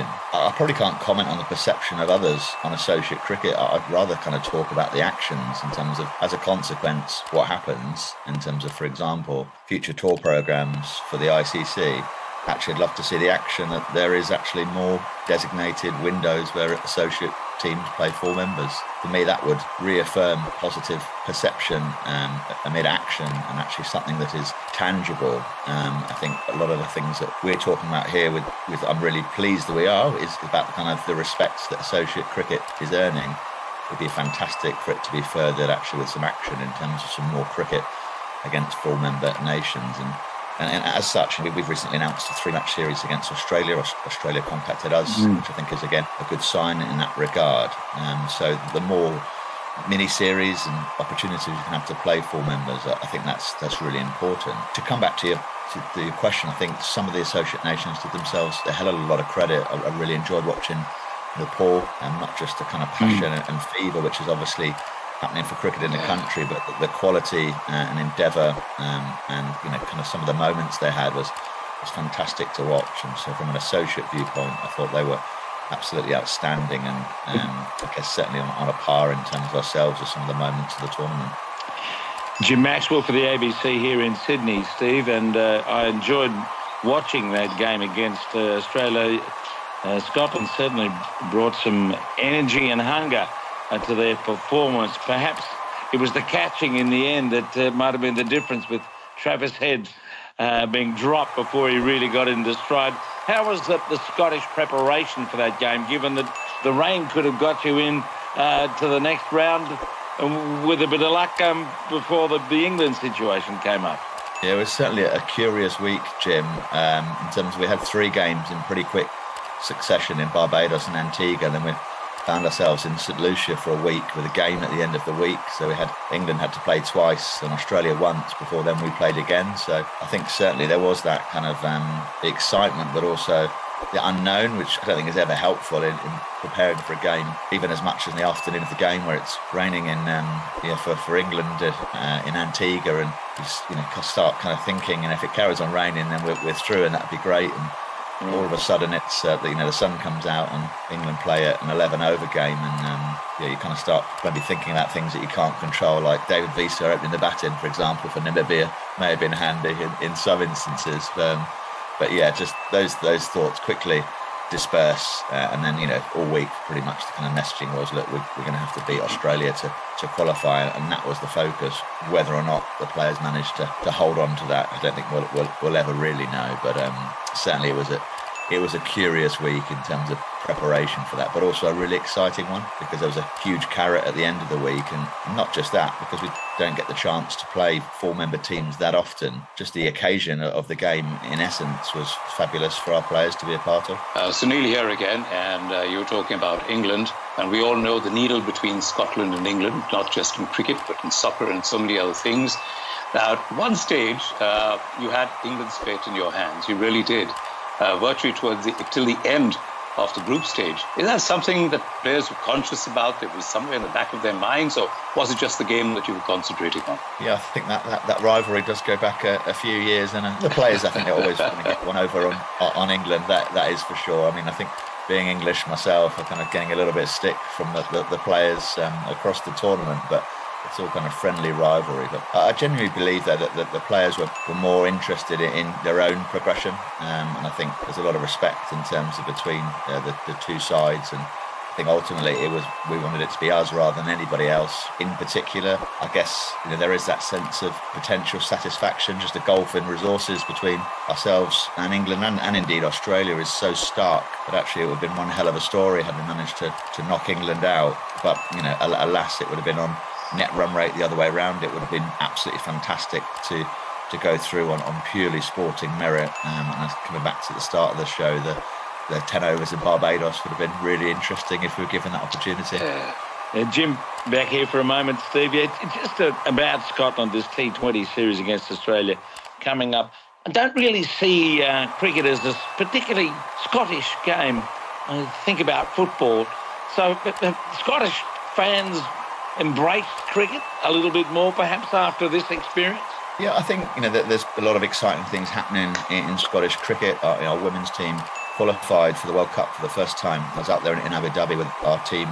We beat Ireland in the semi-final to qualify for the World Cup in Bangladesh, and that created a huge ripple across Scottish cricket and a lot of really interested parties, which was fantastic to see. And I think that's certainly been furthered by the World Cup escapades and the coverage that we've been receiving, really positive coverage. And I guess, I'm quite new to Scottish cricket myself. I've been in post as head of performance since December, so I'm still finding my way in the territory a little bit. But, what I am hearing is, real engagement and interest in a full member coming to players in a 3-match series. So I'd like to think the romance in me says that, more people are interested and engaged and I want to come and buy tickets. And I guess, from a participation perspective, there's loads of people playing cricket in Scotland, loads of club cricket happening, loads of matches taking place across pathway, women and girls, and men's cricket. So, I see probably a greater depth of interest than potentially the perception. Naturally, there's a lot of rugby and football, which is talked about in Scotland, but I think the cricket is emerging and showing that it's a real force. And I think there's some really good work going on behind the scenes at Cricket Scotland to encourage that. Steve, Nikesh again. You spoke about having more opportunities for Scottish cricket is the best way to develop cricket in the country. Look, that series against Australia is part of that. It's a stepping stone in the right direction. But this summer also sees the start of the Scottish Super 10 T10 franchise competition in Aberdeen. How important will that be in the development of improving the standard of Scottish cricket, and how big could that tournament potentially be with the addition of overseas players allowed in there? Yeah, it's definitely an interesting concept. So I think obviously the world is kind of pretty saturated with the franchise competition, so that the fact we managed to find room for another one is interesting. But I think however we can bring top international cricketers to Scotland, I think is really important, and from our players' perspective, because they don't get a huge amount of opportunity. I think it's going to be useful in terms of our development and critically give our players an opportunity to make a living as professional cricketers as well. I think the gulf in economics is reasonably stark between some of our international players and some of the other 4-member teams. So to actually have that opportunity for the players to play against top players, but also an opportunity for them to make a living in Scotland, is going to be great, I think. Sunil here again. Now, we've spoken about this World Cup and what it's meant to you and how close you came to qualifying for the Super 8. And of course, the Australia series, the T10 coming up. But one of the things that the associate nations do want to play is the full game, Test cricket. And we know that there's a big gulf between what happens at the white ball level, what happens at the red ball level. Now, the takeaways from this World Cup, how do you see those helping you and taking you to that next stage? I mean, playing white ball cricket and the type of cricket you're playing is terrific, but I'm sure that in the back of your minds, there is this thing about getting down and playing Test cricket as well with the big nations. What is this path that you think the next few years are going to help you do, and the takeaways from this World Cup are going to help you with? It's a really interesting question. I think it's certainly, to be honest, the Test cricket isn't something which is on the radar at the moment for us, and that's got nothing to do with the interest in terms of Test cricket. I mean, personally, I love red ball cricket. The reality, our national sides are only playing white ball cricket at the moment. We don't have a professional infrastructure in Scotland to support professional red ball cricket. So the reality for us is making sure we're strong as we can be in T20 and white ball cricket, and encouraging the love of all cricket in our boys and girls and our men's and women's teams and just try and encourage our teams to be as strong as they can at the level they're playing at. But at this stage, I don't think Test cricket is a realistic ambition, particularly in the short term, but certainly kind of playing cricket and trying to aspire to be full members in the future. White ball and T20 perspective, I think, is imperative, but I think Test cricket isn't something which is on the agenda, which I guess is almost indicative in terms of where the world game is at in terms of Test cricket, and that's not in the interest in terms of people who follow it, but just actually in the growth of Test cricket. There's no doubt that isn't growing. Well, Steve, we look forward to seeing a lot more of Scotland in T20 World Cups and in white ball cricket against some of the Test-playing nations in the future. Thanks so much for the entertainment in the West Indies and the US, and thanks for joining us here on Starc. Great, thanks for having me. Head of Performance at Cricket Scotland, Steve Snell, on the latest edition of Stump, which you can get your podcast from wherever you get them. BBC Sounds, of course, being one of the places. Nikesh Regali there, along with Jim Maxwell and Sunil Gupta, talking with Steve. Indeed, it was an interesting, exciting story for Scotland in the competition. I'm afraid there is very little which is either interesting or exciting about what we can see at the moment in front of us, which covers ground stuff coming back on to the field. Whether that's because it has stopped raining, it's not that easy for us to see. What's the latest in terms of, was it 54 minutes past the hour we have to start by? Was that what was that? You need to press your button. You press your button and off you go again. It's not like a working radio. You think I'd be no, I'd put a mic on. 12:45 is the local cut-off time. 45. Yeah, so okay. I think we've already started to lose overs. I think the rain may have stopped, actually. I think that's why the groundsmen are sort of trudging out there. I think the rain may have stopped. Trudging in that sort of way which says, why are we bothering? A little bit. Obviously, given the score, what overs may be left, and there may be a possibility, it was mentioned just off there that possibly Australia might be already ahead of their revised Duckworth-Lewis target, depending on what overs are left. But the rain has stopped, I think, is why there is a bit of activity. Okay, that's Paul Horton, also Roshan Aman, who has talk about podcasts. You're from the... You are. It is you. You identify as Bangla Cricket Podcast. Latest editions. Do you know what? I've not done one for a little while since I had a why baby. not? Well, because I've got a newborn baby at home. It's hard to do a podcast with a child. Is it? Yeah. Oh, I see. But you're still happy for the name to be out there, 100%. having a bit of profile 100%, for it. yeah. We'll return with a new season very soon. Fingers crossed. Okay. Bangladesh post this tournament, building into the next World Cup. Right. Pitiful excuse as to why you stopped, though. To be honest, newborn baby, very difficult. Well, there we are. Anyway.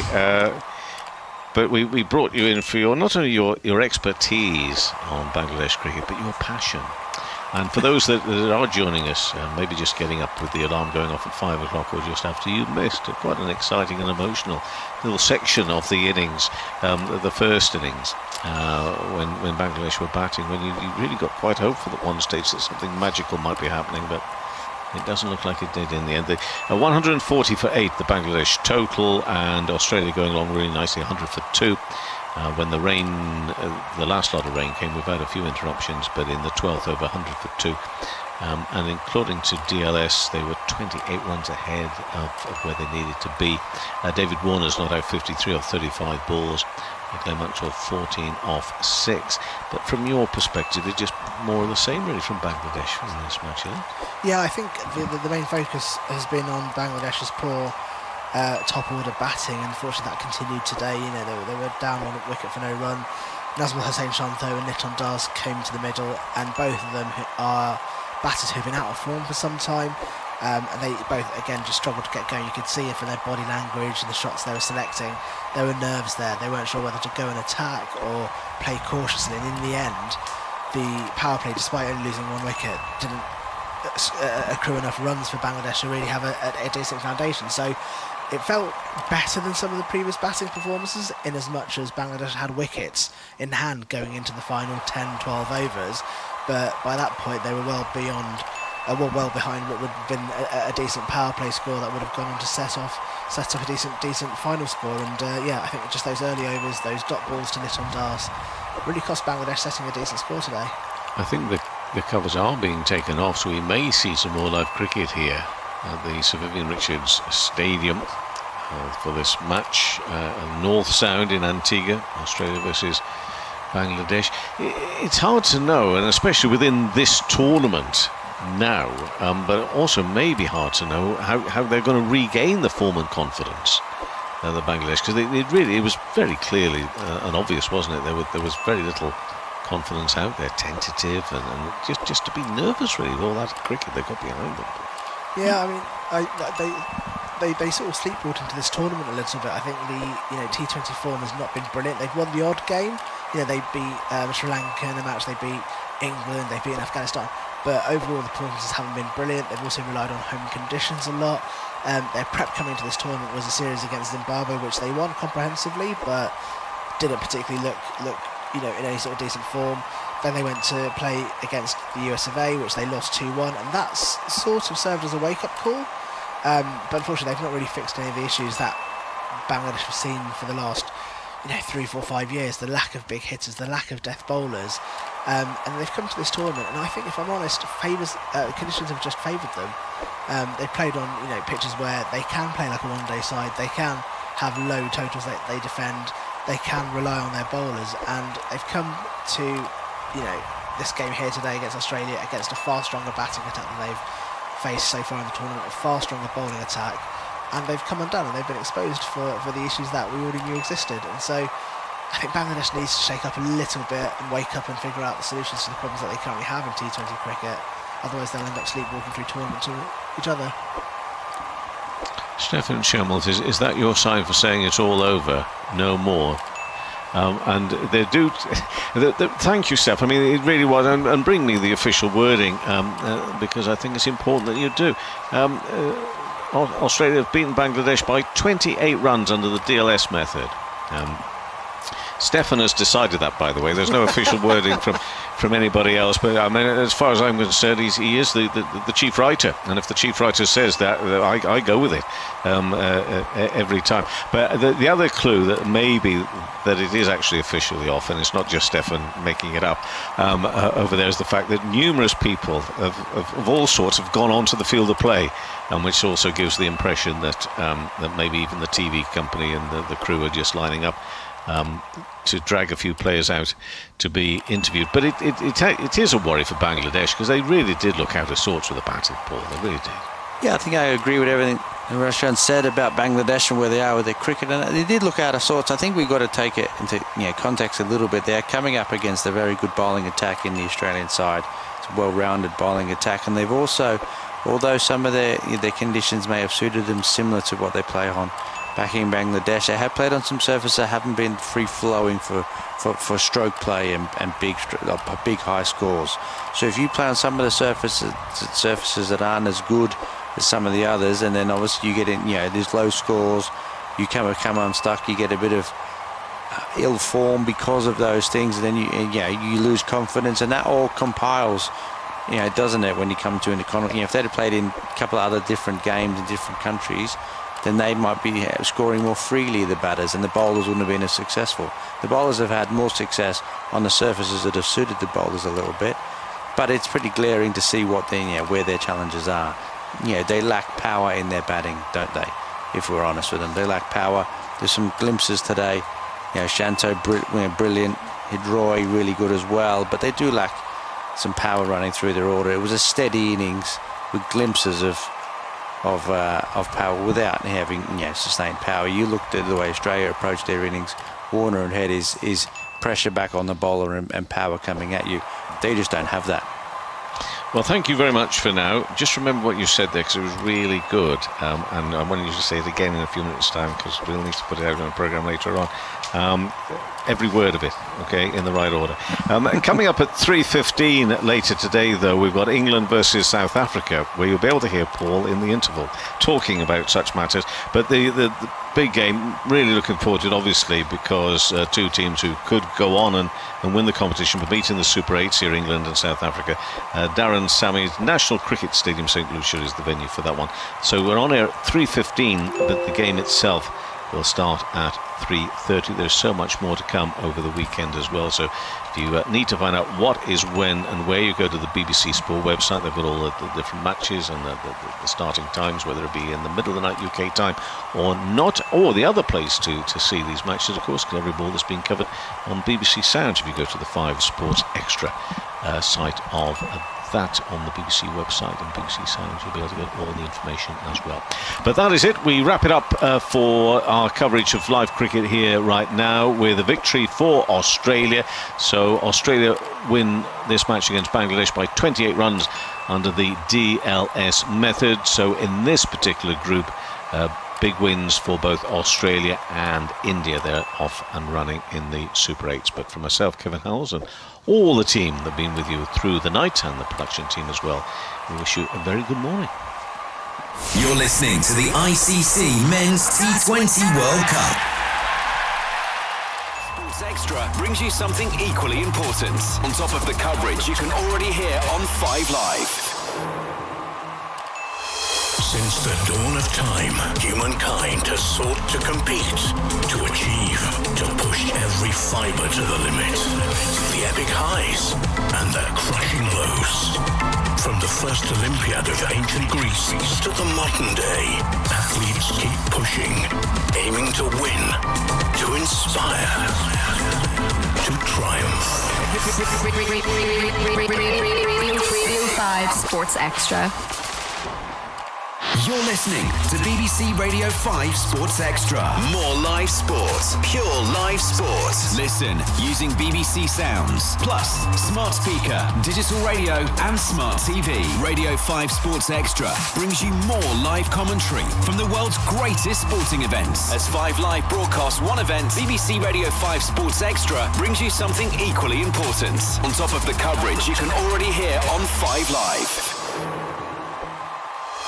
Since the dawn of time, humankind has sought to compete, to achieve, to push every fibre to the limit. The epic highs and the crushing lows. From the first Olympiad of ancient Greece to the modern day, athletes keep pushing, aiming to win, to inspire, to triumph. Radio 5 Sports Extra. You're listening to BBC Radio 5 Sports Extra.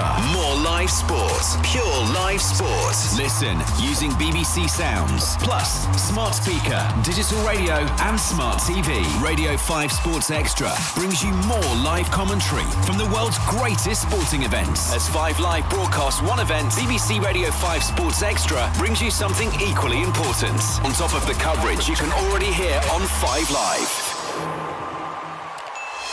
Since the dawn of time, humankind has sought to compete, to achieve, to push every fibre to the limit.